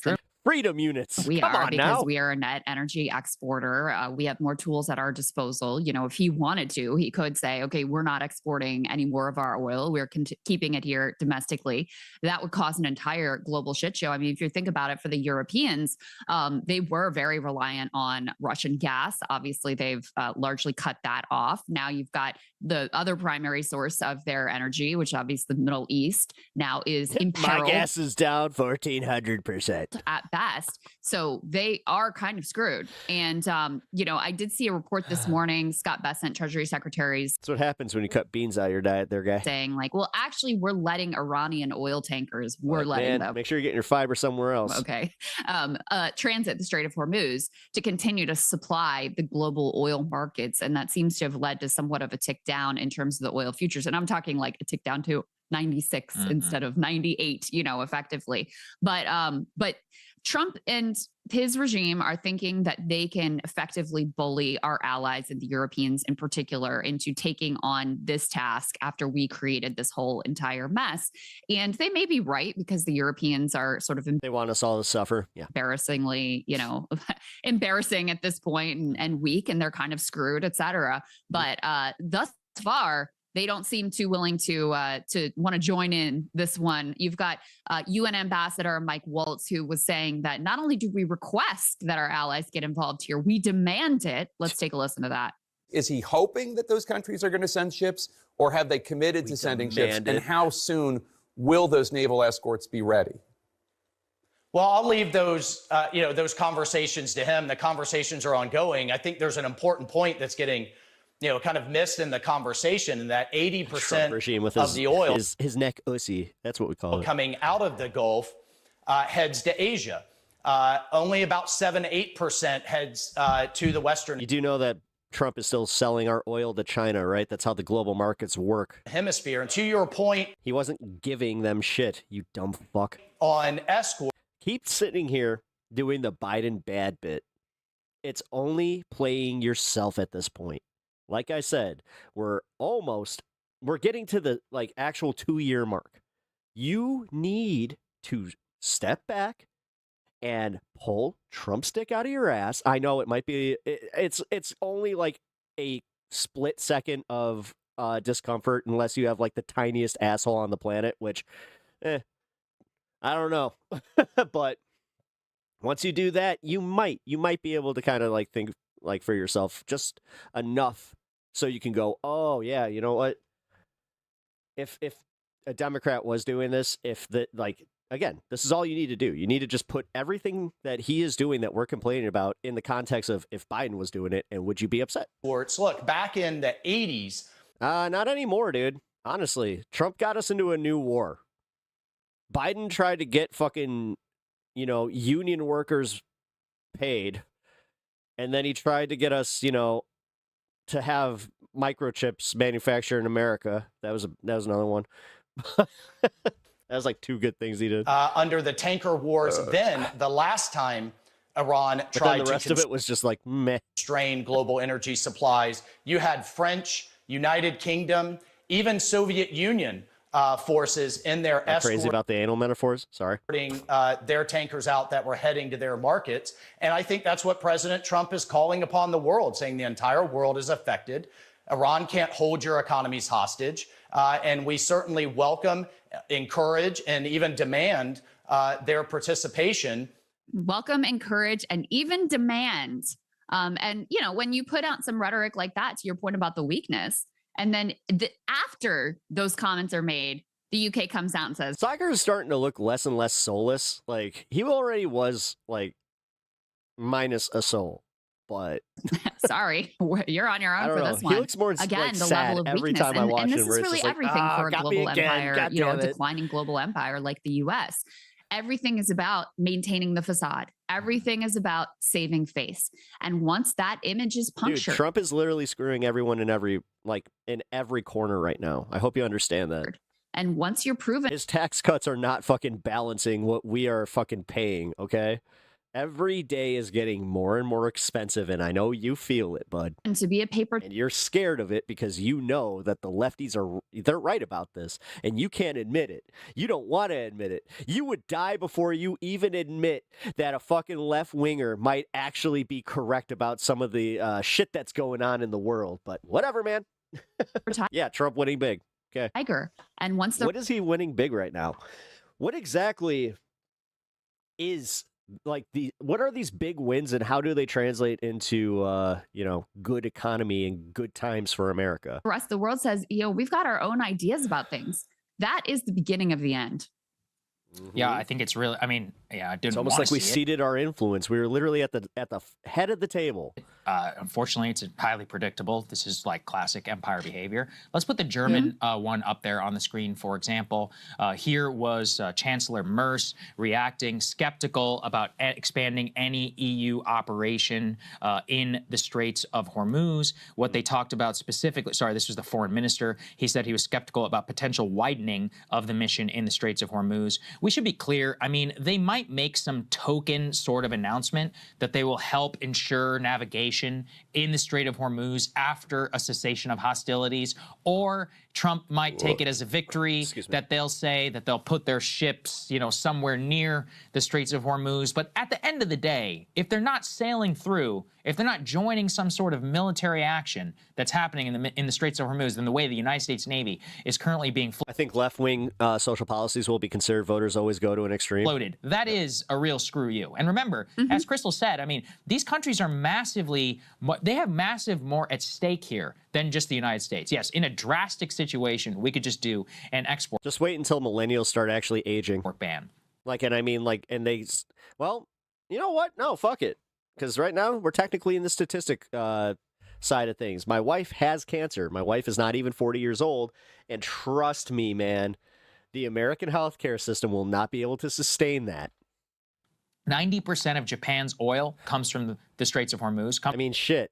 We've only been able to fucking, like, get by from your, like, people like you, like your kindness and you guys supporting this, you know, my wife's cancer fund, the stream, the GoFundMe, any of that stuff has, you know, you guys have done so much more than any, like, the country has done. Comes from the Middle East. But it'd be nice to live in a country where I wouldn't even have to ask for those things. 40-something% of China's oil comes from the Middle East. The Europeans, it's not just an oil problem they have, it's really natural gas because of Qatar. So Qatar's natural gas, their LNG, has been massively important to their ability to try and wean somewhat off of Russian gas since the 2022 Russian invasion of Ukraine. But you put all this together and the bottleneck of everything that's currently happening, and you are already seeing, remember, it's not just oil, it's not even just gas. We're also talking about helium. We're talking about fertilizer. We're talking about urea. We talked a little bit about that earlier. I was just looking. My wife got me this awesome coaster. She got me this like a while ago, but I highly recommend it to anybody that's like a coaster fan. So notice how it's got this insert. It fits small cans, large cans, and thin cans. So no matter what event you're at, your coaster will keep your drink cool. This morning, China has already released its strategic fertilizer reserve. I didn't even know they had such a thing. Smart behavior, by the way, real country behavior. Guess which country, major economy, doesn't have a strategic fertilizer reserve or any reserve of any kind? United States, which means our farmers are going to be massively at stake of the global market. And also, China and the U.S. have an upcoming, Trump and China have an upcoming summit, which is supposed to take place at the end of the month. And the president is even saying that he may delay any sort of that summit or demand Chinese participation in some sort of Hormuz clearing operation if that summit were to continue to go forward. They don't care at all. This is good for them. Farmers are already fucked. Trust me. No, China's going to come out and just be like, too bad, big boy. You know, there's nothing that they would love more than to have the United States embroiled in a weeks or years long war in Iran, which Farmers is are they get all their interceptor. They're watching those satellites. Good. I saw pictures come out of the PLA, the People's Liberation. Fuck them. They wanted to vote for this shit. They wanted to sit here acting like they fucking knew so much about politics and policy and who's better for farmers. Well, get fucked. An army headquarters where they're just monitoring the situation with these. Oh, that's right. Some of my tax money already went out to like subsidizing these dipshits when they voted for him the first time with the soybeans. Giant monitors and maps, and they're just sitting there watching. They voted for it. We pay for it. That's how this works. These missiles. Sorry, Ryan, not trying to shout at you. Go up, calculating trajectories. Also, Ryan, if you haven't already subbed to the channel, please do. Looking at what's working, what's not working. Who, by the way, that goes for all you. Controls the global drone supply parts. Where do you think it all comes from? Comes from China.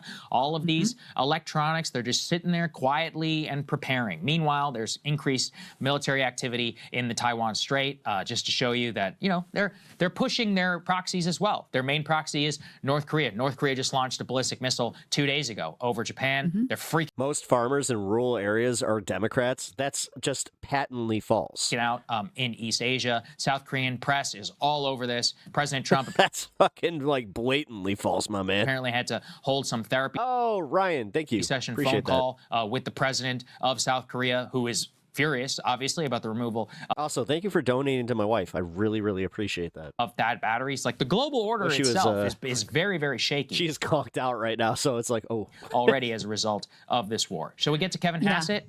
Or do you want to say let's go. No, let's go. Well, just one quick thing on that, to your point about sort of like the global order is shaky. And in a lot of ways, the global order is being determined as we speak, depending on how this war shakes out, how long it goes, how damaging it is to the US, how damaging it is to the world, how damaging it is to the empire, what the Gulf countries do after this. And in that way, it truly is a world war. A world war is not necessarily about like the number of people killed or exactly the number of countries that are involved in hot military action. This is insane. The global order is done. I mean, this isn't the first time that this has happened. It's the first time that in, 60-something, 70 years or whatever, that we've had to kind of face this. So right now, if you look around the world, you have a whole lot of countries in these interrelated hot war conflicts. But in any case, the bitch of it is, me as a millennial, I thought I was past this. I thought that we wouldn't go back to what my, grandparents fought for, and then we learned a lesson, I thought. And then, Vietnam, thought we learned some lessons. Again, I thought we learned lessons from Iraq and Afghanistan. World War really is about what the world order is going to look like coming out of that. And I think from that definition, we are already in one. Let's go ahead and take a listen to Kevin Hassett here. Very noteworthy. I'm willing to make a deal, get rid of the foreigners in our government, and we can get rid of Trump. Someone else made this point on Twitter that the administration, this wasn't Marco Rubio coming out. You didn't have the military brass. It was largely like the economic guys who were sent down. All right, let's go back 4 generations. Cool. On the Let's do it. Sunday show. Let's do it.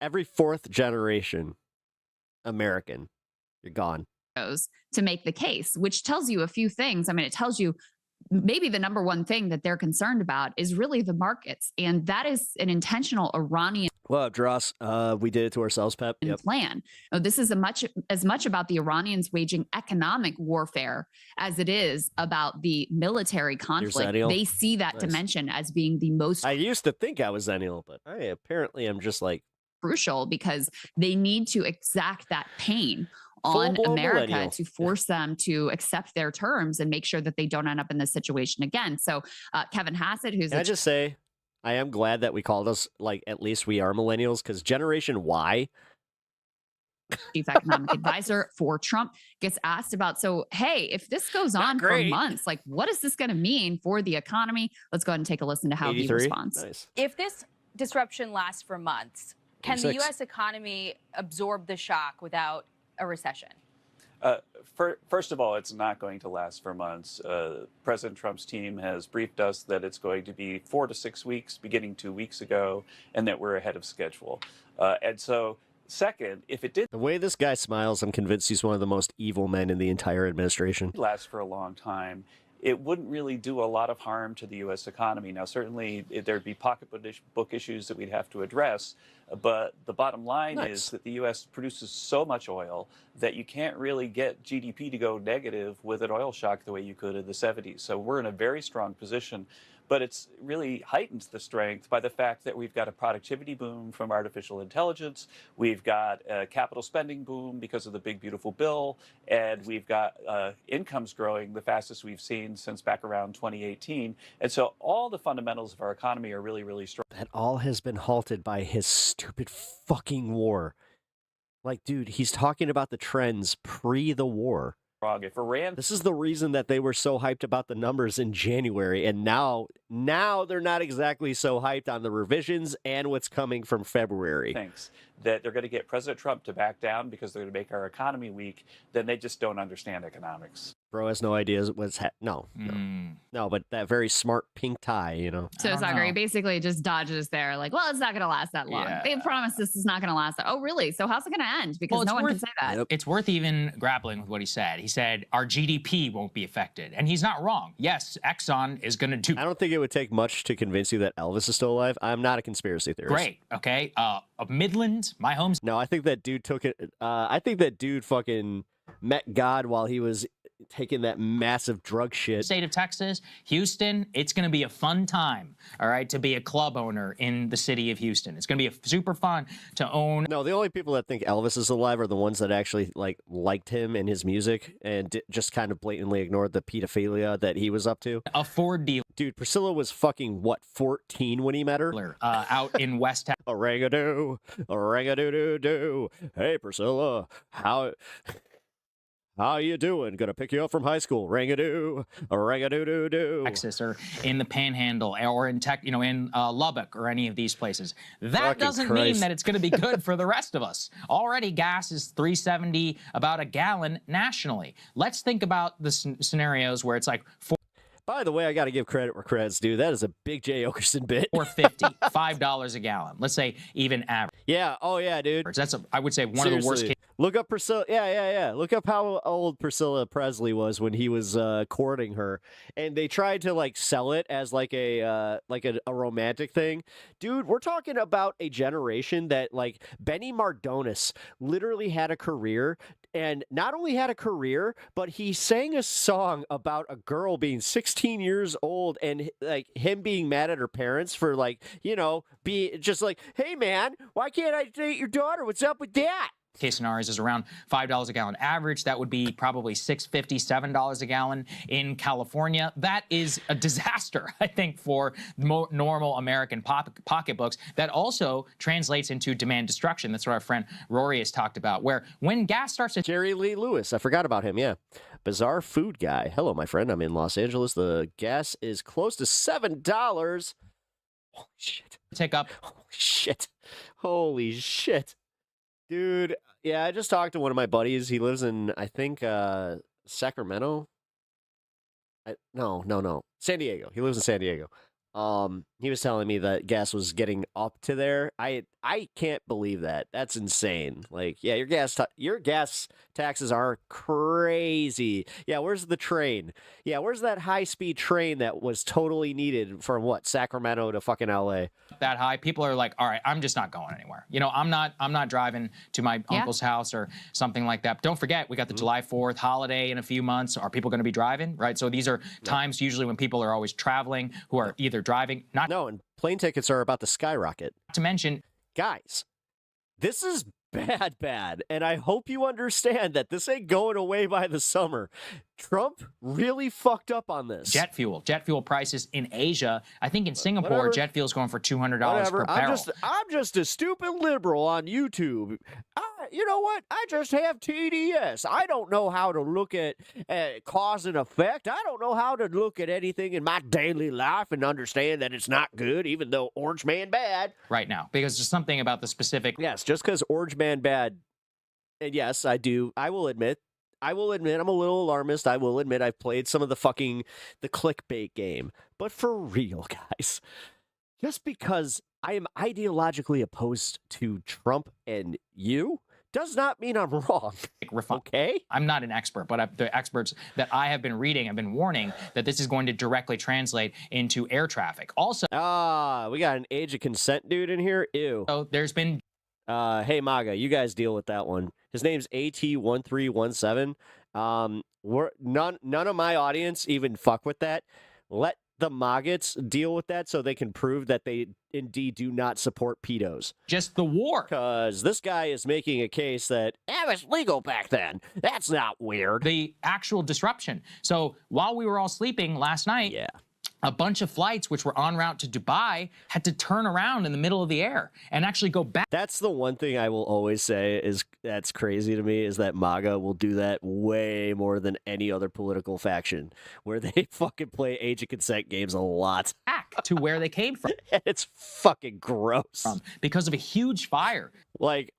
Dude, someone needs to go and check that guy's internet history. That broke out. Remember, Dubai is one of the busiest airport, maybe the busiest airport in the entire world. They handle tens of thousands of passengers per day, even on a limited schedule. So already they had to cancel flights for a prolonged period. They're warning people, do not come to the airport. There's a lot of freaky guys. That's not freaky. Freaky can be just fine. I don't care who's freaky. I don't king shame, but that's why I'm saying that's not freaky. That's disgusting and criminal. They have immense censorship in that's criminal, especially now. The UAE. This guy, he's like a Mickey Mouse over here. I haven't even seen any real videos that have been coming out as a result. But just think about, the danger to air traffic in one of the more busiest parts. I know the age of consent in Florida. Of the entire region, Qatar Airways, many of these places, these are gateways to Asia. So this will have demand destruction at every level, from the war and to oil. So they're just running headlong into allegations. So I think last thing, sorry, go ahead. Oh, I was just going to say, I mean, that airport is also just... Whatever, man. This guy has died on that hill where Elvis didn't do nothing wrong. Yeah, the age of consent was 14 back then. It's like very crucial to the economy of the UAE. It's billions of dollars every day in revenue that comes through there. And just tell this joker not to come into the 100-acre wood. I've got my pew-pew ready. There's one thing I will not tolerate is the pedophilia. And I did see images. I'll tell you what I also won't tolerate. Those tiggers. We can't have them coming into the 100-acre wood by the lot. That purported to be God damn it. Of a fuel depot near the airport on fire after, presumably an Iranian I'm making it a little bit worse. Drone strike. So yeah, their economies are still, being messed with in a way that is probably going to be very difficult for them to recover because their brand is being destroyed. The Iranian foreign minister went. You can't say that. And did a couple interviews yesterday as well, and he said, "Hey, the Strait of Hormuz, it's open for anyone we want it to be open for. It's not open for the U.S. and their allies, but for other countries, sure, Strait of Hormuz is open." So let's take a listen to that. Oh, if you think that's bad, you should hear what I made Winnie the Pooh say about fucking Eeyore. Well, as a matter of fact, the Strait of Hormuz is open. It is only closed to the tankers and ships belong to our enemies, to those who are attacking us and their allies. Others are free to pass. Of course, many of them prefer not because of their security concerns. This has nothing to do with us. And at the same time, there are many tankers out here ruining childhood memories. Dude, I've ruined my own. If there's one thing, like, if I can give you guys any solace, if I've ruined Winnie the Pooh for you, I did it for me too. And the thing is, here's what's really depressing. My mom read every Winnie the Pooh book to me. She was a huge A.A. Milne fan. And I've ruined my own childhood. and ships who are passing. Good night, Peach Creek. I will catch you later, man. Through the Strait of Hormuz, and I can say that the strait is not closed, but it is only closed to American, Israeli, ships and tankers, and not to others. Yeah. But we do know, though, that obviously traffic through the Strait of Hormuz is greatly, greatly, greatly diminished because, even if you are not U.S. Israeli flag tanker owned tanker, you're probably not feeling real safe going through there at this point. And the insurance rates have just astronomically skyrocketed. I mean, a bunch of insurance. Sorry, we are beyond wholesomeness with Winnie the Pooh. Are just like, yeah, we're. Oh, I don't know about that. There's a reason that I was stuck in the tree. And did you notice that all of my stuffing was coming out a little bit? That's because somebody ran a train on me.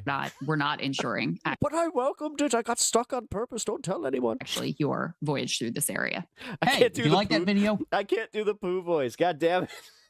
Hit the like button or leave a comment below. It really helps get the show to more people. And if you'd like to get the full show ad-free and in your inbox.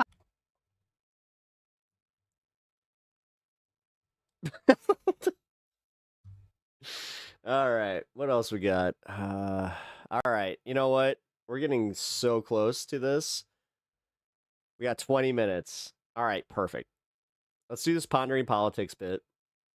Then we're going to get to the debunking fake history and Prof.Jiang, because I think that we all could do with understanding just how much of a hack this guy really is. And I literally went from being a subscriber, being a fan of like a lot of what he said, just within a few hours of like that. Not even. After watching this video, I immediately just went, oh, fuck this guy. Oh, fuck this guy.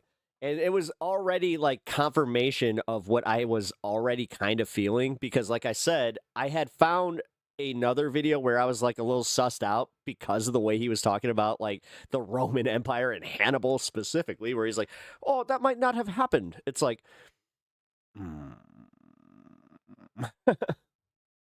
First line too, I'd love to change the world. Everywhere there's freaks and Harrys, tell me where there's sanity, tax the rich, feed the poor. Wait. I'd love to change the world. Is that like the Michael Jackson song? There's a new pseudo-historian in... Oh, that's not him. That's You're the next someone one. who has had lots of interactions with Donald Trump. Do you think he has a clue what he's trying to achieve in the Middle East? No, I don't. As we've been discussing on this channel, Piers Morgan is jeopardizing his friendship with Donald Trump by becoming increasingly critical of Trump and his mismanagement of the Iran war effort. Well, Piers just admitted that he, quote, bashed Donald Trump during a BBC News interview this morning when asked about Trump's mismanagement of the war, going so far as to call Trump clueless, and we have to talk about it. But before we do, if you end up liking this video and you want to support the channel, please be sure to hit the like, subscribe, and everything in his power to cast Trump in the best possible light. I still like the video, even though I'm critical. Holds him to a much lower standard than he does liberals and progressives and the left and the Democratic Party in the United States. And yet, by the way, guys, I'm only going till about 5 hours. Trump's mismanagement of the Iran war has been so objectively... Streams will be a little bit shorter coming up. Catastrophic Obviously. and politically catastrophic and economically catastrophic that even Piers Morgan is just increasingly critical, not just on Piers Morgan. Also, just so you guys know, before I do end stream, what I'm going to do is check on her. If she is completely conked out, then I might be able to continue another hour. But Uncensored, but on the BBC when being thanks, Groove. interviewed by others instead of just Christopher Robin doing the interviewing when he is an interviewee. He's even critical of Trump in other contexts as well. Piers Morgan says Trump doesn't have a, quote, clue about... Can I do this? Like, am I getting sick? I'm Winnie the Pooh. Hi. Hello. I'm just a silly bear. There we go. What he wants in the Middle East. His, quote, mission statements have changed, quote, out. Pussy hippies, fuck off. Whoa, we got somebody that's like just overtly anti-hippie. Hour by hour. Piers Morgan is calling out Donald dude, coming here like attacking like one of the most chill contingents. Trump's shifting rhetoric. Rockets at fucking 3:40 a.m. FML. Oh my God, are you getting the Iran here? conflict? In a Sunday morning appearance on the BBC, host... Hold on. Is that an update there, my guy? Because I know that we got some agenda free.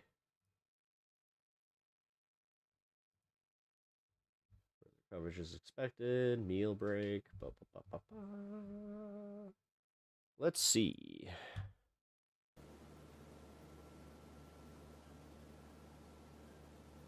Beirut and Tel Aviv. Well, it's just Beirut. Or, wait, which one is this?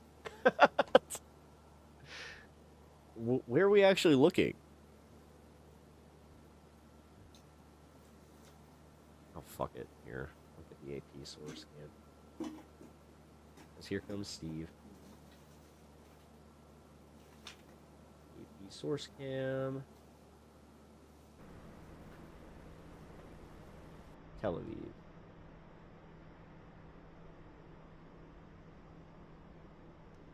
Okay, we're not in that big of a delay. What the hell?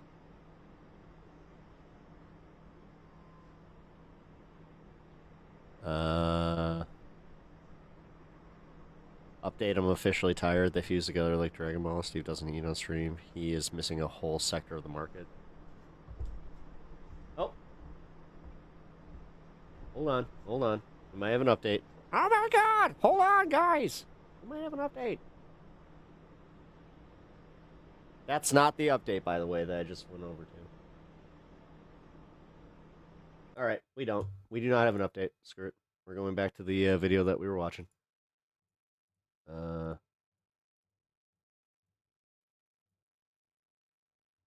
Where is it? God damn it. There it is. Laura Kunsberg asked Morgan bluntly, quote, Piers, you're someone who's had a lot of interactions with Donald Trump. Do you think he has a clue what he's trying to achieve in the Middle East? Well, fortunately, we have the clip of the question and Piers' response, and it is wildly entertaining. And again, note the sobriety that Piers is treating this, because, Ben Shapiro recently called Piers' show the Jerry Springer of U.S. politics, and there's a bit of truth to that.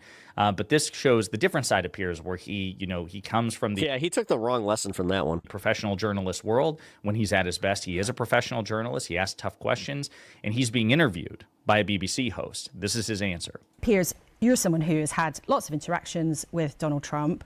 Do you think he has a clue what he's trying to achieve in the Middle East? No, I don't.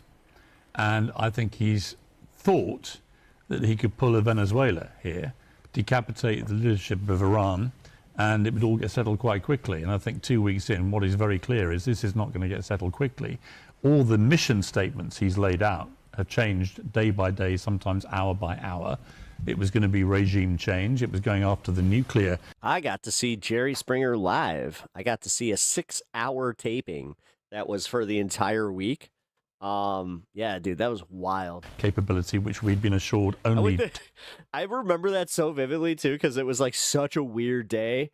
My mom's boyfriend at the time, he had a daughter who I totally had a huge crush on. That was, God, she was like 24 and I was like 12.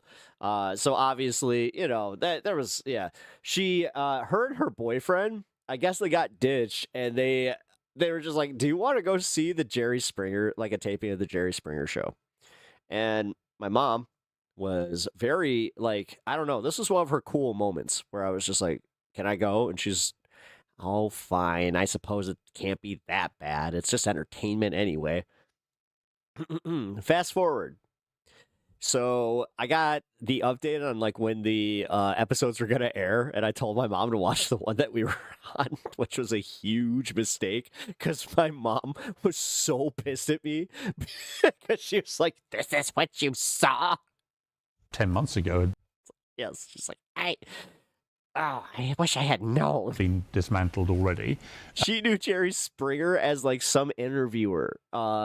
It was pre, like, obviously the Jerry Springer show. Like, he was on like some other news program for a while where she was just like, oh, it can't be that bad. She thought I was like going to see like Charlie Rose or some shit. Et cetera, et cetera. And I think that what you've got is a very interesting war. Dude, obviously all wars are interesting. I got to see a little person fucking straight up fight like a dude for like fighting for his honor. I got to see, multiple like, yes, this is my baby's daddy's kind of thing. Interesting, but particularly interesting here, whether you got the tremendous. And I got to see Steve Wilkos multiple times fucking pick somebody up. The overwhelming superiority of the American and Israeli military combined, which is bigger than anything we've ever seen probably on planet Earth, up against the Iranians, who have played a very different strategy. They've gone after a war economically, and they've been very successful so far by controlling the Strait of Hormuz and by attacking its neighboring Gulf states in the touristy areas. Had you never seen that shit? No. They are sending a signal that we can't beat you necessarily militarily, but economically we. There's a few. Like, as I said, I saw a whole week of taping. We can paralyze you. Yeah. So, in essence, Piers is almost arguing that. I wonder if I can find the dates. Trump's losing the war. I mean, he's certainly not. It was either 1999 or 2000. That's when I went. Not losing the war militarily necessarily, but he's losing the war economically. And that Iran is engaging with asymmetric warfare, knowing that they can't go toe-to-toe with either Israel or the United States, much less both of them together in a conventional military conflict. And yet they're accomplishing their goals all the same. In his words, they have been incredibly successful. So I appreciate the fact that this is, again, a moment where Piers is, principle, to the extent that he has any regarding Trump, has manifested. Like, look, Trump has just lied. Trump has, made all sorts of claims about the predicate, the casus belli for the war. It's changing hour by hour, minute by minute. He recycles them. He'll go back and forth, back and forth. He still, to this day, will contradict himself about Iran's nuclear program, nuclear potential. In one interview within the past week, he'll say something like, we totally Oh, I have a limit of 2 hours of news talk online. I reached that that limit 3 hours ago. I need to bow out. Peace out. All right, man. I'll catch you later. I mean, to be fair, Groove, I am doing in 4 minutes, content that is not politically involved necessarily. It's more so debunking Prof.Jiang, but yeah. No, I appreciate that, man. give algo love to other creators, like for real. Like, I hope you guys understand. I want essentially everybody that is a YouTuber, even, God, I hate to say this, even if they are right wingers, like, dude, this is a hard gig. It is. And I hope nobody tries to ever be like, this is super easy, blah, blah, blah. It's not. Yeah, man. Like, leave those likes on their videos, comment on their videos, and subscribe to their channels, because I'm telling you right now, that's the way that you can help all of us. But obliterated their nuclear potential, not even their program, totally obliterated the nuclear potential during Operation Midnight Hammer in 2025. And then the next day, I appreciate that. Do a different interview and say, within 2 weeks, they were going to have nuclear weapons. We had to take them out. These, again, are mutually exclusive propositions. There's no way to square the circle. They are explicitly contradictory. They cannot coexist in an internally consistent, internally coherent rationale. Piers is calling this out. And Piers seems to know what he's doing, in the sense that when people understandably criticize him for pulling his punches with Trump, he said today, well, let me first see what he says. Piers Morgan has such a massive contradictions, happy to bash Starmer over Mandelson and Epstein, yet he also says he likes Trump, a man whose name is written through the Epstein files like a stick of rock and will start a world war to avoid accountability. By the way, in response to this, Piers says, yet I also bash Trump over Iran today, and I also like Keir Starmer personally. So, now again, I would point out he still, I think, compared to Starmer, pulls his punches with Trump, because he Piers is very critical of the scandal surrounding the former Prince Andrew, for example, and Mandelson and others who have been implicated in the Epstein files, or so First humiliated. thing I did was download Pokemon Yellow, and I was like, yep. By the Epstein files that they've either been prosecuted or resigned in disgrace, and yet Piers hesitates to go that far with Trump. So again, this is my big criticism of Piers when he's at his best. I say first thing, I did that. When did the 3DS come out?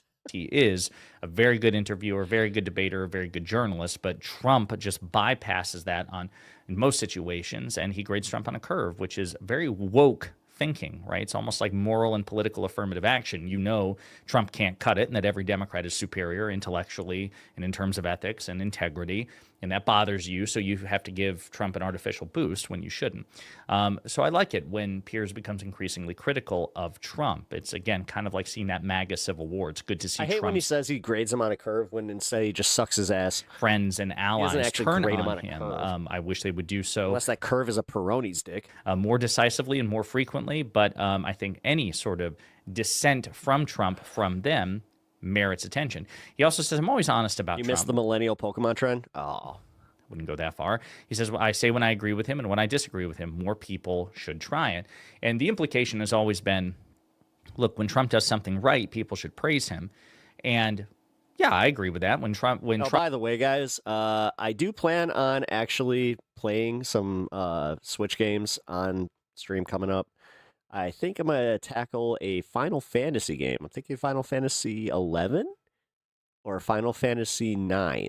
Trump does something right when anybody... 11 being an MMO might be a little hard. Does something right, you should acknowledge it. The problem is Piers never calls on Republicans to do that with Democrats. Where was Piers Morgan saying that to Republicans during the Biden administration? Where was he telling Ben Shapiro and others, like, hey, Joe Biden gets things right? Do you acknowledge when he gets things right? Do you praise? Oh, 420. All right, cool. Give me 1 sec. I'm going to pause that. Let's celebrate and then keep going.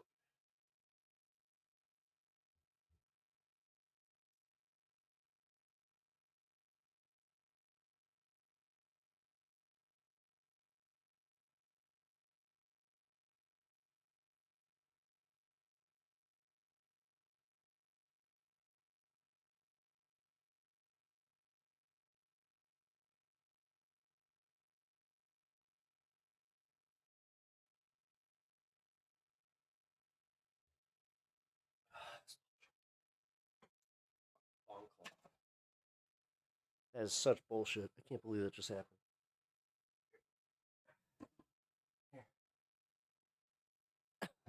Him? Do you kiss his ass? Do you give him an attaboy pat on the back? No, of course not, right? So again, this is kind of the asymmetry, the expectation. Piers and so many others demand people be nice to Trump, but don't demand Republicans, act the same way towards Democrats. Kamala Harris, Barack Obama, Joe Biden, Bill Clinton. Where are you forcing them to praise those Democratic leaders? Again, this is just part of the woke thinking that, unfortunately, when it comes to Trump, has affected Pierce's brain. But again, it is good that he is increasingly critical, which is why I'm drawing attention to it. Yep. Okay. Cool. Cool. Frank, time for some Frank Dibble. And also, let me just delete all this shit because honestly, after all, we are done with this. Probably gonna have to take off, but all right. Let's crush our dreams here, folks, because like I said, we're about to find out why Professor Jiang is a bit of a hack. Full disclosure, I did watch a good chunk of this video. So, I think, let's see. Can I see it? I can't. Yeah, I got to the... here we go. Anti-Semitic conspiracy theories is where I stopped the video because I wanted to cover that one with you folks. All right, cool. That is a sat. I got a sat here. Wake up, babe. There's a new pseudo-historian in town with some absolutely amazeballs ideas. This new guy goes by the name of Professor Jiang. And he's not just a pseudo-historian. By the way, congrats to him for being in his remission. Like, he was making videos through chemotherapy, which I gotta say, if he was in a public space doing that, it's a little whack. And a conspiracy. But if he had, like, you know, his own private room in a long-term facility, that's okay. But he actually pretends that he's a prophet who can predict the future. No. Professor Jiang is a game theorist, best known for his popular Predictive History YouTube channel, where he applies his systems of analysis to the past in order to predict the where future. the stream gets super Back gay. in 2024, I mean, he sure. predicted that Trump would win the presidency, that Trump would go to war with Iran. I'm happy. You guys happy? I mean, gay means happy, happy means gay, right?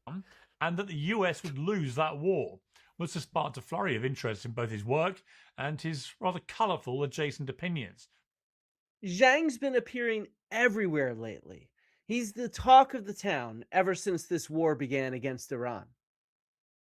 All right, guys, we've got yet another heavy hitter guest and first-time guest on the show. Professor Jiang, he is the star of the popular YouTube channel Predictive History. He uses game theory to analyze past, current, and to predict future geopolitical events.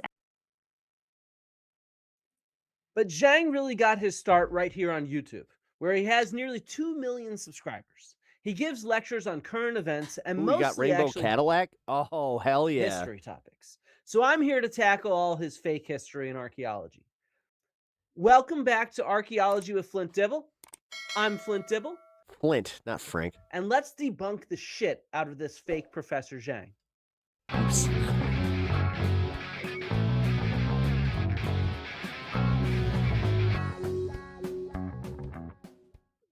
From the start, I want to be absolutely clear. Professor Jiang is absolutely a wacko. That dude's predictions are hella easy, though. Who spreads insanely harmful conspiracy theories about history. Well, that's why I like what he said about the broken clock thing here. Politics. His predictions about the future are mostly not accurate. After all, a broken clock is right twice a day. Professor Jiang is not even a professor. He teaches at a middle school in Beijing called Moonshot Academy. Red flag number 1. He's never taught at a university level. He does not hold any advanced degrees. His bachelor degree is in English literature, not historical or geopolitical topics. On his popular YouTube channel, Predictive History, Jiang's entire premise is that he can predict the future by taking knowledge from the history and the geopolitical present. He claims to use a fictional method, psychohistory, which is not a real thing. It's from the Science Fiction Foundation series by Isaac Asimov. Jesus. Asimov has some good shit. Moon is a harsh mistress is one of those really good stories, but he's also kind of a, I don't know. Jiang sums up his Problematic claims in some the areas. first video of his Secret History series. We'll be looking at all three this semester: the past, the present, and the future. We were analyzing. By the way, the audio is kind of jacked up. Like, you're going to get more, like, I think in the right than the left. Three in order to construct a more objective reality Because he doesn't know how to use a for microphone. ourselves. We will not succeed. We will fail.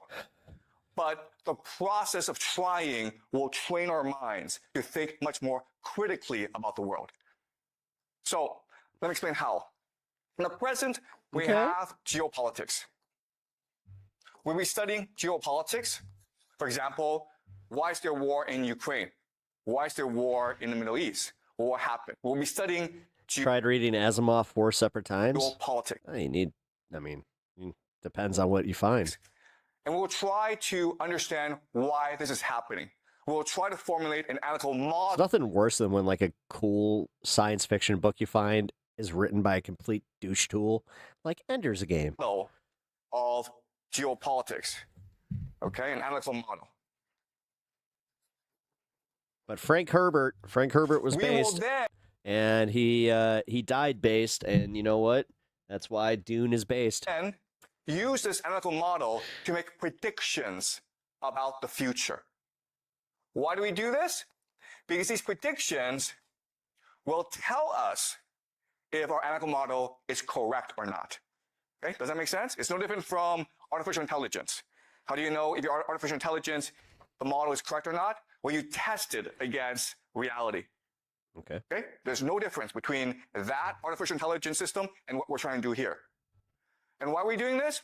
Because if we're able to What about Ender's Game? Oh, that Orson Scott Card is a fucking racist hack. Model well, that makes correct predictions.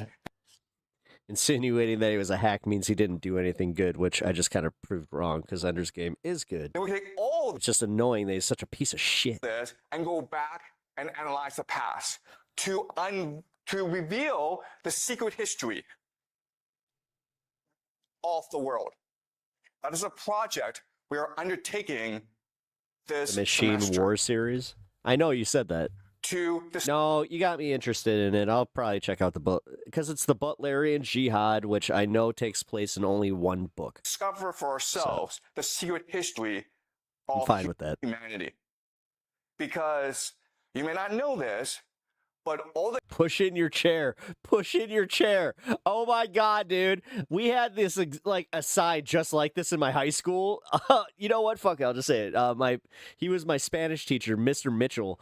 Dude, he used to fucking be so mad when we didn't push in our the chair. history that you learn in school, or that history that you think you know, That's funny to it see. is That just false. brought me back. Okay? The history that you know, the history that you believe, it is a system implanted into your brains by powerful people. The first warning sign of a conspiracy theorist is everything you've been taught in schools is a lie. So don't trust scholars. Instead, trust me, a random tinfoil hat wearing middle school teacher on YouTube. Look, at the core of Jiang's teachings is the existence of a conspiratorial secret society of elites Not sus that at have all. essentially brainwashed everybody. So yeah, his entire theoretical approach to the past, present, and future is a conspiracy. But okay, I'll admit that he did make one good point in that clip. He said we can test his analytical models on objective reality. And guess what? That's much easier to do by testing it on the past than it is to test it on the still-to-be-seen future. After all, we have concrete evidence for what actually happened in the past. Archaeology, history, all that good stuff. So, if we can see if our evidence matches with what he's teaching about history, we can fact-check him in a sense. And he teaches a whole lot of this so-called secret history. He's got nearly 100 lectures on history and civilizations topics. But look, for me, the first question is, if the history that we're taught in schools is false, then where the heck does Jiang's secret history come from? Well, he explains that here.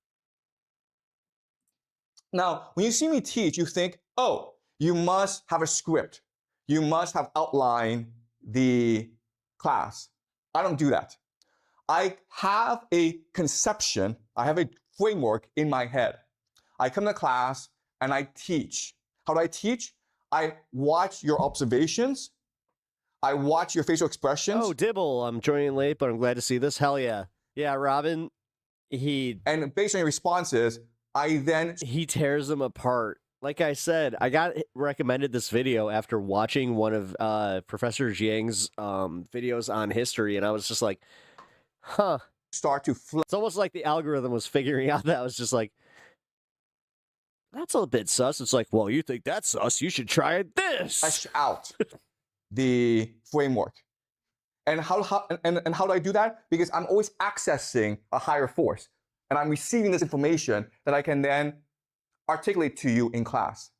And that's why if you have been with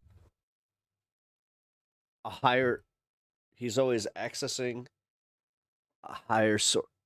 Me for a long, long time, 10 years, you will know I've never taught the same class ever. If you ever wonder why some people don't trust academic, like the academia,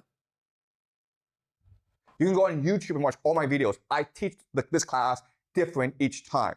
Because each time, what I'm doing is I'm channeling a higher force and bringing it to you.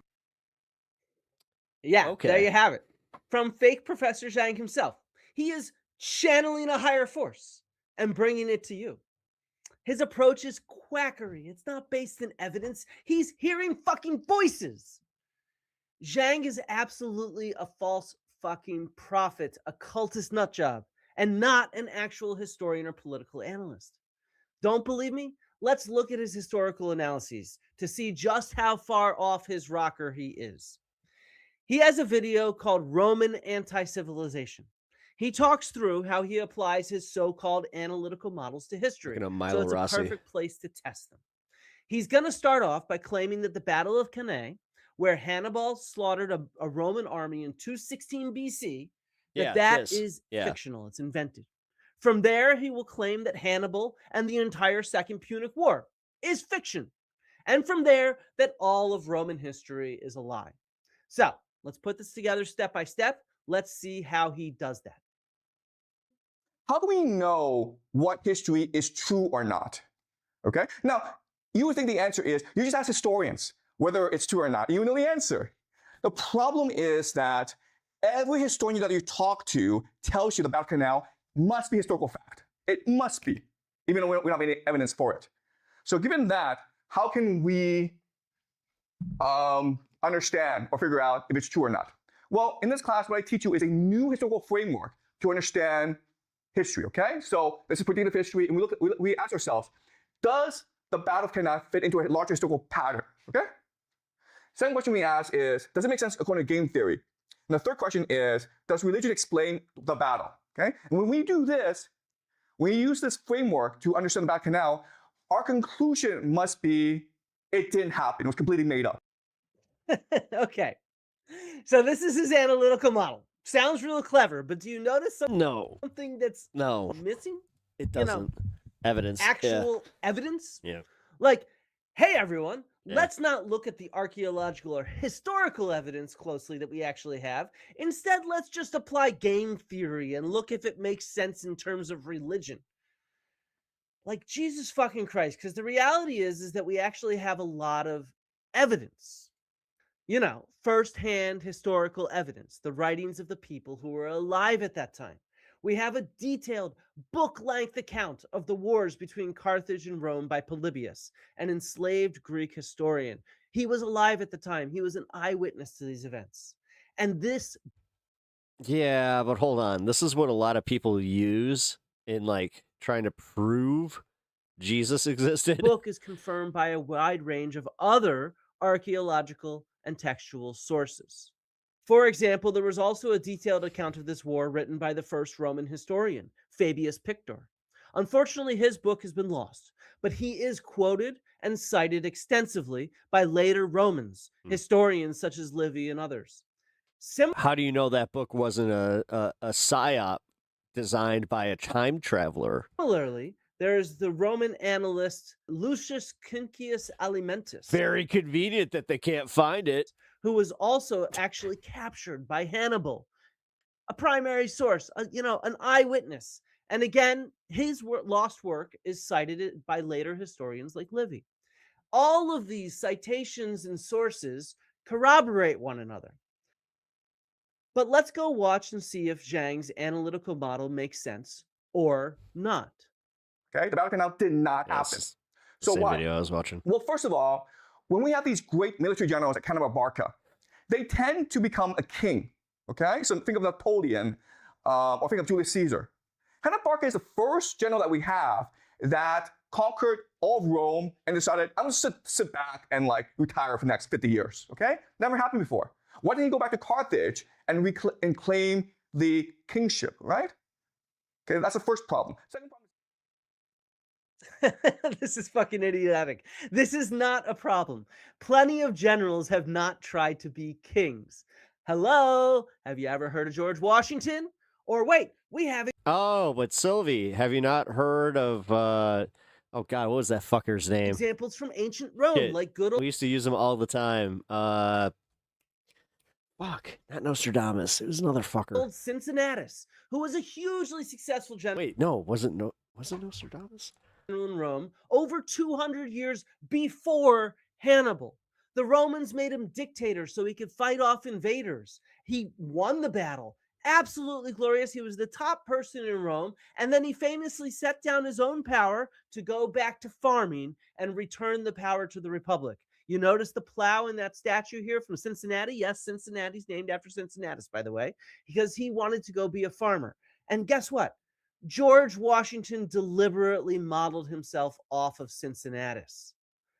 But regardless, none of this matters for Hannibal. Not Napoleon, not Caesar, not George Washington, not Yes, with the Cordains. Cincinnatus. What Quatrains. matters for Hannibal is our evidence for Hannibal. Hey, you. And he had big political ambitions in Carthage. He was from one of the major elite oligarchical families there.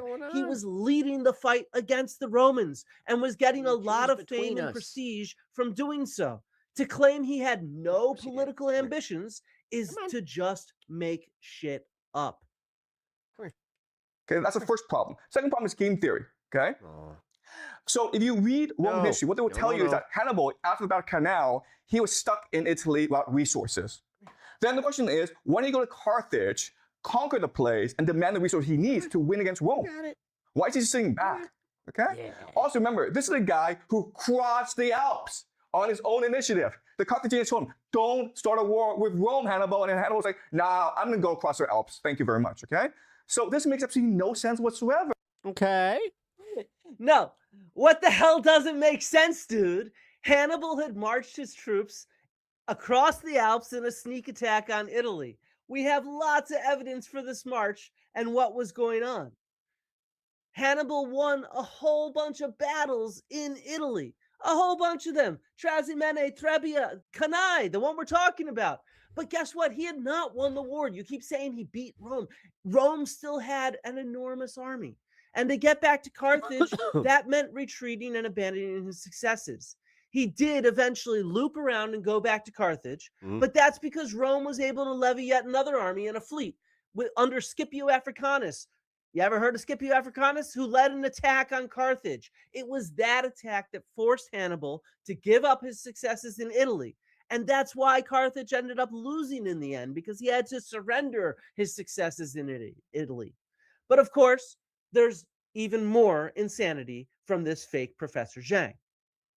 And then from a religious perspective, how can we explain why Hannibal did what he did? And the Roman historians will No, this is what bothers me about Jiang. As somebody who didn't really go to college, like I said, I have said so many times, I went to communications, which was technically in a college, but I think that this does enormous damage to academia. I think this does enormous damage to anybody that thinks, oh, well, if any, dipshit teacher on YouTube can convince me that this is, what college is, then why don't I just go to YouTube University? Tell you, oh, it's because his father lost against Rome. He wanted revenge on behalf of his father. That makes no sense, guys, okay? Usually when a Napoleon emerges, it's because he thinks he's a son of God. Think of Napoleon, think of Alexander the Great, think of Julius Caesar, okay? They all have a messianic calling, a divine mission, all right? So from this, only conclusion can be, first of all, Battle of Canal did not happen. There's no way it could have happened. The second thing is, you can also say that Hannibal Barca did not exist as a person, all right? All right, we're going. That's Jesus right there. Full on nutso. He says, Jesus Christ, he really is just a fucking, like, this is, I can't stand people that say something so stupid in such a smart way. Like I said, like, this is how cults are formed. This is how people think, like, online, that they learn, like, again, from someone like Jiang, where all of a sudden they just gain some knowledge that somehow, some way, disprove fucking 8 years of somebody's doctorate. our history doesn't make sense. But the reality is, if you pay attention to what he's saying, his own logic makes no sense. Again, plenty of successful generals have not had a messiah complex. He's going to list Napoleon and This is how they're trying to rewrite history. Yeah, with morons that don't get it. Caesar again. Well, Unearned confidence. Oh, yeah. I'll talk about George Washington and good old Cincinnatus again, and dozens more generals like them. And now he claims Hannibal didn't exist at all. So not only was the Battle of Cannae not real, which, let's be clear, we have good archaeological evidence here. Wait, let me pull it up. For the abandonment of Cannae at the exact same time that historians write that Hannibal destroyed it, the end of the 3rd century BCE. The settlement disappears right then. We might not have the battlefield itself, but to be honest, that's not that uncommon in ancient times. That's not that uncommon even in fucking Civil War time. Like, going back and, like, unearthing Civil War battlefields. Like, god damn, it was dude. in a farmland, and that field was used for farming later on. We don't have. Do you know how many people, like, go to some of these historical sites, like Antietam, and they expect to see, like, remnants of the battle? The battlefield for because they don't get it, because they're fucking stupid. The Battle of Marathon near Athens either. But we do have this enormous artificial burial mound for it. And yes, it's been excavated and verified. But let's just see where he goes. Because Zhang's about to go full on wacko. You can also say that Hannibal Barca did not exist as a person, all right? But then this leads us to a really huge problem, which is, why would the Romans just make this stuff up? Yeah, Josh, you might have just caught a ban. Why? Why would they say, we fought this battle and 100,000 of our men got killed by this Carthaginian general Hannibal, who's smarter than us, okay? Well, the reason why is this, Carthage, okay? That Carthage is at this time in history, about 200 BCE, the most beautiful, the most prosperous, the most cultured city in the world. And what did Romans do? They burned it to the ground and killed everyone, okay? That's just the Roman way. Now, this is a siege of Carthage that lasted many, many years in the Third Punic War. The Romans, if they don't like you, they will come and kill every one of you, okay? And that's what they did in Carthage. Now, during this war, a Greek named Polybius, okay? Polybius was a hostage of Rome, and he became the official historian of the Roman Empire. So this is a guy who invented the Battle of Cannae. Why? To justify the burning of Carthage, right? Because the Romans are like, why did we kill the Carthaginians? Because that's what we do, man, okay? But Polybius is Greek, and he understands that, you know, if Rome, you're going to be Thanks, guys. an empire, you need people on your side. You can't go around just killing people. You need to explain your actions. So in other words, Polybius, in order to justify the Roman Empire, create this entire history of the Second Punic War that didn't really happen, okay? Because now it's like, okay, well, the Romans felt threatened by Hannibal, right? Hannibal was going to destroy them. And so they all saw Carthage as a threat, and therefore they had to destroy Carthage. Now it's much more reasonable, okay? So Polybius basically made the entire history of Rome. The thing to remember about history is that if you're a military power, you don't write history. Why? Because you're not capable of reflection. You're not capable of deep cultural production, okay? So the Romans won all these battles and got the Greeks to write the history for them, to just justify why they did what they did. Okay, does that make sense, guys? All right, so again, I hate to say this, but basically, all Roman history is complete nonsense. What the fuck, man? If all of Roman history is nonsense, then your entire Yeah, that guy was trying to say that Hannibal didn't exist. argument. And this is where he lost me entirely. Like, I watched that video, right? And then I found this. Even before this video, he had already lost me when he was saying just blatant fucking like, well, that means that the Roman Empire must not have existed. It's like, or this must mean that the Roman history is not right. It's like, Okay. Doesn't This guy that's like the history was written by the victors. It's like, sorry, I shouldn't do accents, but for real, like he's trying to do that shit. And this is where somebody brought it up in chat where it's like, no, this is what we call revisionist history. Like he's trying to fucking do this. Like, I'm trying to find a way to say it. Like he's trying to like cater to the idiots, right? Like we're talking about like a TikTok, Instagram crowd already. So it's easier when you just go all of history that you had already learned, like Flint had already, I don't even know fucking first name, whatever. But Dibble here, he had already kind of covered that. Make any sense? Like the Where argument he was just like, yeah, this is like great if you're just trying to cater to morons that don't want to think and want to feel like they know everything. is the Romans needed but they know nothing. A justification to destroy Carthage, so they invented one. But if Roman history is made up, then they didn't destroy Carthage, which means there's no justification to make this up. It's like a circle of fucking bullshit. The reality is CCP that such psyop. claims are just there so that he can justify saying whatever the fuck he wants. He doesn't need evidence because the evidence isn't real. Or maybe it's just all about whatever that voice in his head says to him. Either way, he's got no evidence, and there's mountains of it against him. For example, his his claims that no. That's the reason we were watching him, is because we were kind of like dipping our toes into that. Roman historians were writing history. False. But too bad that the hot tub was, a little too hot for us. So we're all gonna just kind of chill in the, the main pool and just be like the cool crowd. We have dozens of them. And as I said, one of them was actually captured by Hannibal himself. We also have plenty of actual archaeological evidence for this war between Rome and Hannibal. As I mentioned, archaeological surveys show the town of Cannae was abandoned at this time, which matches Polybius and others who say that Hannibal destroyed it. We can also see Hannibal's successes in Italy. Our historical sources tell us that major cities like Capua, the second largest city in Italy, had allied with Hannibal after his military success. Archaeologically, we have evidence for this. We have coins minted by Capua as an independent power right at the end of the 3rd century BC when Hannibal's there.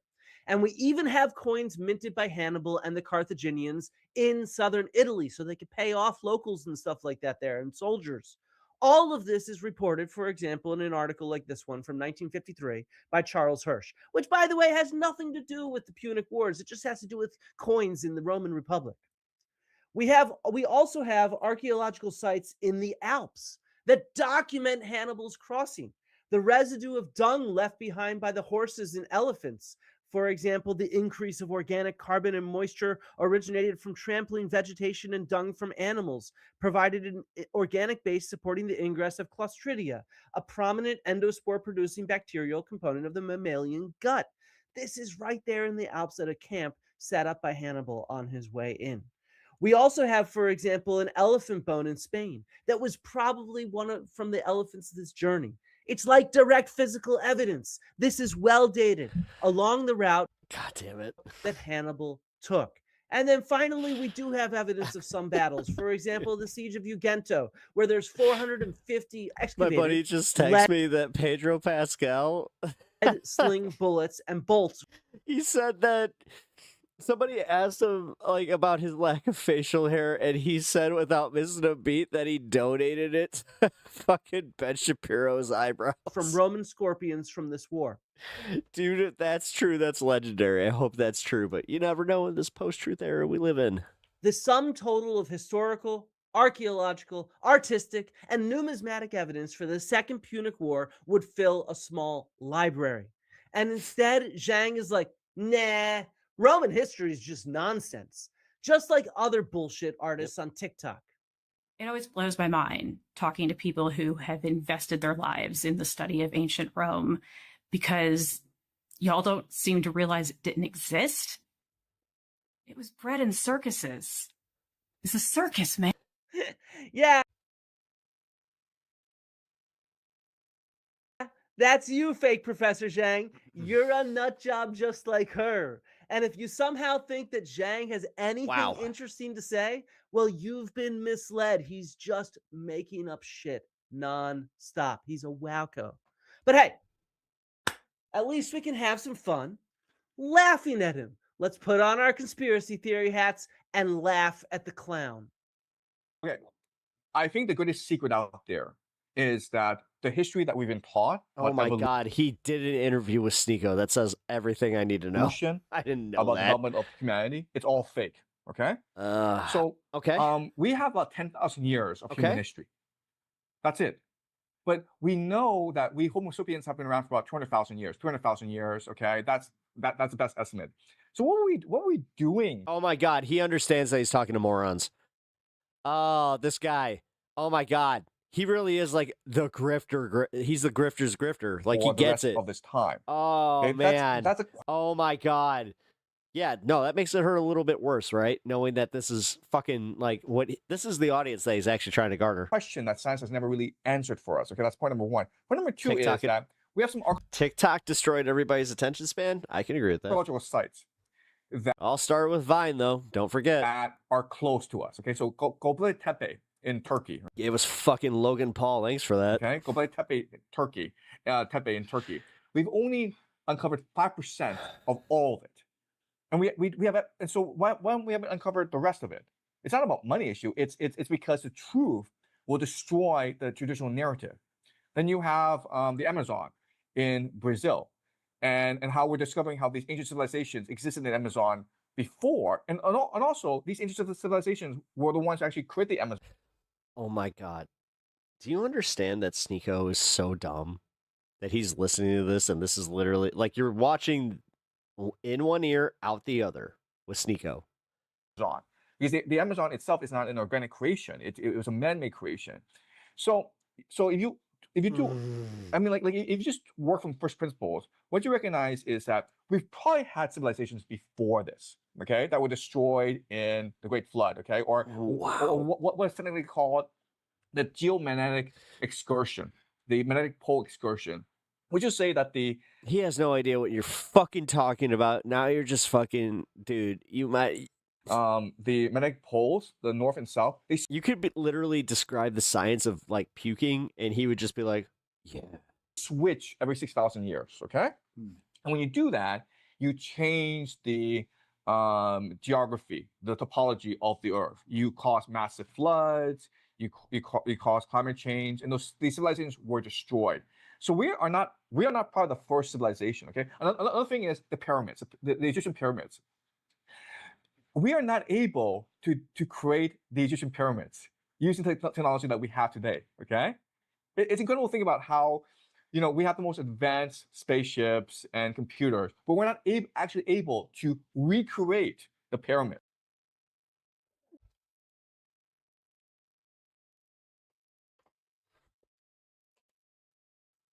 Okay, I missed this part. I didn't know he was one of these guys. Oh God. Oh God. I feel even dumber for listening to him the first time. Oh God. Oh my fucking God. Oh my fucking God. He's literally talking about why we can't cut stone.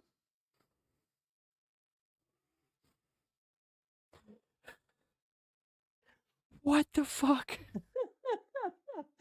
What the fuck, man? Thank you, Flint.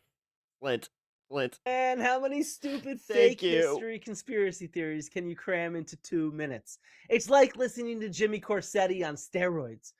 Evolution is not real. Archaeologists are hiding our past. They aren't digging Göbekli Tepe.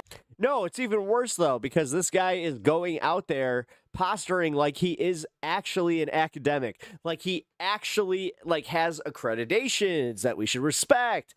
This is insane. Which, all right, come on. Let's be real here. They are absolutely digging Göbekli Tepe. They have an excavation field season every single year. Archaeologists want to understand it. I've got a great video interview with the field director, Dr. Lee Clare, about recent discoveries, and a new one's coming up soon on the news story of the site that these excavations are showing. Jiang then, of course, switches to Graham Hancock-style lost civilizations, floods, and more. And he somehow thinks we can't build the fucking pyramids with our technology because we don't know how to cut stones and move them. What a fucking idiot. How is... Dude, we could do that with water. Like now. You do understand that, right? High pressure, just fucking like water. We have done that. That's how they, like, I don't know. Do you guys have counters? Like, do you guys have like graphite or marble counters? That's how that's done.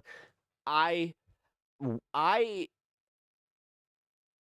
am so disappointed in myself for ever fucking buying into Professor Jiang's bullshit. Is this guy Holy so popular? shit. It's all just like a grab Lori bag Burnip, what up? of conspiracy theories, nut job here, nut job there, amazeballs there. Here, let's listen to him. Let's listen to his deep dive on evolution and see just how fucking stupid this guy is. I may have just admitted, like, one of the videos that like are like trends of videos that I like to watch is literally high pressure, like not pressure washers. I'm talking high pressure, like cutters. Today, where they just use pressurized water to cut stone. It's fucking awesome. Evolution is a dominant paradigm. They will elect this dude president in 2028. Well, he's a Chinese national, so I doubt it. Meaning that you can... If there's one thing you can count on in America, even though he's telling them everything they want to hear, is that they're racist as fuck. Not question evolution.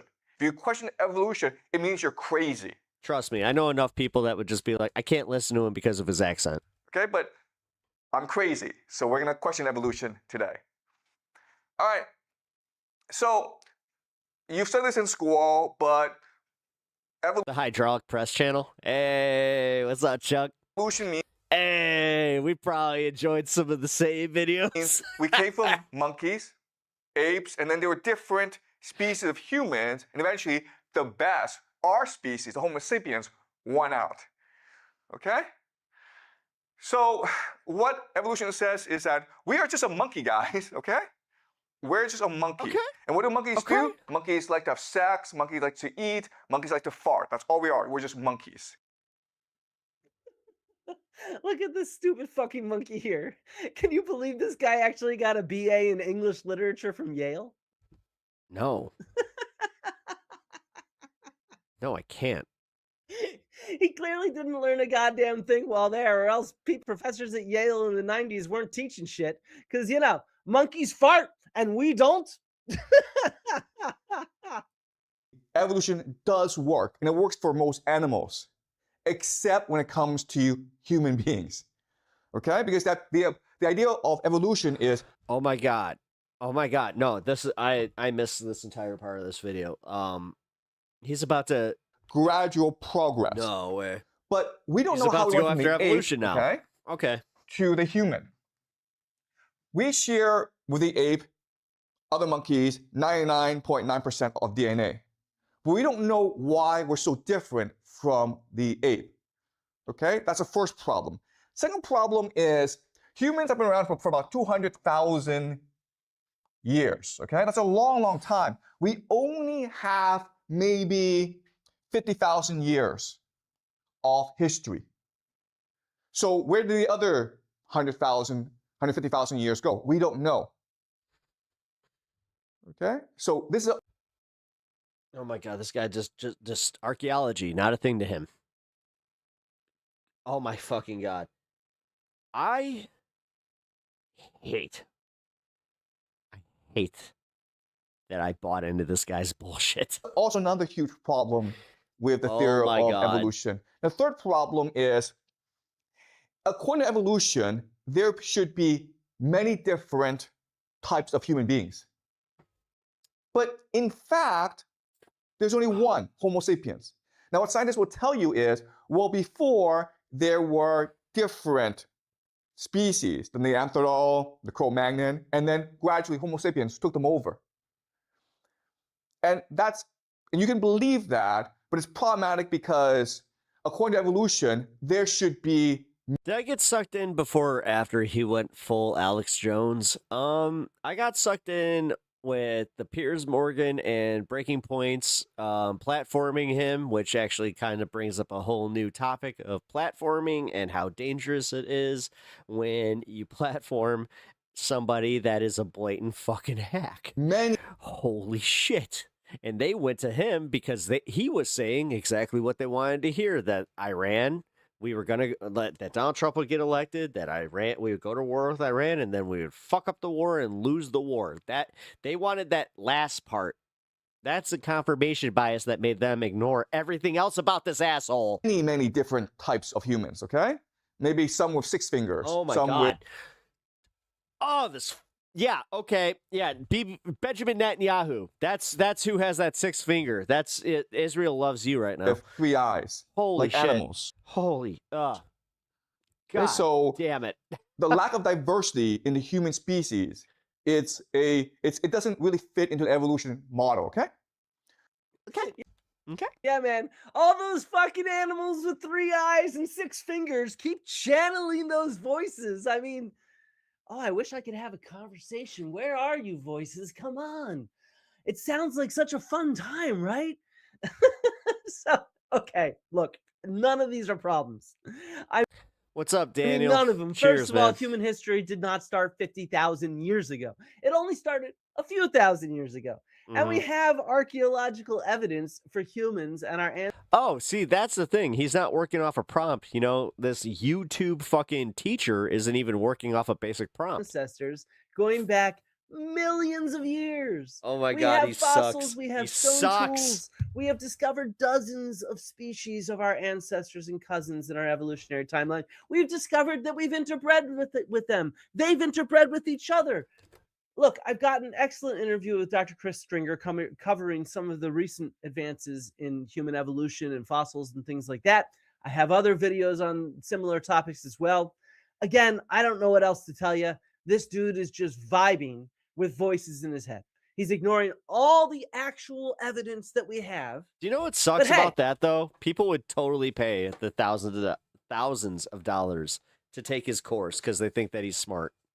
Like, dude, this is why I think it's all a grift. I think that, honestly, you'd have just as much luck going to a fucking shopping center listening to one of these dumbasses as to going to a fucking, any place that is just like, hey, we're going to rent out a room to this Dr. Jiang. Like, how much you want to bet they speaking at fucking colleges? Like, God damn it. maybe he's farting while doing it, right? Just remember your student loans and what you guys paid for, and then just think about this. And let's be honest. Guess what? His ideas on Egyptian history. Yes. DJX, yes, they have. Oh, yeah, they have. Are just as nutty. Inside the pyramid are granite stones, and outside are limestones. And this is a perfect way to trap and store energy. Okay, so think of a solar panel where the sun and the moon reflects light onto the pyramids, and this energy is stored inside the pyramid. Okay? And so this is a great theory. And again, there are lots of people who believe in this because this is actually much more plausible than the tomb theory. I mean, what the fuck? Oh, so we're just ignoring all of Egyptology? Oh. Oh, cool. Is he just mainlining conspiracy theories and teaching them as history? Cool. Like, yeah, the pyramids were fucking tombs. The debate is absolutely fake. I've got a whole video on this, complete with an interview with Zahi Hawass. Go check it out. It's a good one. And yes, guess what? We've discovered mummified remains in several of them. For example, the well-dated and well-studied remains of Pharaoh Ra-Neferef at Abu Sir. In the unfinished pyramid, it's a fucking pyramid. There's mummies in there. We also have sarcophagi and burial goods inside pyramids, as well as writing that indicates their age and their use as tombs. But hey, whatever. He's going to get even crazier. He's going to go absolutely amazeballs when he discusses pharaohs, rulership, and power in ancient Egypt. So just wait. Get ready to laugh. Get ready to laugh. So first off, we have to go back to him channeling voices because this actually I'm not sure if relates. I can laugh at this. This is in a video that's part of a diatribe. Egyptology, whatever. I'm not. Hey, I'm not one of them learned folk. Into what makes a powerful person in history and today. It's a lecture on the Whatever, study of Egyptian artifacts. psychology of evil, the evil of those that rule us and the successful ones, for example. Let's check this out. To do well in life, you need these 3 skills. Unpredictability. No one knows how you think. No one knows how you behave. I got one. High stress tolerance. You don't care. Lack of empathy. You're very selfish.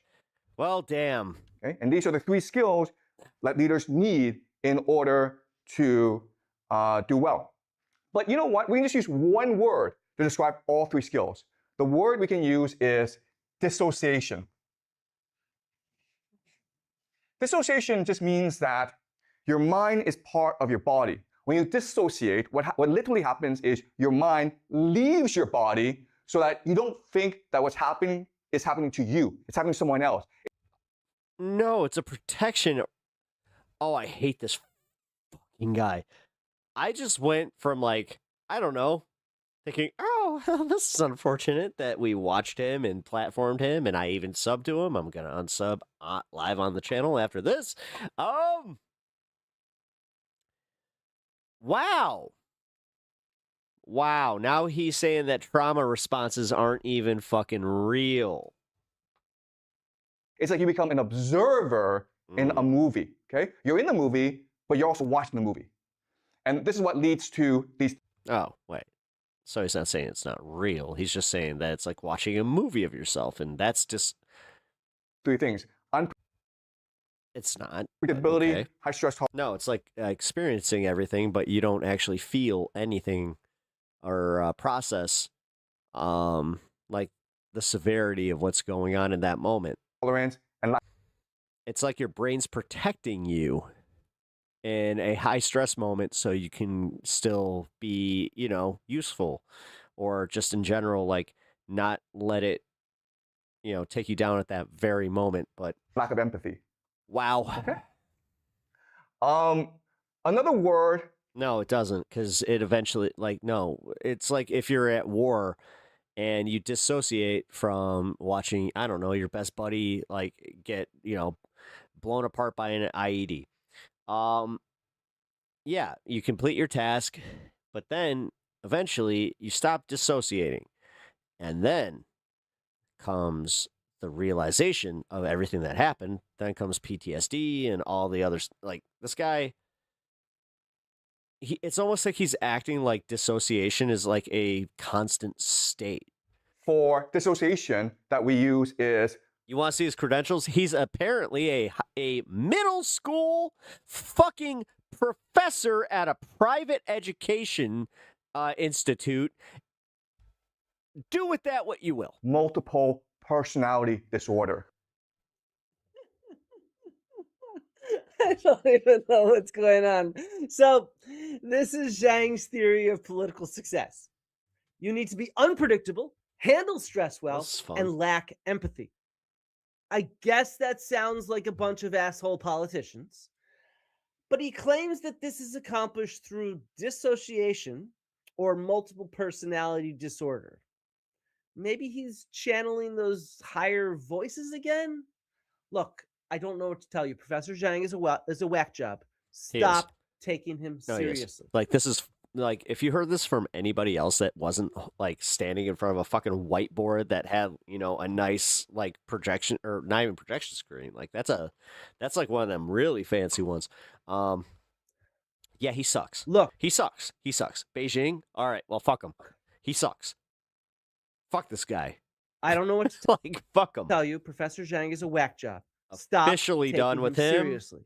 Actually, you know what? And of course, he's gonna apply. Before we even all finish of this video, I need to do this. Let's see. I need to unsub from his channel. So what I'm gonna do? We're gonna go.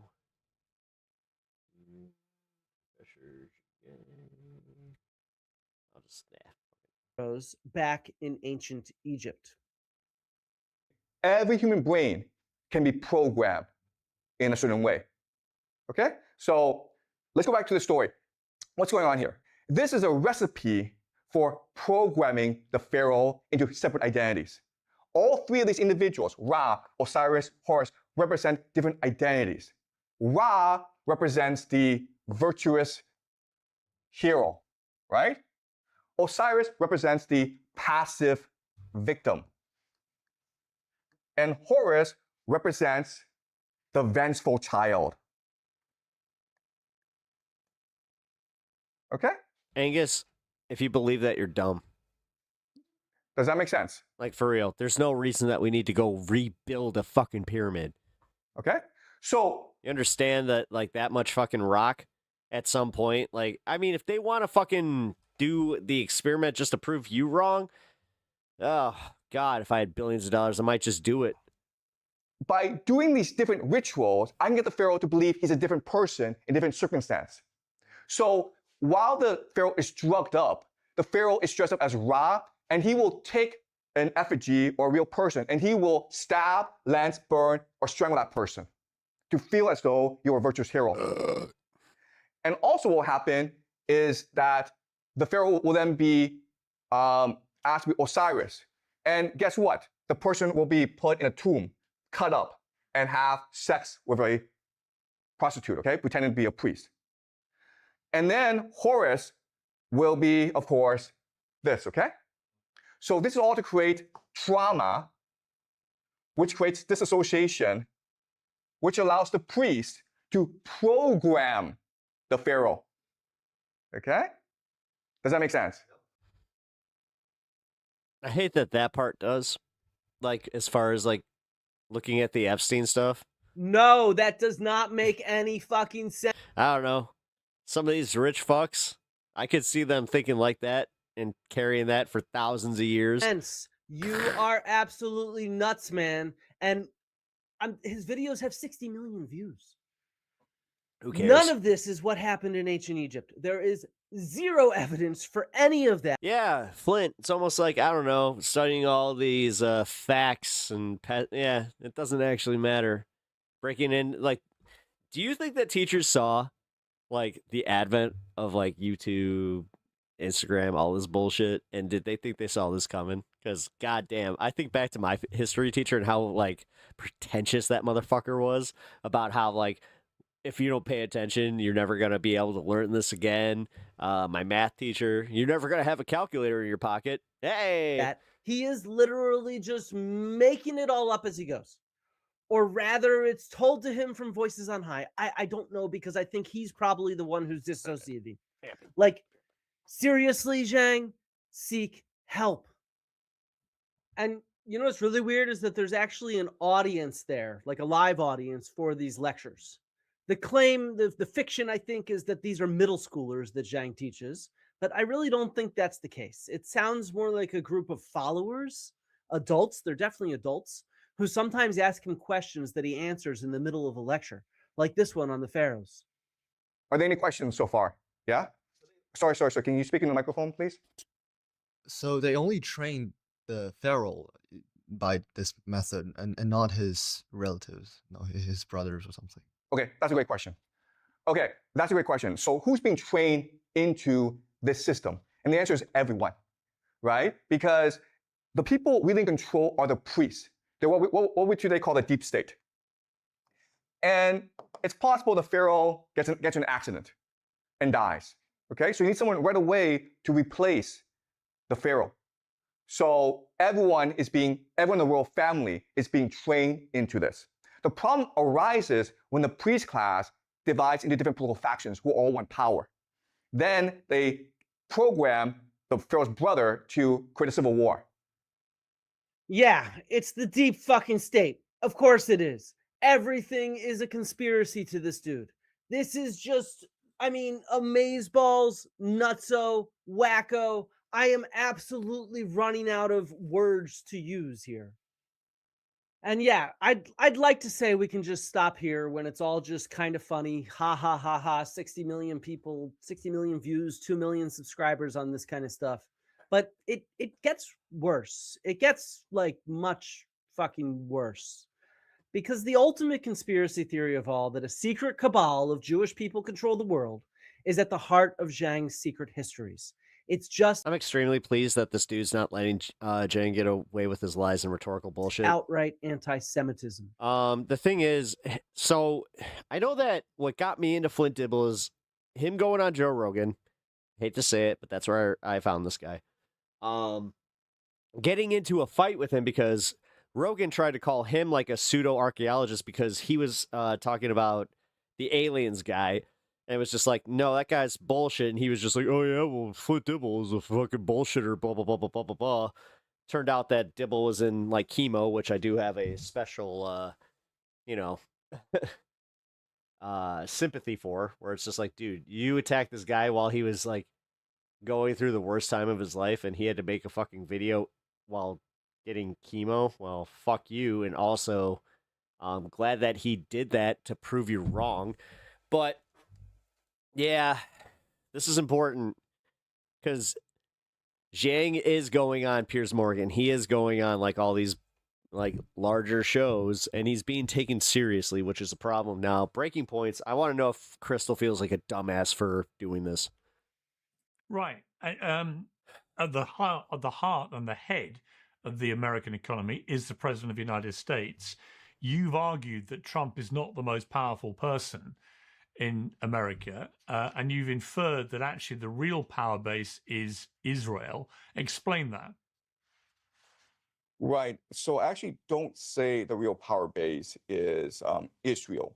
What I say is that the real power base are a collection of secret societies that have an eschatological view of this war. And these secret societies include the Freemasons, which are now called the Rosicrucians and the Knights Templars. They include Jewish organizations called the Sephardim Frankists, who are embedded in religious movements called Shabbat Lubavitch. And then you have the Jesuits. You have a collection of secret societies. And they believe that a war in the Middle East would start a process that would culminate in the end times and the return of Jesus. While I agree with them about the American empire and even like the outcome of the Iranian conflict, the Jewish Messiah, the building of a one world government. Yeah, Jiang, you don't think it's Israel. It's just the Freemasons and other Jewish groups and all the secret powers who control the levers of power to create this situation. Like, what the fuck? This dude traffics in the ultimate anti-Semitic theories, like protocols of Zion type stuff. And to top it off, guess what?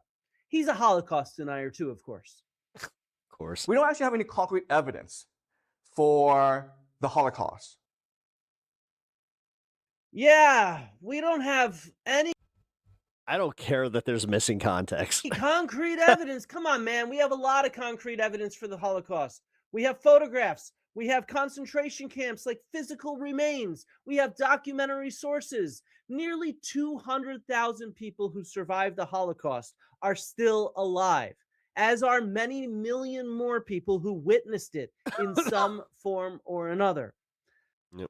I cannot emphasize enough the point that the mainstream My grandfather was actually one of like the liberators of concentration camps. Popularity of this dude is harmful. He is a nutjob conspiracy theorist. In his interview with Sneeko, he won't talk about the Holocaust for risk of banning his channel. But Jiang does make some pretty false claims about Hitler. Claims we know are false because we have his writings, Mein Kampf, and his actions. And again, there is plentiful evidence for the Holocaust killing 6 million Jews and millions of other people too. If you look at the history of World War II and the rise of Hitler, well, there's a lot of suspicious activity. Okay, I mean, like I don't want to get into it because I don't want to ban Hitler. Okay, but no, I mean but if you look at some of the evidence, the evidence will tell you is that Hitler had every reason to work with the Zionists, right? Because Hitler's ambition was to get rid of the Jews. He didn't want to kill the Jews because that would look bad. What he wanted to do was get the Jews and make them leave, right? I'm really not sure what the fuck the interview is laughing at. This shit is some pretty disgusting anti-Semitic. It's Sneeko, dude. Fucking trust me. It's like literally the whole reason he's doing this fucking interview is just to get the lulz. Conspiracy whatever, theories. man. I'm absolutely disgusted at everything Oh, here. yay. Yay. This just in. Taiwan completely surrounds, or China is And while completely surrounded by China's navy. Yay! Piers Morgan, to his credit, did ask Jiang about Fucking the A, anti-Semitic man. tropes. It was not nearly enough pushback.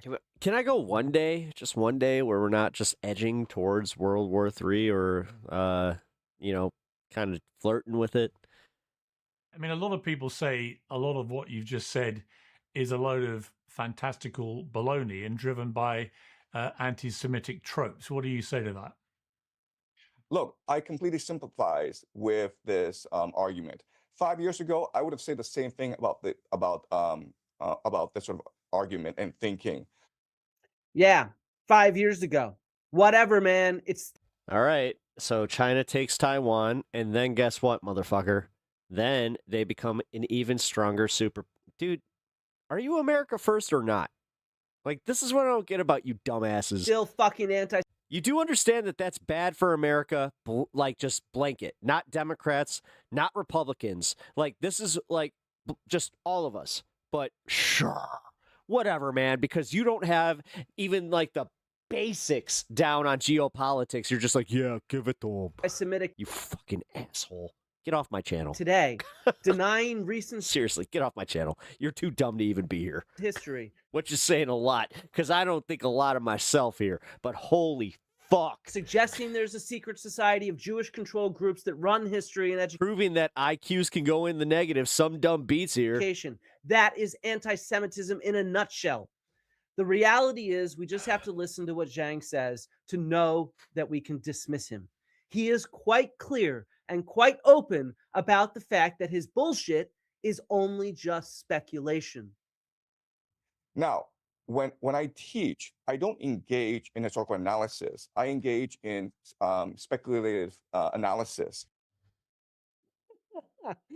So he doesn't engage in historical analysis. Not a superpower, a mega power. We're talking the new empire. We're talking, China #1. Are you not? Wait. Some dumb beats, I'm starting to realize that I don't know your politics. You know what? Before I start ripping India, what the fuck are your politics so I can understand just a little bit? While teaching. Because, like, where the fuck you coming from? Instead, he engages in China-based or China not based? Where we at? Speculative analysis. So, look, everybody, can we just stop parading this idiot around? He's a bullshit artist who makes it up as he goes. He freely admits it. Well, I mean, like, again, I don't actually use documentary evidence in my classes. I use a lot of first principle thinking. Okay, but I'm That means that you're just fucking using your opinions. Cool. explain why the House of Saud is in charge, who put them in power, and why they were put into power, and who the China better than U.S. when it comes to global policy so far? Shit. Let me actually. Some dumb beats. I'm sorry if I insulted you. British Empire would trust to put into Seems like you're all right. Power. Okay, so because you ain't wrong. So God damn it. So the British Empire put the House of Saud into power. Yeah, I gotta walk that back. God damn it. This is what sucks about, like, the delay and then a little bit of this stuff, because, yeah, man. Hey, all love here. Why would they do that? And, well, they would do that because they know the House of Saud would be loyal to the British Empire. And why would they be loyal? Because the House of Saud is compromised and they're secretly crypto Jews. And therefore, they have no choice but to align with a greater power, whether it's the British Empire or the American Empire afterwards. So again, I don't have evidence, but I'm saying this is what makes the most sense for me, right? He's got no documentary evidence. He just makes up his anti-Semitic no bullshit because it makes sense to him. No evidence, just vibes, man. It makes so much sense, doesn't it? So it's the universe communicating with me so that I can understand the divine comedy, so I can communicate. Oh, I hate him. I hate him so much. Oh my god, I fucking hate him. Oh. Fuck you, Jiang. Fuck you. I'm going based off of what the universe is telling me. With other Again, not trying to make fun of the voice, but god damn it, god damn it, god damn it. No, fuck this guy. Fuck this guy. As well. And like that's a great secret that these elites understand. Like in school, we're taught that This is a big secret that all the elites understand that when you pontificate enough, then you understand that you are now actually a professor of the study that you are part of. So that means that I am now the authority on everything that I just said, which means game theory is now 100% academic. that it's all just material. Sorry, as I said, not trying to do that, but god damn it, I couldn't hold back anymore because fuck him. And it's all just process. So if you want to write an essay, just follow this work process and you'll write a great essay. And you know what? No author, no writer in the world has he's totally doing cool guy here. ever followed this stupid process of doing research, forming a thesis, create evidence, do the structure, do the outline, edit it, blah, blah, and now you have an essay, okay? That's what they teach you in school because that's what's convenient to teach. The thing is, I actually do have like a thing. One of my close friends is Mandarin, and he asked me to not really do that, especially as like, a white dude. So I just have to say right now, I only did that in reference to Jiang. That wasn't a bigger reference on anything else, because yeah. But if you look at every single genius, if you look at every person who's creative, it's all through imagination. But if you're insulted, I'm sorry. Whatever. It's all through inspiration. It's like this: you woke up one day and you have this. Sneako's a converted Muslim? Yeah. Compulsion to write something or draw something. Okay, you can't help yourself. You're completely focused on the moment because you are being possessed by a certain entity, that a muse or an angel or God. I cannot emphasize this enough. Can't This say it's ours. so-called Professor Jiang is a fraud. He freely admits that he uses no evidence. Yeah. He does no Yeah, but he did it in a sneaky, a sneako way. research. He just goes with whatever possesses him in the moment. A vibe, an angel, a demon, whatever. He clearly freebases conspiracy theories like an online junkie and peddles some of the worst anti-Semitic conspiracies that are out there. There are now several other good videos on YouTube that break down the problems with his arguments. I'll link to them in the video description below. Nobody, and I mean nobody, should be talking to this dude. Nobody should be listening to this dude. No. He needs help. And given his meteoric rise in popularity, his committed following, and his invites on a lot of mainstream channels now, it's clear that we live in a sick society. So please share this and make sure nobody else listens to this fake professor and his stream of bullshit. Peace out, all. My next video will be on some real archaeology. But that was so good. Why would you have to ruin it with some actual archaeology? Come on, Flint. More drama.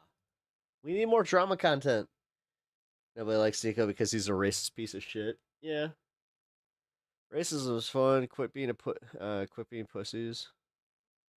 Yeah, except for not being racist. That's the difference.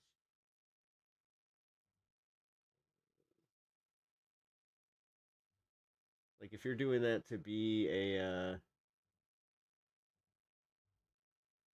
racist, then you kind of suck. Oh, God.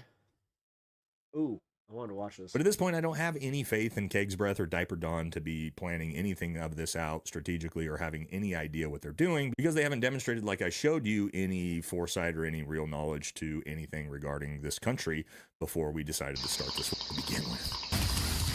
Kenzie Page becoming a member for the 14th. It's cool to see how far you've come. Oh my God. Thank you for being here for 14 months. That is crazy to me. Wow. That just made me so happy. Thank you. Damn. I can't believe I've been here for 14 months, let alone, or on YouTube for 14 months, I should say, and let alone having members for 14 months. That is crazy to me. So... Jesus, did you make it longer? Fuck. Welcome We back get to it, bro. We get it. I work out. I was in the army. the channel, everybody, and today we got to talk about boots on the ground. Yes, the next natural escalation. The dudes that make like being in the military their entire personality. Step in a regime change war that they always pretend like will never happen, but always does. And we know the Trump administration is You know what? Good time for me to bring this up. I said some shit about veterans that, upon reflection, I don't even agree with. Listen. I have some thoughts about joining the military post 9/11 that I think you guys know. I think, there's manipulation and there's shit in there, but there is some honor. I know some people that have done it for the honorable reasons. So I know that I can't even say that I was being hyperbolic. I was actually just being an asshole. So I'm going to just walk some stuff back and say, number one, if you are a veteran and you do not walk around demanding that everybody respects you, automatically I feel a little bit differently. But this does not change my mind about anybody that is a veteran or was a veteran that is like, I was a veteran, blah, blah, blah. I was in this and this, and you never served, so you need to thank me. It's like, nah, okay, you can still fuck yourself. If you like gain self-importance from it, I'm sorry. Like, I don't care. I do still hold that. I think that, like, if you join the military in the, from 2001 on, yeah. But if you're 100% just like, no, I just want to serve my country, I want to protect the people of my country, and there's no political, affiliation or any of that, you know what? This is where I say thank you for your service. Just don't go down the political rabbit holes that a lot of your fucking colleagues do, where all of a sudden you think that all leftists are fucking somehow seditionists. Sprit to have this happen, and we're seeing that signaled most recently by about 2,200 Marines. A lot of people who enrolled in the military want to be good faith, but are used by the elite for bad faith reasons. Yes. Out of the 30. Again, after a conversation with one of my friends that happened to be watching my last stream where I was going a little hard on veterans, he kind of reminded me of this, and I just got to say, yeah. I know that I can go off and have some tangents and rants, but I got to walk that one back, okay? First MEU in Okinawa that most likely are going to be used to take down Karg Island. And then we're going to talk about arming rebels and a bunch of different stuff, and then also how hard a ground invasion would really be. Now, I think you're going to find this video very, very interesting because the 31st MEU coming out of Okinawa, I actually spent the last 3 years of my special... I think that's why I can connect with these guys, like, in general, is just because... I think they're very much like me. I'm a lefty that likes to engage with right-wing audience members, which, trust me, confuses a lot of people. Versus career. I've had, I'm not going to say who it was, but I had a content creator who's actually like a larger content creator ask me why I keep the botters in chat. They were just like, is it for the engagement? I'm like, no, it's because it's fun. Out in Okinawa, literally training with... They looked at me like I was nuts. The 31st MEU on how to take down an island. Now, we did it to prepare for taking down an island in the South China Sea, but now I guess it's relevant to Iran. I'm actually going to show you a bunch of GoPro footage from my ODA doing things like military freefall jumps onto an island to facilitate this type of thing. So you're going to get a bunch of information. I promise you won't get anywhere else in this video. It takes a big guy to realize and admit when you're wrong. It is a shame how the personnel are used through, especially... when they only had good intentions. Yeah. Let's jump into it. Don't forget to like, comment, subscribe. Helps the channel. Follow us on... Do people not keep their mods on chat? That feels gross. I keep my mod on chat. Why would I not keep my mods on chat? Patreon. Grab some merch. All right, let's jump in. Or are you saying the opposite? To it. Sorry, First, I'm a little confused. Why do we think that most likely there's going to be boots on the ground? Well, I was sitting there taking in the nice compliment I just got there. Because the U.S. government and Donald Trump basically keep telling us that it's going to happen. Now, let's take a look at some things that signal that boots on the ground most likely coming very, very soon. There have been a lot of rumors coming out of the government that, yes, we are preparing to put boots on the ground. Other statements like this from Trump himself, talking about how the war could potentially go until September. Now, why is that relevant? Well, we're not going to do a 10-month air campaign. That's always going to include an escalation into a full-scale ground invasion if it takes that long. Because at this point, you're trying to facilitate regime change, and you can't regime change without boots on the ground. Other ones like this, Trump says there will be no deal with Iran except unconditional surrender, which very, very unlikely that we see that because, again, bombing campaigns do not regime change or facilitate surrender. They typically just embolden the local populace. And Trump himself literally said he's keeping the door open to boots on the ground and doesn't care what the polls say about it. Now, there's three big things that the United States is signaling that it wants to use boots on the ground for initially, because this is how they always work these things, right? It starts with an air campaign. They said the same thing before Iraq and Afghanistan. It's going to start with an air campaign, no boots on the ground. Guys, this is what he does. I start petting him, and then he's like ashamed, so he puts his head in my fucking, like, the crook of my arm. 6 weeks later, we have a reason, some excuse why we got to put boots on the ground. That always starts with special forces boots, typically Green Berets that go in first, much like in Afghanistan, where we sent in two special forces ODAs, Triple Nickel and 585, to go and infiltrate first and fight the war for a pretty long time before conventional forces ever arrived. And then once conventional forces arrive, now you can start that ground invasion and try to facilitate a 20-year regime change. So we're kind of in step 0.5 at the moment. And the first one we're going to talk about, because I think it's going to happen before the others, is, again, the announcement that 2,200 Marines from the 31st MEU, along with the Tripoli and that went up to 5,000, by the way. This group have been ordered to the Middle East by the Trump administration, and we're going to talk about what this unit does here first, so you can understand why deploying this unit is so obvious of what they want to use it for, which is to, again, take down Karg Island. And we'll talk about the strategic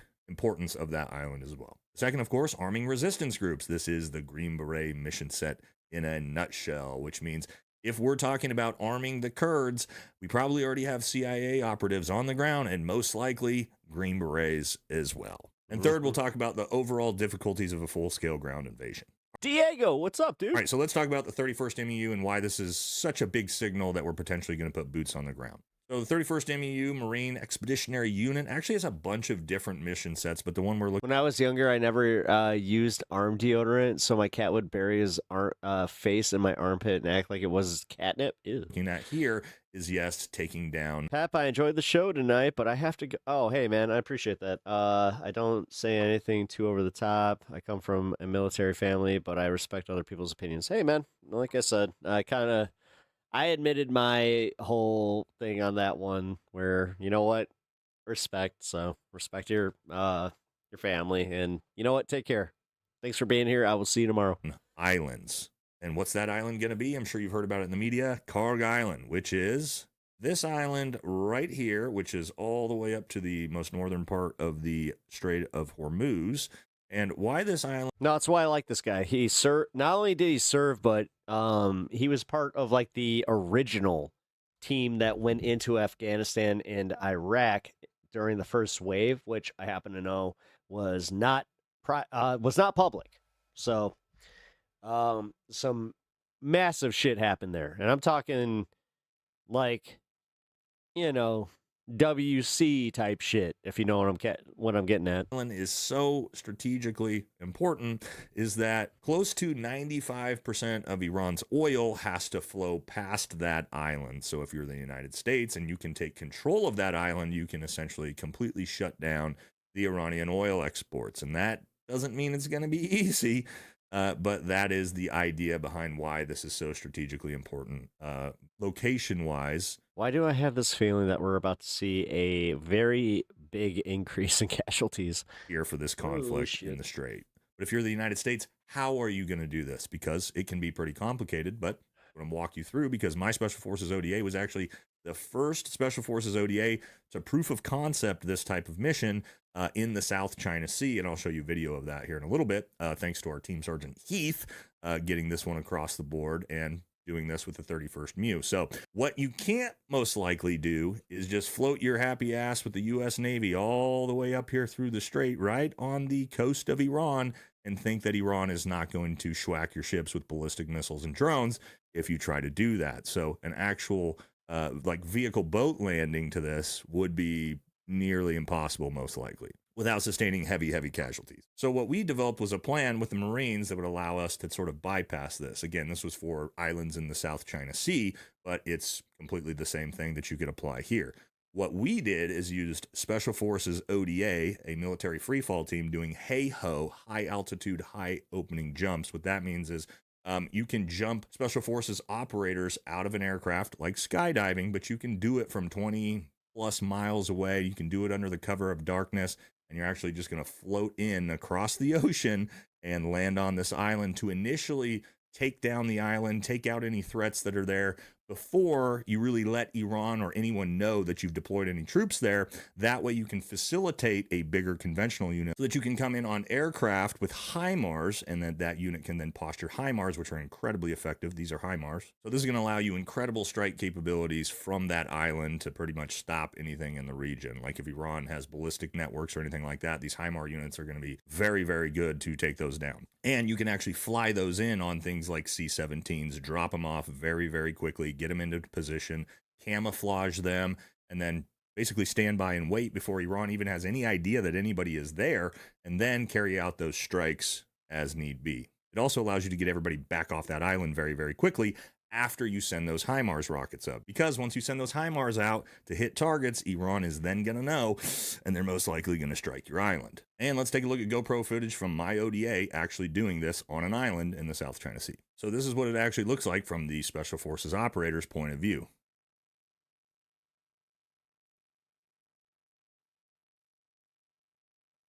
And praying to God that they don't have to do it under full cloud deck like we had over the top of the ocean, as it's very scary.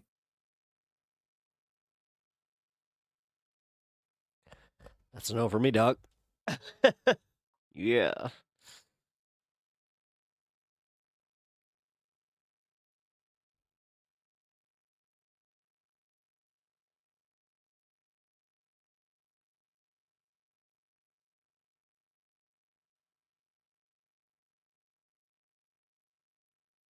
All right, then you can see the island that we jumped on coming in, tiny little island in the middle of the South China Sea.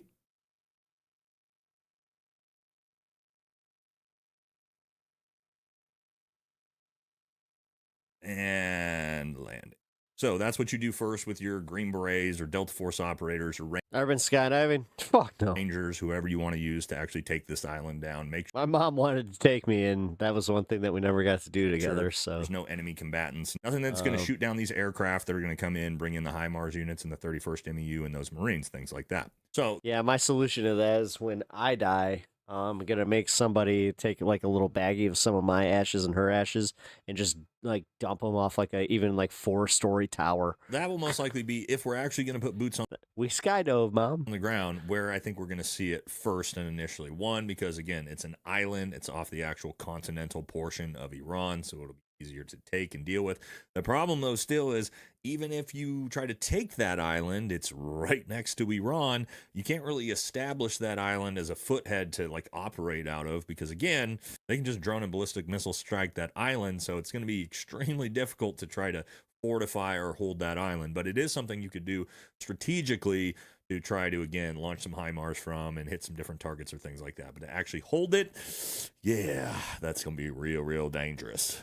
All right, next, of course, is the one that's also being signaled, and that is, well, really the Green Beret mission set, which is arming resistance forces. And if you haven't heard, we're already talking about doing this. We're most likely already doing it. And if we're talking about it, that means there's probably already CIA boots on the ground and maybe even Green Berets for all we know. And that is, again, the administration has been talking about arming the Kurds in the north. So it says here, Trump has not made the official decision yet on providing arms training or intelligence to these anti-regime factions, which, again, right now we're talking about the Kurds. But this could also include other resistance-style forces in different groups that are within Iran as well. Now, this is usually pretty preferable at first for the government, especially when something's like very controversial or doesn't have a lot of public support.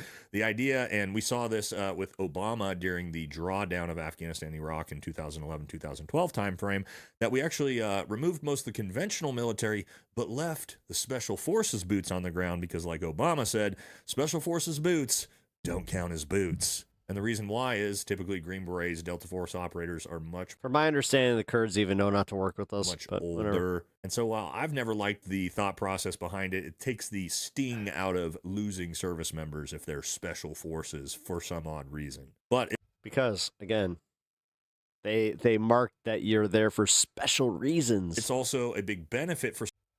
Oh, is he going to complain that his government betrayed him by saying that they're special forces? No. Stuff like this, because if you don't know... This is what I mean. Like, all right, guys. We get it. You feel badass when you're doing, like, your command stuff, and, you know, we play Call of Duty. Like, this is the bitch of it, too. Like, enough of us have actually, like, LARPed as soldiers. And that first time that we die in that game, we're just like, oh, that wasn't worth it. Yeah, there goes your recruitment. How Green Berets operate, we work in small 12-man teams, and Just what a thought. we do is train, advise, and equip a resistance force or a partner force. There ain't no reset in war. Them into combat. So say you would take 12 Green Berets, move in, you know, train the Kurds and take hundreds of them to go hit targets and fight and disrupt things in northern Iran. Much like we did in the initial invasion, if you call it an invasion, of Afghanistan, where we actually had only 2 Special Forces ODAs, Triple Nickel and 585, that went in by themselves to infiltrate Afghanistan, start working with the Northern Alliance, and actually using the Northern Alliance to combat Al-Qaeda. And God, I just realized, like, I'm actually... That actually should be like a sign or something. Like, there's no respawn in war. Play Fortnite, not actual war. Taking over the whole country with 24. Play Fortnite. Don't go to Iran. Poor guys. Super effective and also very mitigating to losing a lot of United States military troops, right? You only have 12. Oh, come on. But Donald Trump, like, proved that you're expendable. You guys are like, that's your whole point, right? You're just like, you're there to, like, I don't know, die for your country. Isn't that what you're there for? Isn't that what, like, everybody insinuates? Right? Right? Right? On the ground. Right?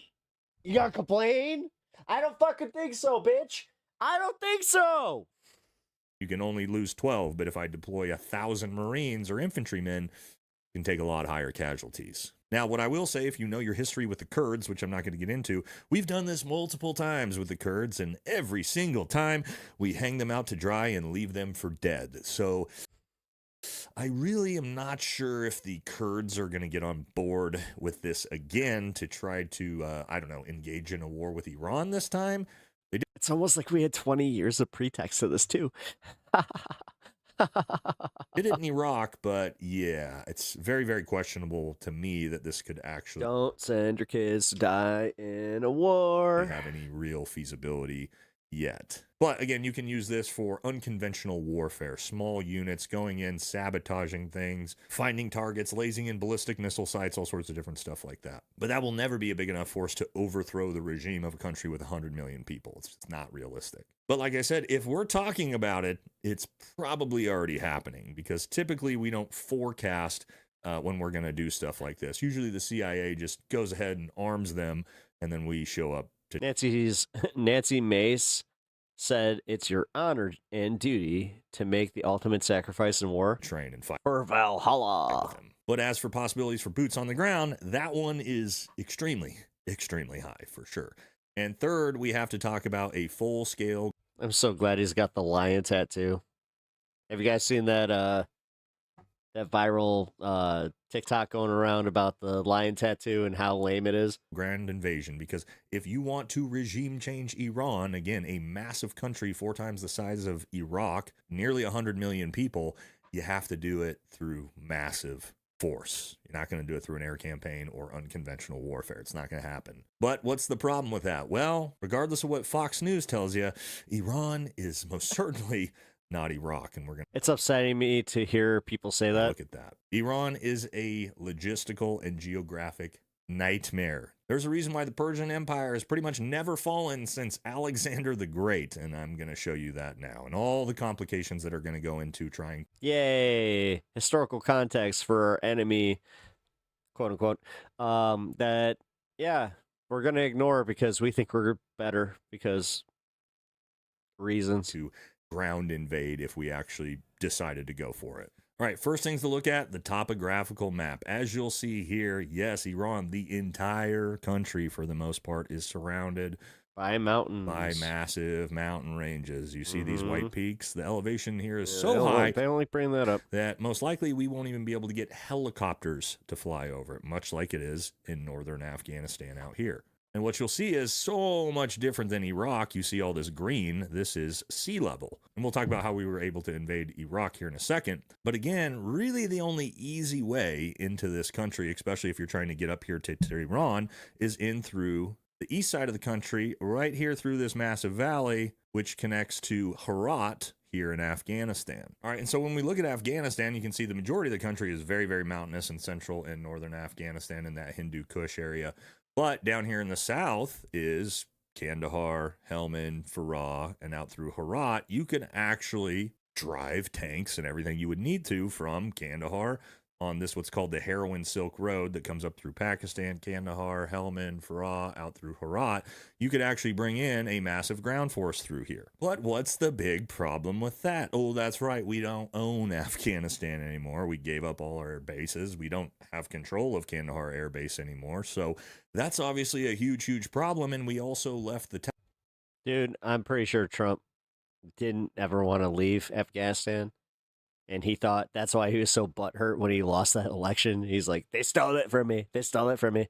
Realistically, this was the plan all along, bro. Taliban, nearly $1 trillion in military equipment, as they're currently embroiled in a war with Pakistan. So now he's just mad that I forgot about that. We don't have Afghanistan anymore. Oops. If we wanted to ground invade Iran, we would almost be required to take back Afghanistan first. And this gets a little bit into if you are in strategic planning, you typically, if you're the commander-in-chief, you're thinking foresight. Okay, I know I'm going to invade Iran here later this year.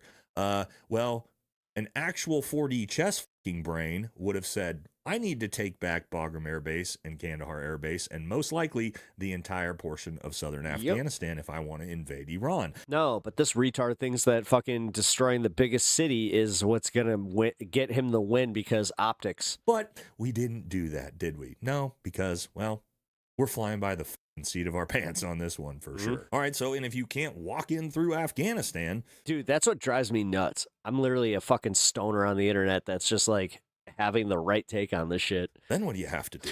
Well, then you got to fly troop. I called that shit, by the way. I said that he doesn't know what the fuck he's doing. This was all random. This was to get to do the whole we gotta divert from the Epstein thing. Troops in. Okay, well, the United States can definitely do that. We have the 82nd Airborne. I mean, we can fly. Ignore what I said about this always being planned. Mechanized infantry, going with C-17s, second and one things like that. But we're not talking about Afghanistan or Syria. We're talking about a highly technologically advanced nation like Iran. And what do they have? Ballistic missiles and drones. And so what's the problem with trying to fly in your force? Okay, well, you could potentially fly in, take airfields, start establishing footheads, small military bases. And as you build those military bases up and Iran finds out, and they send ballistic missiles and destroy everything you have. So the idea that you're going to fly in troops and drop them in, and they're just going to do a Iraq-style invasion into Tehran, that is also not going to happen. Now, you can definitely do surgical strategic strikes with things like Delta Force, like we saw with Maduro, right, where we go in, kidnap a leader, or something of that nature. But how effective was that in Venezuela? Do you guys know what's going on in Venezuela? No, purposefully. The Maduro regime is still in power. We own none of their natural resources or oil. Literally nothing changed. So as you see, typically just removing a person, especially a leader of a country, doesn't actually do anything.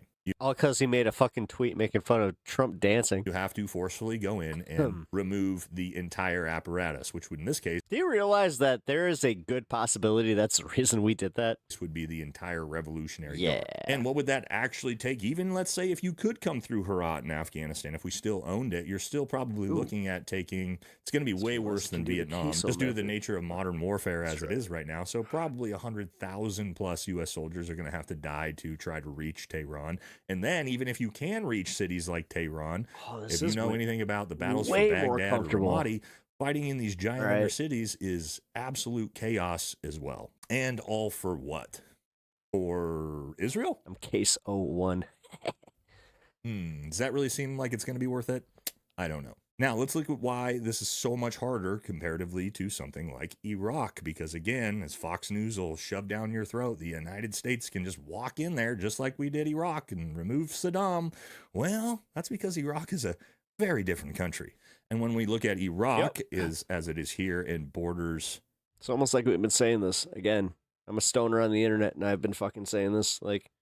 Iran, which you'll see, just due to the topography here, is... Whatever, man. Oh, that's right. It's pretty much all... at sea level. And what does that mean? Well, we have allies all around Kuwait, Saudi Arabia, Jordan, Syria, that during the invasion of Iraq, we had a massive coalition of countries that all pushed in simultaneously through the entire country into Iraq and into Baghdad. And that still was incredibly violent and dangerous for the troops, especially clearing out those big giant cities. But again, much, much different because you can pull in your ground mechanized infantry and everything you need around the entire country and bring it in. And again, in Iran, you have the tiny little entrance that you can possibly get in for your tanks and mechanized infantry and things like that. And just a really good topographical picture that'll show you the difference. Obviously, Iran looking much different than its neighbors to the south in Saudi Arabia and Iraq. The massive mountain ranges all the way around the country, whereas you just have big swaths. Yeah, but people play video games. They think that that's just like, you know,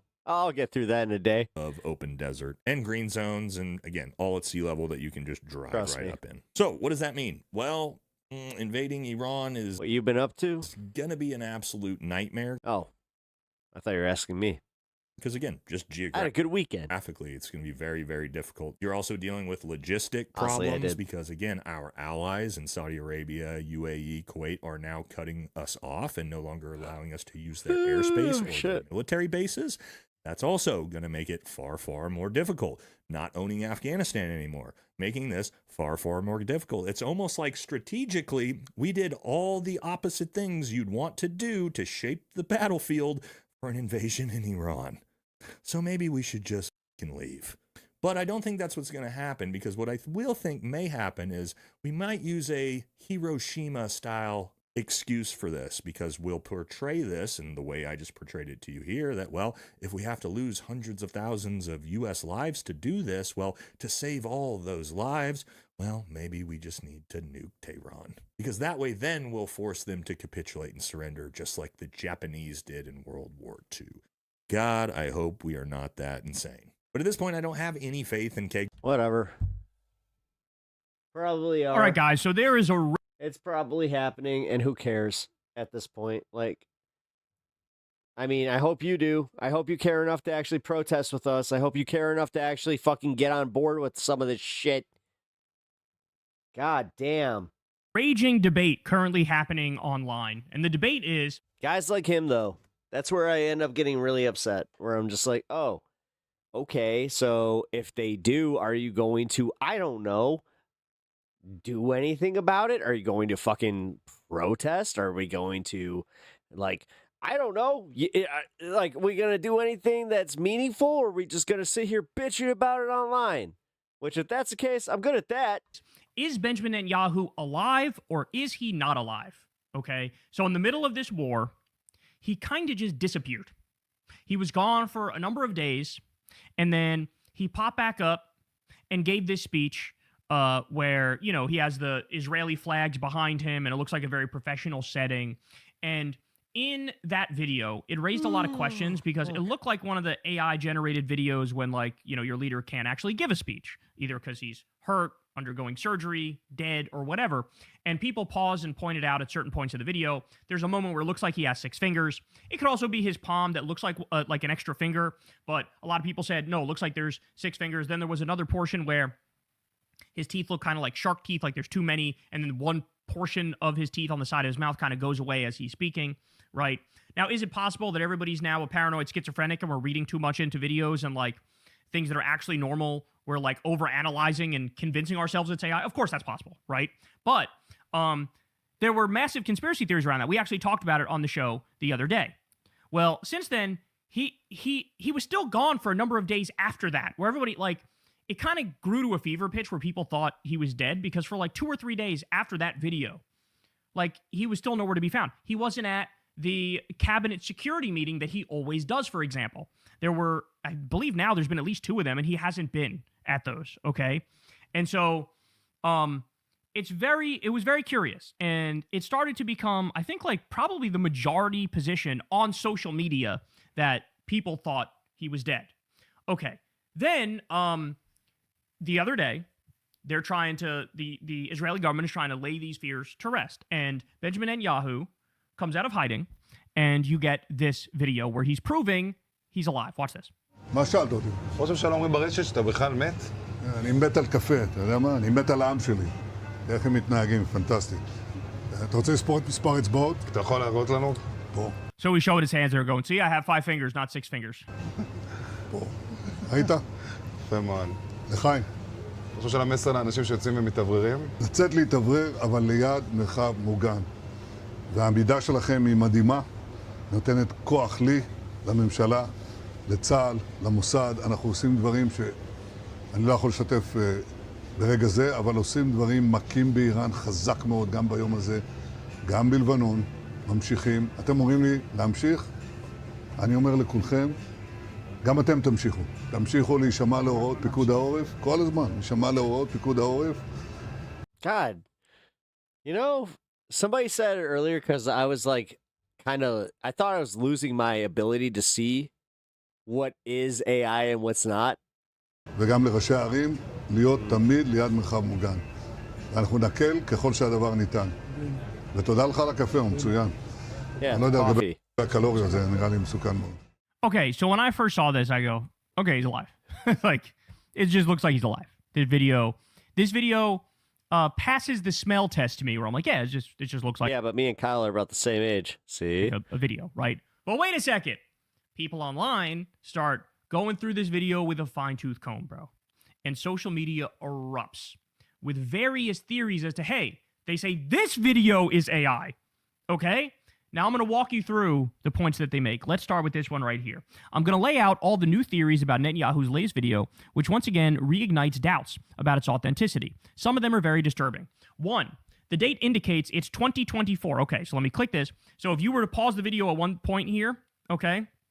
Damn, dude. They didn't even think this through. You can see on the bottom left, you can see this screen.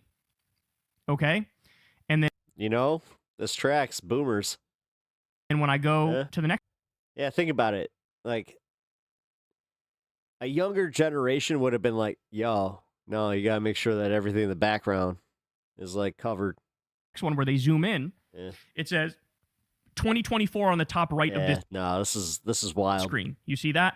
Now, what I will say is, me and Crystal tried to pause the video as well and zoom in and look at it, and it looks more blurry than this. So one of my fears is people zoomed in and then use like the AI thing where they try to clean up the image and make it sharper. And when you do that, it does just sort of make shit up. It does sort of just like fuck up the image, right? That happened with, remember when Alex Preddy got killed and people took the blurry video and paused it when he was about Diego, you might be missing your call in here to get shot and zoomed in and used the AI like enhancer. And one of the ICE guards literally had no head. Like it looked sharper. The picture looked sharper, but one of the ICE thugs. It's kind of like how people were accusing me of doing like the Kat Abou-Ghazaleh hit pieces. I literally voted for her today, so I missed an opportunity. I should have just made like the biggest hit piece and just been like, you know what? I still voted for her. Had no head. It just like took his head off, right? So it's not, the AI enhancing thing is not perfect. So hope I don't regret that. This one is not the most convincing because, you know, like I said, me and Crystal tried to do it, and it looks already kind of do because I gave up. You know, it's way too blurry to read to us when you actually pause on the video and zoom in. Okay, so how did they get to 2024? It's possible somebody just made it up and wrote it. It's possible somebody used the AI enhancer and it came out looking like that. I don't know, but this is one piece of evidence that they're using. They're saying, look, it says 2024. Okay, ready? Let me keep scrolling here. The coffee doesn't spill even a single drop, and its level doesn't even budge after a sip. So that's the other thing people are pointing to. He takes a little sip here. It doesn't go down, and also the design of the foam is exactly the same after he sips it. And normally, you know, when you have a design in your foam and you sip it, then it gets all messed up immediately, okay? The head doesn't seem identical, especially in profile, and the nose is particularly unsettling. So here's from the video on the left, and then on the right is what Netanyahu normally looks like. To me, I put the least amount on this because, to me, this does look like the same guy. You know, they always usually do this with Biden, where it's like, look, this guy looks totally different. I'm like, it looks exactly the fucking same. I don't know what you're talking about. All right, more. Very surprising. The pocket comes directly to the hand with a movement that seems totally unnatural. This is one that a lot of people are pointing to here. So I'm going to play this video for you, and you're going to see there's a moment in the video that it does look like the pocket moves in a sort of weird way. Ready? Watch.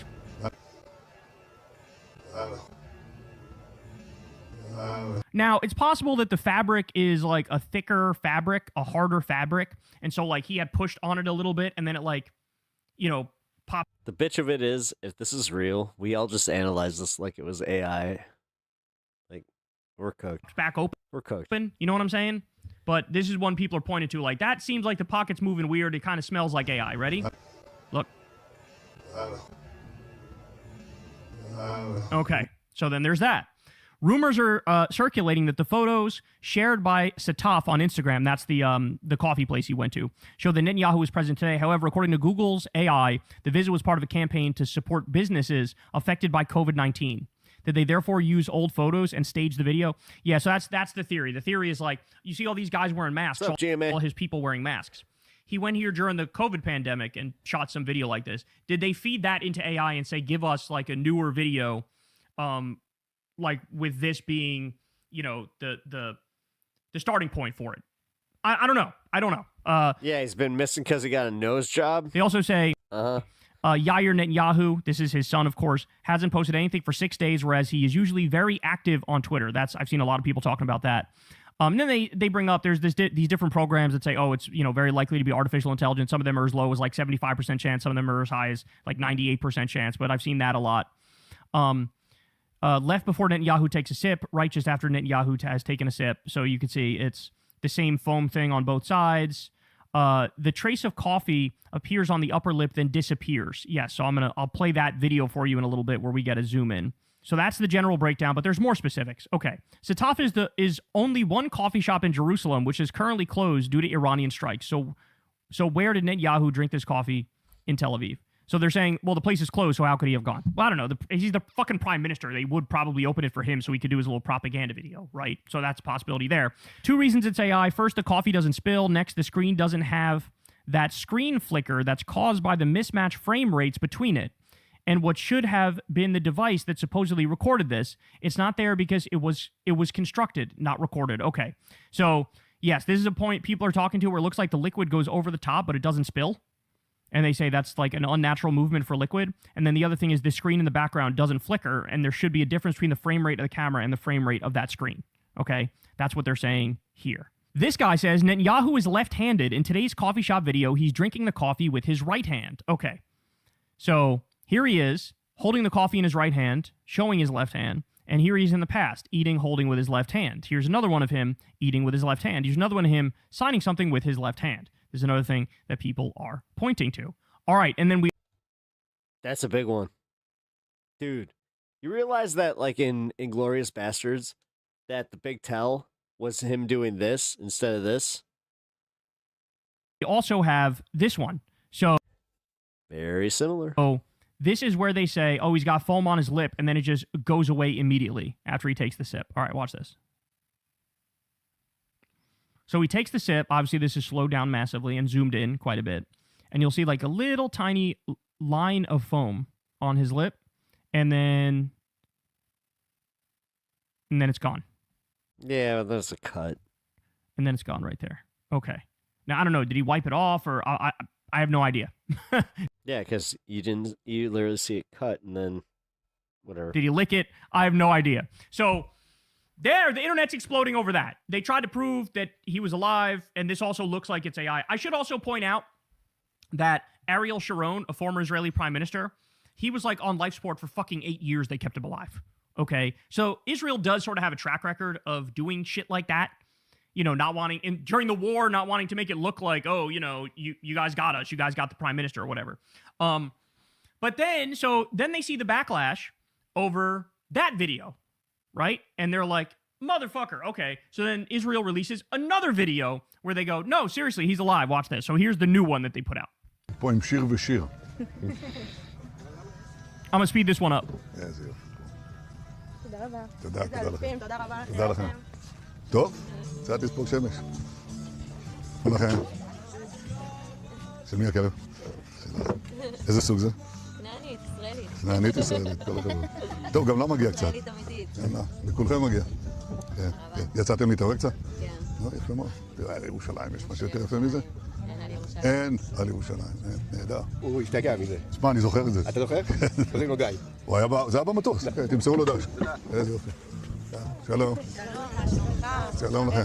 גם אתם יצאתם קצת להתעורר? יצאתי קצת להתעורר. אתה אומר שיש מרחב מוגן במקום כזה? מרחב מוגן? איפה הוא, את יודעת? ממש שם, בטח. א' ב' זה לבדוק. כמה צעדים מכאן, נכון? כמה צעדים. יופי, זה הכי חשוב. צעד לנצח ואנחנו נשמור על עצמנו. מצוין, זה בדיוק. חד משמעית. את אמרת הכי טוב. הציבור מבין את העניין. אבל הנה הפרט הכי חשוב, איך קוראים לך? שיר. מה ששיר אמר, ואת? שיר גם.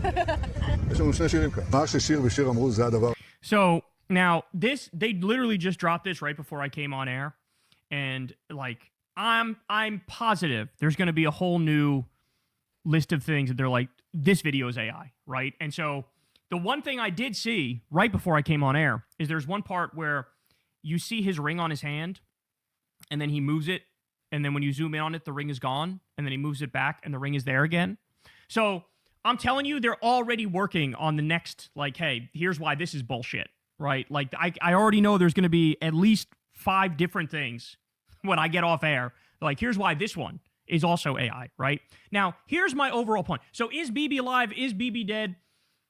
I don't know. My gut instinct when I watched this video and the first video is, this is real. He's fucking alive, of course. But then when you read through the conspiracies, you're like, I don't know, some of them kind of make some sense. So I'm left in this place where now I'm just fucking agnostic. And that's the point of this segment.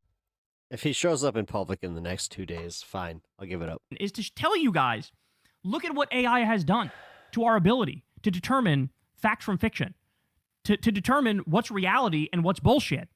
It has already destroyed our ability to, like, figure out what's real and what's not. Look, I consider myself genuinely decent at, like, being able to tell, hey, this is real, this is fake. Like, I think I'm the right age growing up with the internet, where I'm very hardened by life online, and, like, I'm very skeptical of everything. You know, I'm the type of person, never fucking open an email I don't know about, never answer a phone call that I don't know the number, like, all that shit, right? And, like, even I have been fooled by some AI shit from time to time. And I think we're at the point now where that's a universal experience. And, like, we never stop to think about, like, hey, wait a second, what are the long-term consequences of an all-out nuclear war on our ability to determine fact from fiction? Like, what does that bode for the future? Oh, gee. Are we living in a post... Why would you be so comfortable in life to think about... Never mind. Modernist hellscape now, where there will be no objective reality that anybody can ever agree on, and that, like, everything is up for debate, everything is up for discussion. Like, you know, there is no shared reality. Like, that honestly destroys the fabric of a society. And that's where we are right now.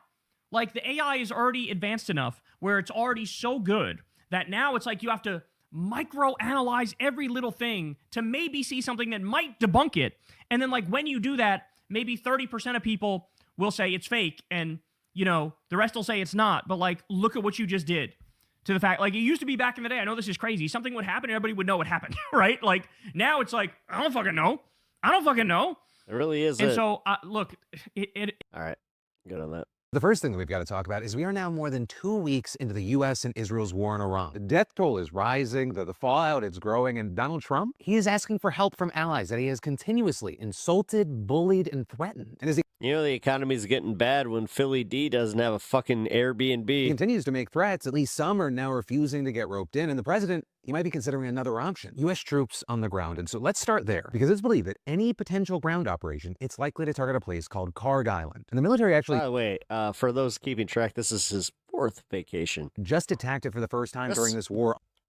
Just this year. On Friday, with Trump announcing the operation on social media and claiming the United States Central Command executed one of the most powerful bombing raids in the history of the Middle East, and added, for reasons of decency, I have chosen not to wipe out the oil infrastructure on the island. However, should Iran or anyone else do anything to interfere with the free and safe passage of ships through the Strait of Hormuz, I will immediately reconsider this decision. And with that, the next day, CENTCOM confirmed what was described as a large-scale precision strike, saying, slumming it at the Comfort Inn? Yeah. U.S. forces successfully struck more than 90 Iranian military targets while preserving the oil infrastructure. And that last part's key because Karg Island, which is located roughly 15 miles off the coast of Iran, it is home to facilities that export 90% of the country's oil. So taking out that infrastructure, it would be a massive blow to the regime there. But it would also very likely throw the markets into even more chaos. It could cripple whatever hypothetical new government would take power, if that's a thing that actually happens. And it would make it harder for the U.S. to benefit from Iran's oil in a Venezuela-style scenario that Trump has reportedly pushed for. With all that, you still had Trump telling NBC on Saturday that the strikes there had totally demolished most of the island and that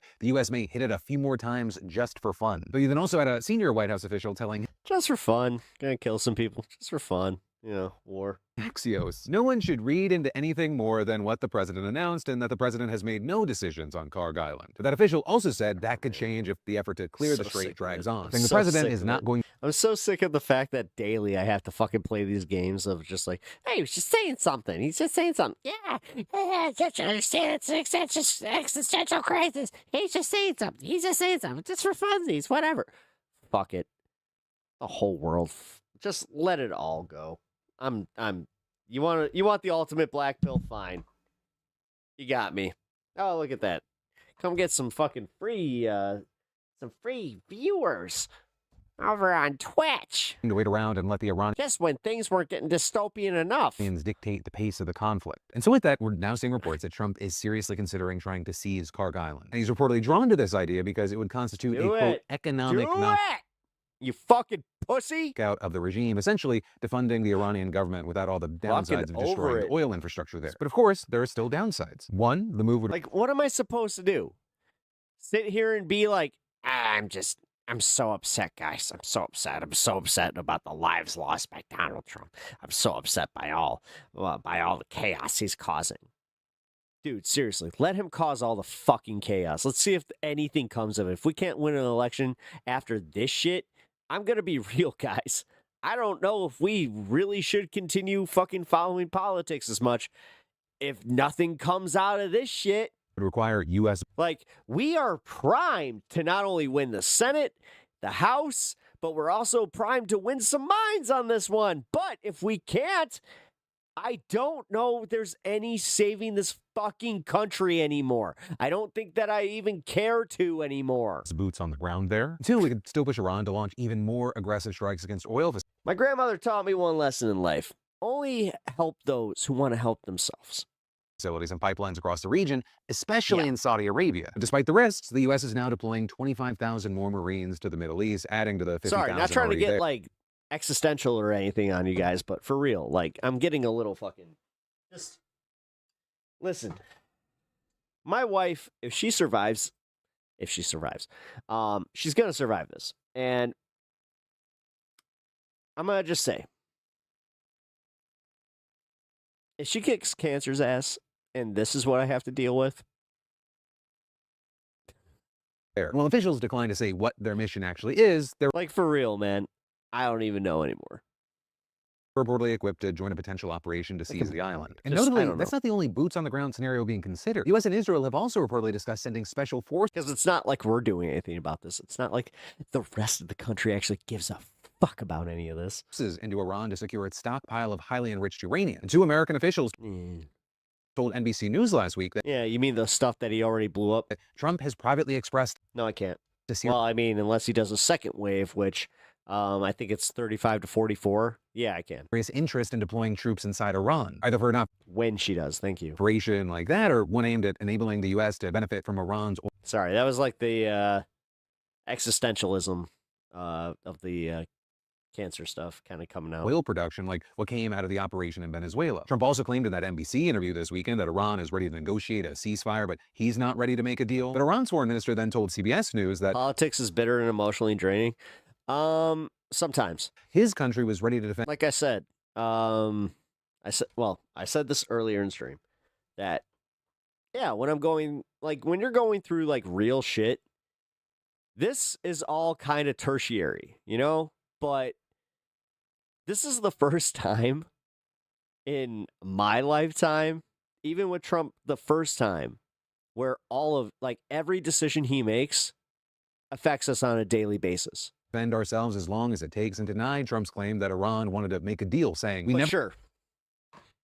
I don't want to be political. Never asked for a ceasefire, and we have never asked even for negotiation. And with that, despite Trump's threats, he insisted that Iran would continue to lock down the Strait of Hormuz as long as necessary, saying the strait is open but closed to our enemies, to those who carried out this cowardly aggression against us and to their allies. And with that, you've now had several non-Iranian oil tankers, including from India, Pakistan, and Turkey, getting permission to go through the strait, which is actually very notable because until now, Iran had been fully blocking Gulf countries from exporting their oil while only allowing tankers picking up Iranian oil to pass freely, or keeping its own supply flowing to American adversaries, including China, which is the biggest buyer of Iranian oil. And you have many experts saying that as long as the blockade holds, Trump may not be able to end the war even if he wanted to. Iran starting to pick. Good.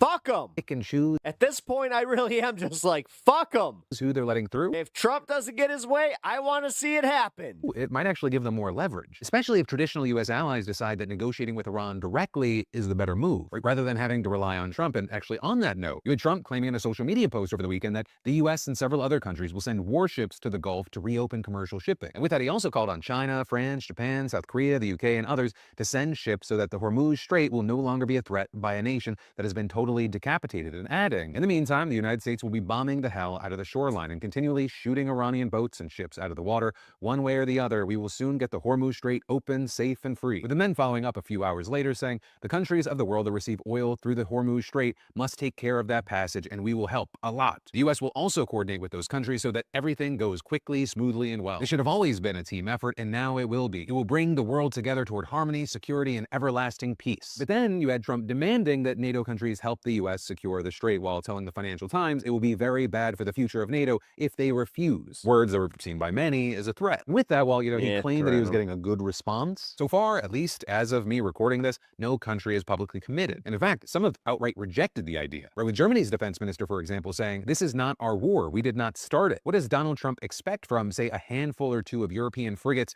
in the Strait of Hormuz? He needs them to achieve what the mighty U.S. Navy cannot manage on its own there? Is that it? That's the question I'm asking myself. It's almost like he's full of shit and we were in trouble. A spokesperson for the government confirming that there would be no German involvement and pointing out that I'm glad MAGA's sitting here fucking rah-rahing this shit. Let them. Trump started this war without them, saying, "I would also like to remind you that the..." Honestly, do you ever think about that? Like, if we just let them do everything that they want to do? U.S. and Israel did not consult us before the war, and that Washington would enough, specifically us, the left. Would we even need to do anything, or would the independents rise? The centrists, would they rise? Or are we working too hard? I don't know anymore. Explicitly stated at the start of the war that European assistance was neither necessary nor desired. Now, with all that said, the UK is apparently considering sending ships and mine-hunting drones to help out. We also had Prime Minister Keir Starmer saying that he urged a swift resolution to the conflict and insisted that his country would not be drawn into wider war. And while France has previously said that it would be willing to escort once the security situation stabilizes. Well, if you think I'm 26, then thank you. Stabilizes, that just doesn't seem to be the case yet. And you've actually had the country, along with Italy, asking to talk with Iran about allowing their ships to pass through the strait, which shows that, Then what are they? Some countries are looking for ways to protect their shipping and their energy. What are they if they're not centrists? Most independents think both. They think, well, I am a little, but, I think that transes should have their rights, and I think gays should have their rights, because I know one of them, and my kid. I can't hate my kid because they're, whatever, the Gen X's, they're playing with the trans stuff. I don't know. But I just do know that, I want my taxes I want my taxes to go down, and I want my 401k to go up, and I want my property value to kind of be maintained so I can get a little bit of money from that. That's where we're fucking at as a country. Hope you're happy. Without Trump. That's your average fucking independent right there. Where do we go with that?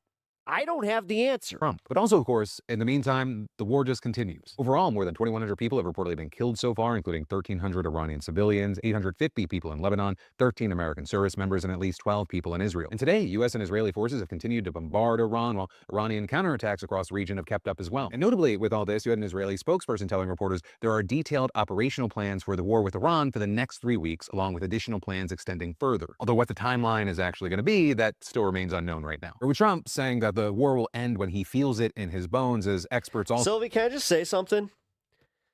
I'm not sure how you feel about this, but this is going to be controversial, I can already tell you. One of my best friends, God bless her soul, she checked out of politics because it's depressing. She doesn't follow any of this. She doesn't know what's happening. What do you think about that? What do you think about this where I have to feel and like protect her from herself, or like for like I have to protect like her like existence essentially, but she's not even willing to do the work herself to fucking, like, I gotta be honest, it's getting a little fucking frustrating. Also warned that he's risking getting trapped in a cycle of... Not that I'm ever gonna stop fighting for trans rights or any of that shit. Like, you guys know that my stuff is much deeper than one person, but she fucking sucks. Escalation that might not end. No, JD. It's not that she just has a life. It's the fact that she willingly does this. End anytime soon. And then also, regardless of what happens... Or willfully. Happens with Iran. Israel's war in Lebanon, that might continue independently. Right today, officials said they were yet again expanding their offensive against Hezbollah there, saying that the military was moving into new areas without giving new details. Although there are also fears that it's really just laying the groundwork for occupying large parts of the country. And then also, as we've talked about before, the near perpetual violence in Palestinian territories, that's not let up during all of this either. In fact, just over the past few days, Israeli forces killed at least 12 Palestinians between the West Bank and Gaza. First, you had troops shooting and killing 4 members of the same family, including 2 young children in the West Bank. Fighting for trans rights is fighting for human rights. You vote for the world you want, not the one you want for someone else. Well, that's essentially what I'm doing, though. Israeli authorities claiming the vehicle had accelerated toward the troops, who feared for their safety and opened fire. And then in Gaza, an airstrike killed 8 police. When people feel hopeless, they check out. Cool. Police officers affiliated with the Hamas-controlled government, according... So when do I get to check out? Seems like she's perfectly happy. The thing is, she actually seems like she's living a blissful life right now. So when do I get to check out? To the Gaza interior. Instead of fucking constantly just being like, oh, hey, look, another thing about transports and them disingenuously fucking hating you and taking away another right. Oh, look at that. They just made it so you can't have your federal passport. Oh, boy. Your ministry. And then, But this is why I bring it up, is because trying to get her passport, she's just like, I'm having a problem with this. It's like, you know what? I had that moment where I'm just like, it's almost like you would if you actually paid attention. Growing fallout with Trump's war in Iran, it continues to take lives. The war inside of his own party is growing as well. And when I say that it's gotten messier, it even involves Trump weighing in on micro-penis allegations, with the 2 main players there being Megyn Kelly and Mark Levin, right? You know, Megyn Kelly is a former Fox News host or an independent conservative commentator. Trauma makes people check out too. Cool. Who really wanted to share that she cares about the nuance in the definition of pedophile. So when do we get to classify what I do here, like day in, day out, as being traumatic so I can check the fuck out? And then Mark Levin, he's a conservative. I've had plenty of trauma in my life, and I don't just check out. I dissociate in spurts, but I never just check out. Conservative radio host and Fox News host, and Trump actually appointed him to Homeland Security Advisory Council last year. But Mark and Megyn, they have very different ideas about this war. Right? Megyn's been very cool. Now, one thing I'm going to say is, if you are trans and you decide that you're just going to put the onus on the people around you to fight for you, but you're not even able to like fight for your own rights, I'm going to just say I have a problem with that. critical of it, saying that we are fighting this war for Israel, that U.S. troops are dying for foreign interests. Right, Mark, on the first day of the war, he praised Trump and our, quote, wonderful Israeli. I'm not talking like on a disability level either. Allies for I'm talking like they just decide, nah, I'd rather play video games. Fighting a righteous and monumentally important battle for I'd rather freedom, go golfing, security, and humanity. And while notably, like, this is not the first issue they've clashed on, things really took a turn over the weekend when Mark took issue with some of the content that Megyn was reposting, right? Including one tweet claiming that the man who attacked a Michigan synagogue had lost family members in a recent Israeli attack in Lebanon. And just for context's sake, the New York Times has since backed that up, saying that the man's brother was a Hezbollah commander killed. I'll just say I got into a mini argument over this because I realized that I was going to a pride parade without the people that originally inspired me to go to said pride parade. In an airstrike, and 3 other relatives were reportedly killed in the attack as well. But I was Mark, just kind of like, he was not happy about Megyn's choice to retweet because they wanted to golf instead. That. And so he shared a post condemning Megyn, claiming that she was using her platform to imply that the Michigan attack was excusable or justified, rather than calling her evil, diabolical, and gone, to which Megyn shot back, "I'm sorry you have a micro penis, Mark, but don't drag the rest of us into your drama," with things just kind of devolving from there, with Mark calling Megyn an emotionally unhinged, lewd, and petulant wreck who has completely revealed and destroyed herself, saying she's everything people say she is, but much worse. And so Megyn then just doubled down on the micro penis stuff, dubbing him micro penis Mark, and claiming he tweets about me obsessively in the crudest, nastiest terms possible. Literally more than some stalkers I've had arrested. He doesn't like it when women like me fight back because of his micro penis. You need to call senators, take to the streets. With her then going on to claim that Mark... Listen, I protest every chance I get. My senator is on the outs. Like, he's retiring, so I'm voting to try and get a better person there. Shit posted about her over 100 times since... They blew you off while you were there? Yep. November, but she's only responded 6 times, at first asking him to tone it down before he gets someone killed. Yeah, that was bullshit. And then you also had Mark calling her a harlot who wakes up and has... I had a great time, but that was bullshit. Micro penises on her mind. And so you then also saw a ton of people responding to what was happening. Right? Everyone weighing in, but easily. And it always comes down to, it's just so depressing. It's just so depressing. I can't. I'm sorry. Biggest name was Donald Trump himself. With Trump coming to the defense of Mark Levin, calling him a truly great American patriot who is somewhat under siege by other people. Yet I'm supposed to advocate. With far less intellect, capability, and love for our country. And the president then adding, he is a true... Which again, because I love you guys, and I understand that like a large contingent of my audience is trans, I will always stand up for your rights. But it's a little hurtful when somebody in your own life doesn't even have the fucking, gall to show up. Conservative and intellect far smarter than those who criticize him. When you hear others unfairly attack Mark, remember that they are jealous and angry human beings whose sway is much less than the public understands, and will, now that they know where I stand, rapidly diminish. Those people that speak ill of Mark will quickly fall by the wayside. Yep, my friend has a similar line. I need to prioritize my mental health. Yep. As do the people whose ideas... Fine.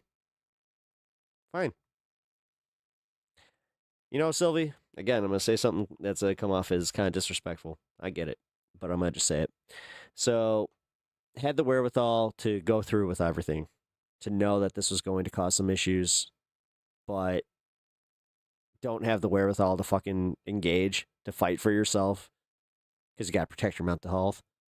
Get fucked. Policies and footings are not sound. They are not MAGA. I am, and MAGA includes not allowing Iran, a sick, demented, and violent terrorist regime, to... I just realized how much of that annoyed me. ...have a nuclear weapon to blow up the United States of America. And so Mark then thanked Trump for the post, saying that he was humbled and honored by the message. But then you had Megyn seemingly not believing that it was an authentic message, writing that micro penis Mark is such a small man, he had to go beg the president for a pat on the head in the middle of a war to make himself feel better about, well, just like all feckless, weakling bullies, micro can dish it out, but he can't take it. He ran crying to daddy. And while Mark has denied asking Trump to make that post, regardless, that post itself has generated then a lot of reactions. Because it showed Trump weighing in on the MAGA civil war and acknowledging the power that he has in it. Yes, it seems like it's about Mark and Megyn, but it's really more than that. He's trying to send a message to anyone that dares oppose anything that he does. And notably, it's not like it's the only time Trump has done this recently. Or just over a week ago, he slammed Tucker Carlson, who's been a focal point of the MAGA civil war and a critic of the war in Iran, with Trump telling an ABC News reporter that Tucker has lost his way. He's not MAGA. MAGA is saving our country. MAGA is making our country great again. MAGA is America first, and Tucker is none of those things. And Tucker is really not smart enough to understand that. And now you've got Tucker Carlson making headlines because he's claiming that his stance on the war has proven so controversial that the CIA has been reading his texts to frame him for a crime. So the other day I found out that the CIA is preparing some kind of criminal referral against me, a crime report, to the Department of Justice, on the basis of a supposed crime I committed. What's that crime? Well, talking to people in Iran before the war. They read my texts.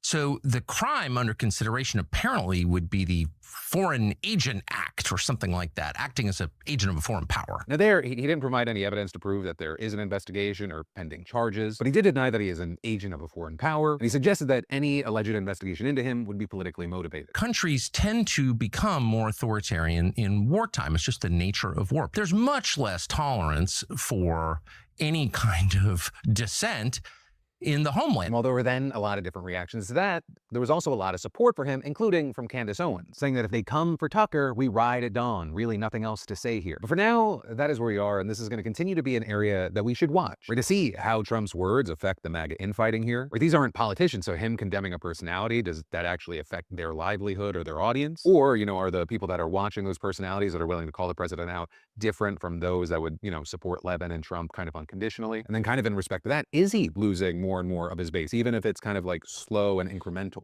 If you've had book a doctor on your mental to-do list so long, it's basically... Yeah, that incrementalism or that incremental change, that's something that, honestly, if we don't get to look forward to, then what are we doing here? What are we doing? Like, I'm sorry, guys. I'm not trying to get, fucking depressing, but god damn it. The New York Times reports that in an Oval Office meeting last week, President Trump asked the chairman of the Joint Chiefs why they can't just immediately reopen the Strait of Hormuz. General Dan Kane's... Oh my god, he's a fucking child. He really is just a child. Answer was that even one Iranian soldier or militia member could easily attack a slow-moving supertanker. Something the That's why he was like, those boats, they're AI. president echoed again a little bit earlier today.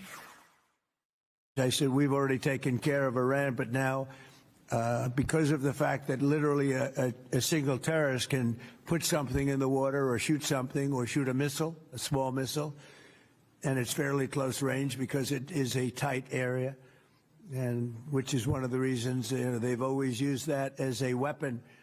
Iran has always used that as an economic weapon.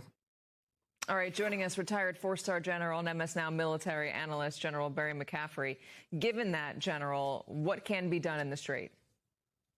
Well, look, there's no question that from a tactical and operational point of view, the U.S. and Israeli air and naval forces have devastated Iran's conventional military capability.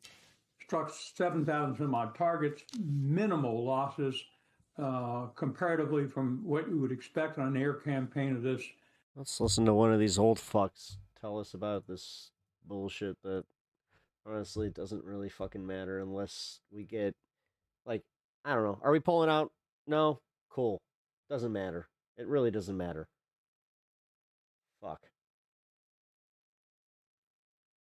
Go home and retire. And What was the diagnosis? It was, I think it was a terminal diagnosis. He would be dead by June. Okay, that wasn't public, but yeah, okay. That's it was grim. That's what I was going to say. I don't think with a heart problem, by the way. This was a heart problem. Cool. That's your president, folks. Yeah, we're ending the fucking stream with this one. What I'm about to show you is probably the single most painful, awkward public appearance by Trump anywhere, at any point, in any timeline, in the Now, here's the thing. Is it clickbait because Josiah tends to do this with the Midas touch way of doing things, or is everything is literally existential, everything is the end, everything is... Multiverse. It's in public, it's on live. You can tell I've had it.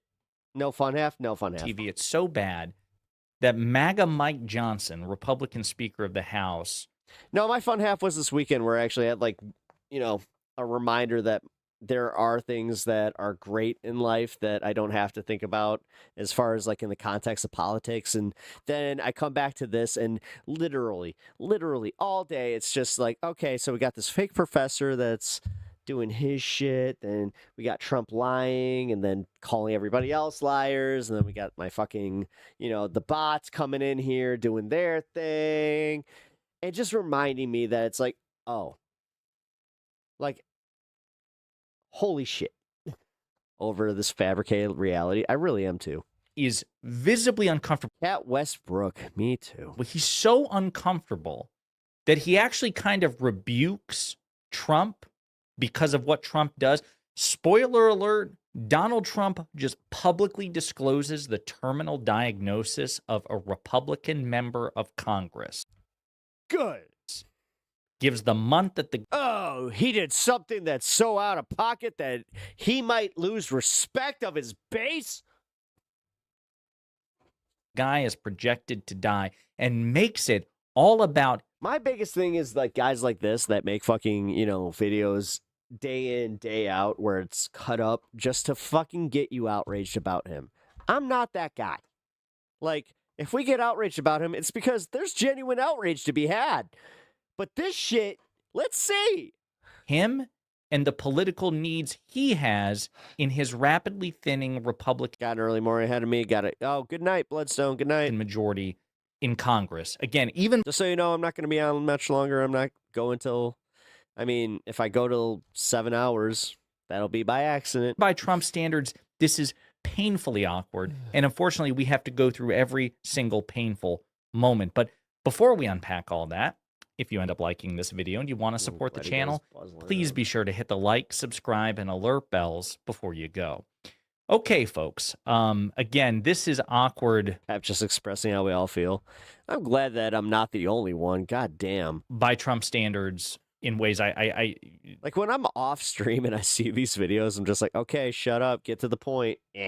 Words will fail to capture it. So we're gonna dive in, and this is at a press conference about the Trump Kennedy Center, and he gives an update on the Iran war, and then this happens. And the speaker has got the easiest job of anybody in government. He's got a majority of 2. I don't like to say 1 because it varies, but between 1, 2, and 3. And I think you're the only man that's ever lived that's able to be very happy about it. In fact, when we get up to 3, every once in a while we get up to 3. Actually, for a period of time, we had it up to 4, and then we had a death. And death is very bad when you're the speaker and you have a majority of 2 or 3. But we had a death, and then we had another death, and we had some things, and it's. But we're looking very strong. Where the fuck, guys? Is it because we actually didn't care about Joe Biden? Is that why? Because, I've been playing this game of I don't want to play like the, what about Joe Biden? Seriously, if this was Joe Biden, 25th Amendment tomorrow, what the fuck? What the fuck? This guy's a fucking moron. I regret voting for that SOB. Benji 001K. Holy shit, you got the best comment of the night. Thank you for at least admitting it. God damn. You just may have restored hope after this entire stream where I'm just like, oh my God. Everybody sees this shit in MAGA and they're just like, meh. We had gas prices going up. Meh. War that he was never going to start because, no new wars. Meh. Everything is a fucking lie from this motherfucker. One man who is very... And then you get this, where he's just a blatant embarrassment, rambling, babbling old man. Yeah, we had a few deaths. You know what? That's unfortunate. That's unfortunate. Yeah, we had we had 3 majority, but then we had 2 deaths, and then we had this other guy. I don't know what happened to him. Yeah, it looked like he wasn't going to make it. I don't know. I won't mention his name. Should I? Do other people know his name? Do you want to mention it? He'll be proud. Go ahead. Tell him. Okay. This. Holy shit. Okay, you could see Mike Johnson he's just like, please don't do this. Please don't do this. You're going to do this? You're going to do this? Mike Johnson, by the way, has a high threshold for discomfort. Not only is he a close friend of Donald Trump, but remember, he famously announced that he and his son have something called masturbating to porn. Get to the fucking point. Okay, well, thank you, Mr. Seriously, why?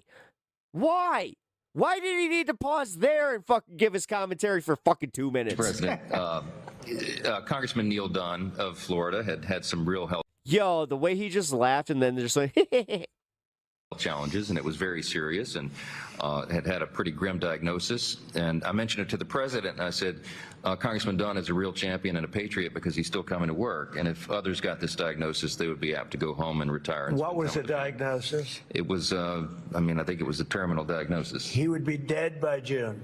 Okay, that wasn't public, but yeah, okay. That's it was grim. That's what I was going to say. I don't think with a heart problem, by the way. This was a heart problem. Right. So HEPA's not a thing. Long story short, the president called Whatever, him.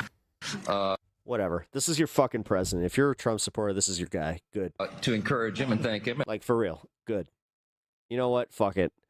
I know what I'm doing tomorrow. I'm just going to fucking play this video at least 8 times tomorrow so y'all can fucking feel the embarrassment of this jackass. And they had a this motherfucker's out here acting quadruply stupid.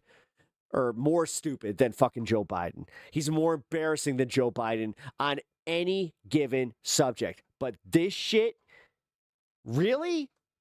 Okay. Cool. Let MAGA just have... Honestly, like, this is where I'm just kind of like, I give up. I fucking give up. Like, let him have it. Let him ruin this country. And the president mentioned in the course of the conversation, you know how to get my doctors involved. And they did. And within a number of hours, they took him to Walter Reed, emergency surgery. Do you see how They uncomfortable? will say he can't lie. Yeah, because he's retarded and he just fucking... Mike Johnson is how he rebuked Trump. All right, well, that wasn't publicly disclosed. Even Mike Johnson, who will sacrifice every principle, every value and virtue he's ever claimed to have, even Mike's like, shut the fuck up, man. This is not, we shouldn't be doing this. But wait, it still gets worse. The man has a new lease on life. He acts like he's 30 years younger, and he walked into the conference meeting, and we thought we'd seen a ghost. And I spoke with him over the weekend, and he's encouraged and thankful, and he thanks the president for his leadership and intervention. And thank you. Thank you. He actually called Mike. Mike called me, and he said, sir, we're up by 3, but we're going to lose 1 by June. I said, who? Neil Dunn. He's a great congressman. Incredible. He called to say that he was terminal, really bad heart. There's nothing they can do. I'm pretty sure that Donnie's dying. I'm going to say it. I'm pretty sure he's dying. Like, this is fucked. The only reason he would say this is because his ego will not allow him to think that he has it bad. I'm pretty sure that he got some bad news. Like, this is so fucked up. I don't know how you defend this. Like, MAGA, what the fuck? What the fuck? I said, that's bad. Number one, it was bad because I liked him. What are you doing? Like, I'm glad that we got that one guy out here that's just like, yeah, I'm embarrassed that I ever voted for this guy. Cool. What about the rest of y'all? Like, God damn it. Where are all these trolls? I'm so glad that they took off right before this. Number two, it was bad because I needed his vote. But he really said, Mike, I'm going to last this out for the president and you. And however... Meanwhile, this bitch is sitting there with fucking breast cancer, not saying a goddamn word. You know what? Susie, I hope he makes the announcement before you do. Fuck you. Fuck this shit. Fuck trying to be like, I'm going to play the high road here. No, fuck you. Fuck you. These people are literally destroying not just the country, our entire planet. And I'm supposed to fucking feel bad for this cunt? And I'm supposed to fucking feel bad for this fucking asshole and this asshole? I don't think so. It looks like June is the time, but however long I live, I'm going to be voting for. Like I said, he's on his way out. Mac attack. Let's go! Let's go! Eat more Big Macs there, Donnie boy. Let's go. Yeah, I mean, how many people are going to say that? Most of them are going to say, Mike, I'm retiring immediately. That's the end. He's an extraordinary But man. he didn't do that. It was really impressive. And then I realized I have doctors in the White House. The White House doctors are incredible. And yeah, because they tell you exactly what you want to hear. That's probably our saving grace, is the fact that you make them too scared to actually tell you the fucking truth. So they're not telling you about that blood clot you got fucking waiting for you. And they've helped me with other people. They're helping me with people right now. People that are very sick are like, they're miracle workers. And I said, I have to call them. And I called the 2 doctors. They're 5 red heifers. Both great. Yeah, each one was this blood vessel popping. And they immediately went over to see the congressman. And he was on the operating table like 2 hours later. Yeah. And it was a long operation. They gave him. Nobody's stopping him. I love this. I love this. Hey, Pat, are you listening to this guy? Bro, you better stick around because I'm about to fucking rewind this so your brain breaks. Listen to your president and explain what he's saying here. The two doctors, they're both great. And they immediately went over to see the congressman. And he was on the operating table like 2 hours later. Yeah. And it was a long operation. They gave him more stents and more everything that you could have. I think he's got everything that you could possibly have. Are you listening to him? And they called up. They said, sir, I think he'll be fine. Here. Sir, I think they'll be fine. I said, you got to be kidding. I said, you got to be kidding. He said, I think he'll be fine. I said, sir, I think he'll be fine. And Mike was telling me the story that the other day he came into a meeting meeting for office. the first time in a long while. First time in a long time. Right, Mike? Right, man? Well, it was incredible. I mean, he has a new lease on life. He has more energy than a man half his age, and very encouraged and encouraged all of us. So, again, a testament to great leadership. And he's, my hat's off to Neil Dunn and his beautiful wife and family. He's an extraordinary. This motherfucker just kissed his ass saying, a testament to great leadership. That's why Mike Don, the dude that got a terminal fucking cancer diagnosis, is back in the Congress. Individual. And just, because I don't want to have a terrible story about this, I did it for him first and for the vote second. But it was a close second, actually. But Yo, keep it, whatever. Whatever, bro. That's your guy. That's your guy. That's your guy. Trust me. Hey, Johnny, I gotta say. Grace is here with their fun, weak little fingers and soy boys. Oh, yeah, no. Okay, so I'm just gonna say, bro. When we actually get to, do the thing where we're quoting him, I'm not sure if we can, because even that was a slog. But Jesus Christ, dude. You don't hear his ass. You don't hear it. Whatever, bro. I did it. Whatever. Keep living with your TDS. Keep deluding yourself that this guy's a good president. No! The vote. Fucking Christ almighty. He's a fucking terrible, terrible fucking leader. This motherfucker's out there just talking about, a congressman on death's door, and then he makes it about him. Cool. Second. All right. I want to also. Wiener kisser? Oh, is that you're just telling us what you do at night? Is that it? Okay, cool. You're the best ever? Oh man. Hey, Pat Paulson's the best wiener kisser, guys. Not sure who wants in on that. Donald Trump. Here, you know what? Pat Paulson. He kissed my hot dog, even though he tried to call it just the tip. But you know what? I tried to assure him, but I had an erection. But he kept telling me, "Sir, I can only feel the tip. That's it. And I told him, "No, sir. No, that's not that. No. I didn't call him sir. He called me sir. But I told him that's the whole shebang. And he's just like, well, you're not shebanging nobody." Even Trump realized at the end, I screwed this up. I was just myself. I was myself, and I screwed this up. And I let's look at the reactions to this. Bad Fox Graphics responded, "Never tell Trump anything you wish to keep secret." Press release from Representative Dunn from January of this year, decision not to seek re-election. After much prayerful consideration and discussion with my family, I've decided not to seek re-election to the United States House of Representatives. This will conclude my service after 5 meaningful terms representing the people of Florida's 2nd Congressional District. Neil Dunn says he'll serve out term, quashing... Johnny, go sign up. The military's calling. It is. Resignation. Yo, dude, beat that draft. Come on. Where's your patriotism? Rumors. And Pat, why aren't you following Johnny? Pat and Johnny. We need Pat and Johnny for fucking... what is it? Fucking Robin Company or some shit. And then they still using birds. I don't know. This shit awkward. Sam Stein of the Bulwark says Trump just revealed that Congressman Neil Dunn had a terminal Go for it, Johnny. Johnny, go. Diagnosis, dead by June. Dude, your recruiter's office is literally open like first thing tomorrow. Go. Mike Johnson chimes in to say, well, that wasn't public. Now the two are talking about how Trump hooked him up with a doctor who's given him a new lease on life. The reaction to this, it sounds like if it had been a Democrat, the call to physicians would never have happened. Mike's going to lead the first Congress to lost majority before an election. As usual, he just blurts out anything that comes to mind anymore. Restraint, sir, restraint. This creep that is Mike Johnson oozes a banal style of evil that makes him sound inoffensive and dull until you know what he's talking about.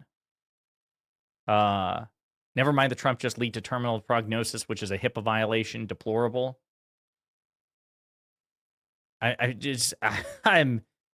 I'm truly at a loss for, I really am. This is the most uncomfortable I've ever seen Mike Johnson, the closest I've seen to him being pissed at Trump. Yeah. The look on Wiles' face as she hears Trump joking about I needed his vote is the same on every House Republican in a marginal district looking at the generic congressional ballot. By the way, Susie Wiles, this is just got a breast cancer diagnosis today. Public news because Trump posted this. Susie Wiles is Donald Trump's chief of staff. Chief of staff is basically the second most powerful person in the country. She has been diagnosed with breast cancer. We just found that out earlier today. True. So, I mean, I imagine. Usually, I wouldn't laugh about a cancer diagnosis because, but in this fucking country, in this world that we're living in, couldn't happen to a nicer person. But you know what? She's gonna be just fine because she got that elite health care. And she's also thinking about that too. Jesus Christ, it's not terminal as far as we know, but she's being treated for it. Yeah, sure. Jesus fucking Christ, Republicans are pure fucking evil. The cold calculation, self-aggrandizement, and casualness of his conversation about human life is startlingly grotesque. They're laughing about it. These people are sick. Democrats get to work. Oh my God. Well, Democrats have a lower approval rating than ICE, so don't see that happen. Democratic leadership, if they don't get fucking ousted in the next election cycle here, we're fucked.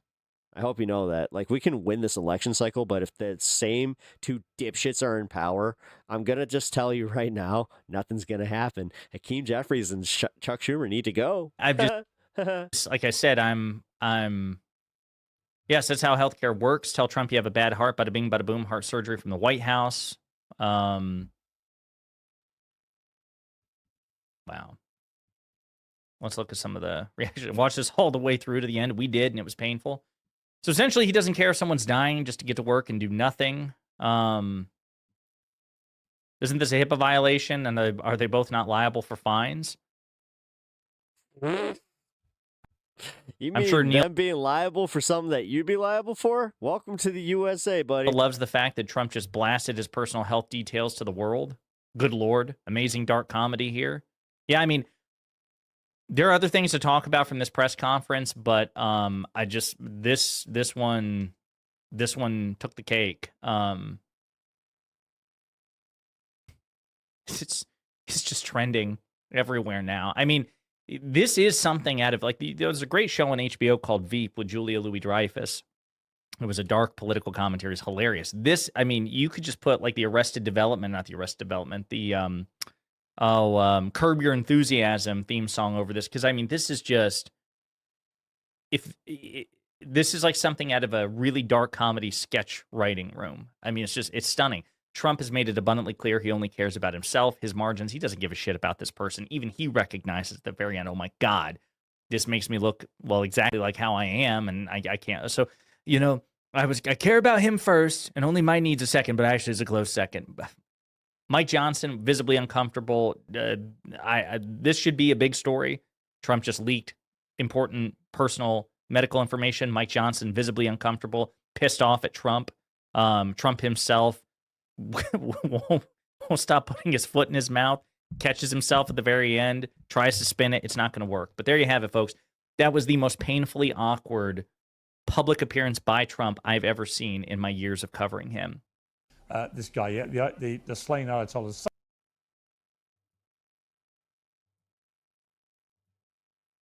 Out of California, big Trump supporter and has been for years, and she does not pull her punches. She says that Donald Trump has destroyed MAGA, but here's what he says to her first. I think it's your first time on Census, so I welcome you to the show. What is your view about this? Because I've known Donald Trump a long time, and I'm struggling to not see this attack on Iran as potentially the biggest miscalculation of either of his presidencies, simply because it is going on already much longer than he indicated it would, and there's no apparent easy off-ramp for him now, and it's causing God, I hate how fucking friendly he is to him. a lot of damage. Like, Jesus Christ, how can you be like a journalist? I've known Donald Trump a long time, and I've sucked his ass each time that I'm there. I get a stomach full of diarrhea doo-doo in my tummy before I leave, but you know what? Even though I have that diarrhea doo-doo in my tummy, I've never actually felt like he's full of shit. Damage economically, like Jesus, politically. You know, militarily, America is superior, but even there, they're sustaining losses. And there are many people, even in the most fervent MAGA part of his support, who say, look, this guy campaigned on no more involvement in foreign wars, particularly in the Middle East.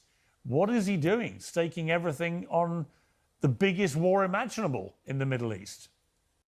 So, of course, why wouldn't you fucking have a little bit of commentary right before the answer? You know, you gotta make sure fair game and all, or whatever. Thank you so much for having me, Pierce. I've been a loyal supporter of the president for almost 20 years. This goes back to when I was 21 years old and I was Miss California at the Miss USA pageant. And I've known him. I consider him a dear friend. And I will tell you right now, I do not recognize our president. I think that we are an occupied nation. I think that a foreign country has occupied our government. And we are seeing now that this president of the United Night, Mitch. I'll catch you tomorrow. States of America is being influenced by a foreign government. And MAGA, let me tell you right now, MAGA is dead. It is deader than dead, and Americans are furious. We do not recognize President Donald J. Trump anymore. Pretty harsh language. Yay! So let's see the response, because this guy, you know, gotta give your take. Of MAGA, the vast and overwhelming majority support him. But let's hear what Piers has to say. Yeah, let's please. So obviously, the foreign government you're talking about is Israel, and you know Marco Rubio himself. We're gonna watch this full video, like this full Piers Morgan appearance tomorrow. That's why I'm also kind of just like skipping around. But said before he then did a complete reverse ferret on it, as we would call it over here in England. He said that the reason America preemptively attacked Iran was because Israel, he didn't name it, but it was obvious he was talking about, had indicated they were going to launch an attack and that the Iranians may respond against American. That's it. I'm calling it. I'm done. I've had it. All right, folks. Just so you know. Yes. I tried. I really tried with that, but yeah. Alrighty. I really appreciate y'all hanging out, but I'm calling it. It's time for me to hit the hay, even though it just sucks because my wife's sleep schedule is essentially reverse, so she is likely, I'm gonna go to bed and she's likely going to wake up and play some Pokopia. So I do appreciate y'all hanging out tonight. Thank you for being here. Thank you for all the support, guys. I really do appreciate it. I again have had an awesome weekend, had a pretty great day, all to bring the negativity to stream. So apologies if this one was a little bit heavy on the negativity, but you know what? We get through it. And just like that, we're all going to get through it together. We're going to laugh a little bit more tomorrow. But with that being said, folks, I will catch you tomorrow. All right. Take care. Peace. Who the heck is Pep Talks? I'm not gay, but I fantasize about Marco Rubio. Pep Talks. Pep Talks. Pep Talks. Let's eradicate the Kung Flu. I'm literally coming. Pep Talks. Pep Talks. Who the heck is Pep Talk? They want our women. They want our children. Pep talk. Sometimes no means yes. Grab them by the pep talk. Grab them by the Marco Rubio. Obama is a racist. Pep talk. I'm literally coming. I'm literally coming. Pep talks. We found weapons of mass destruction. My fellow Americans, it has been confirmed today from pep talks that we are indeed all high on politics.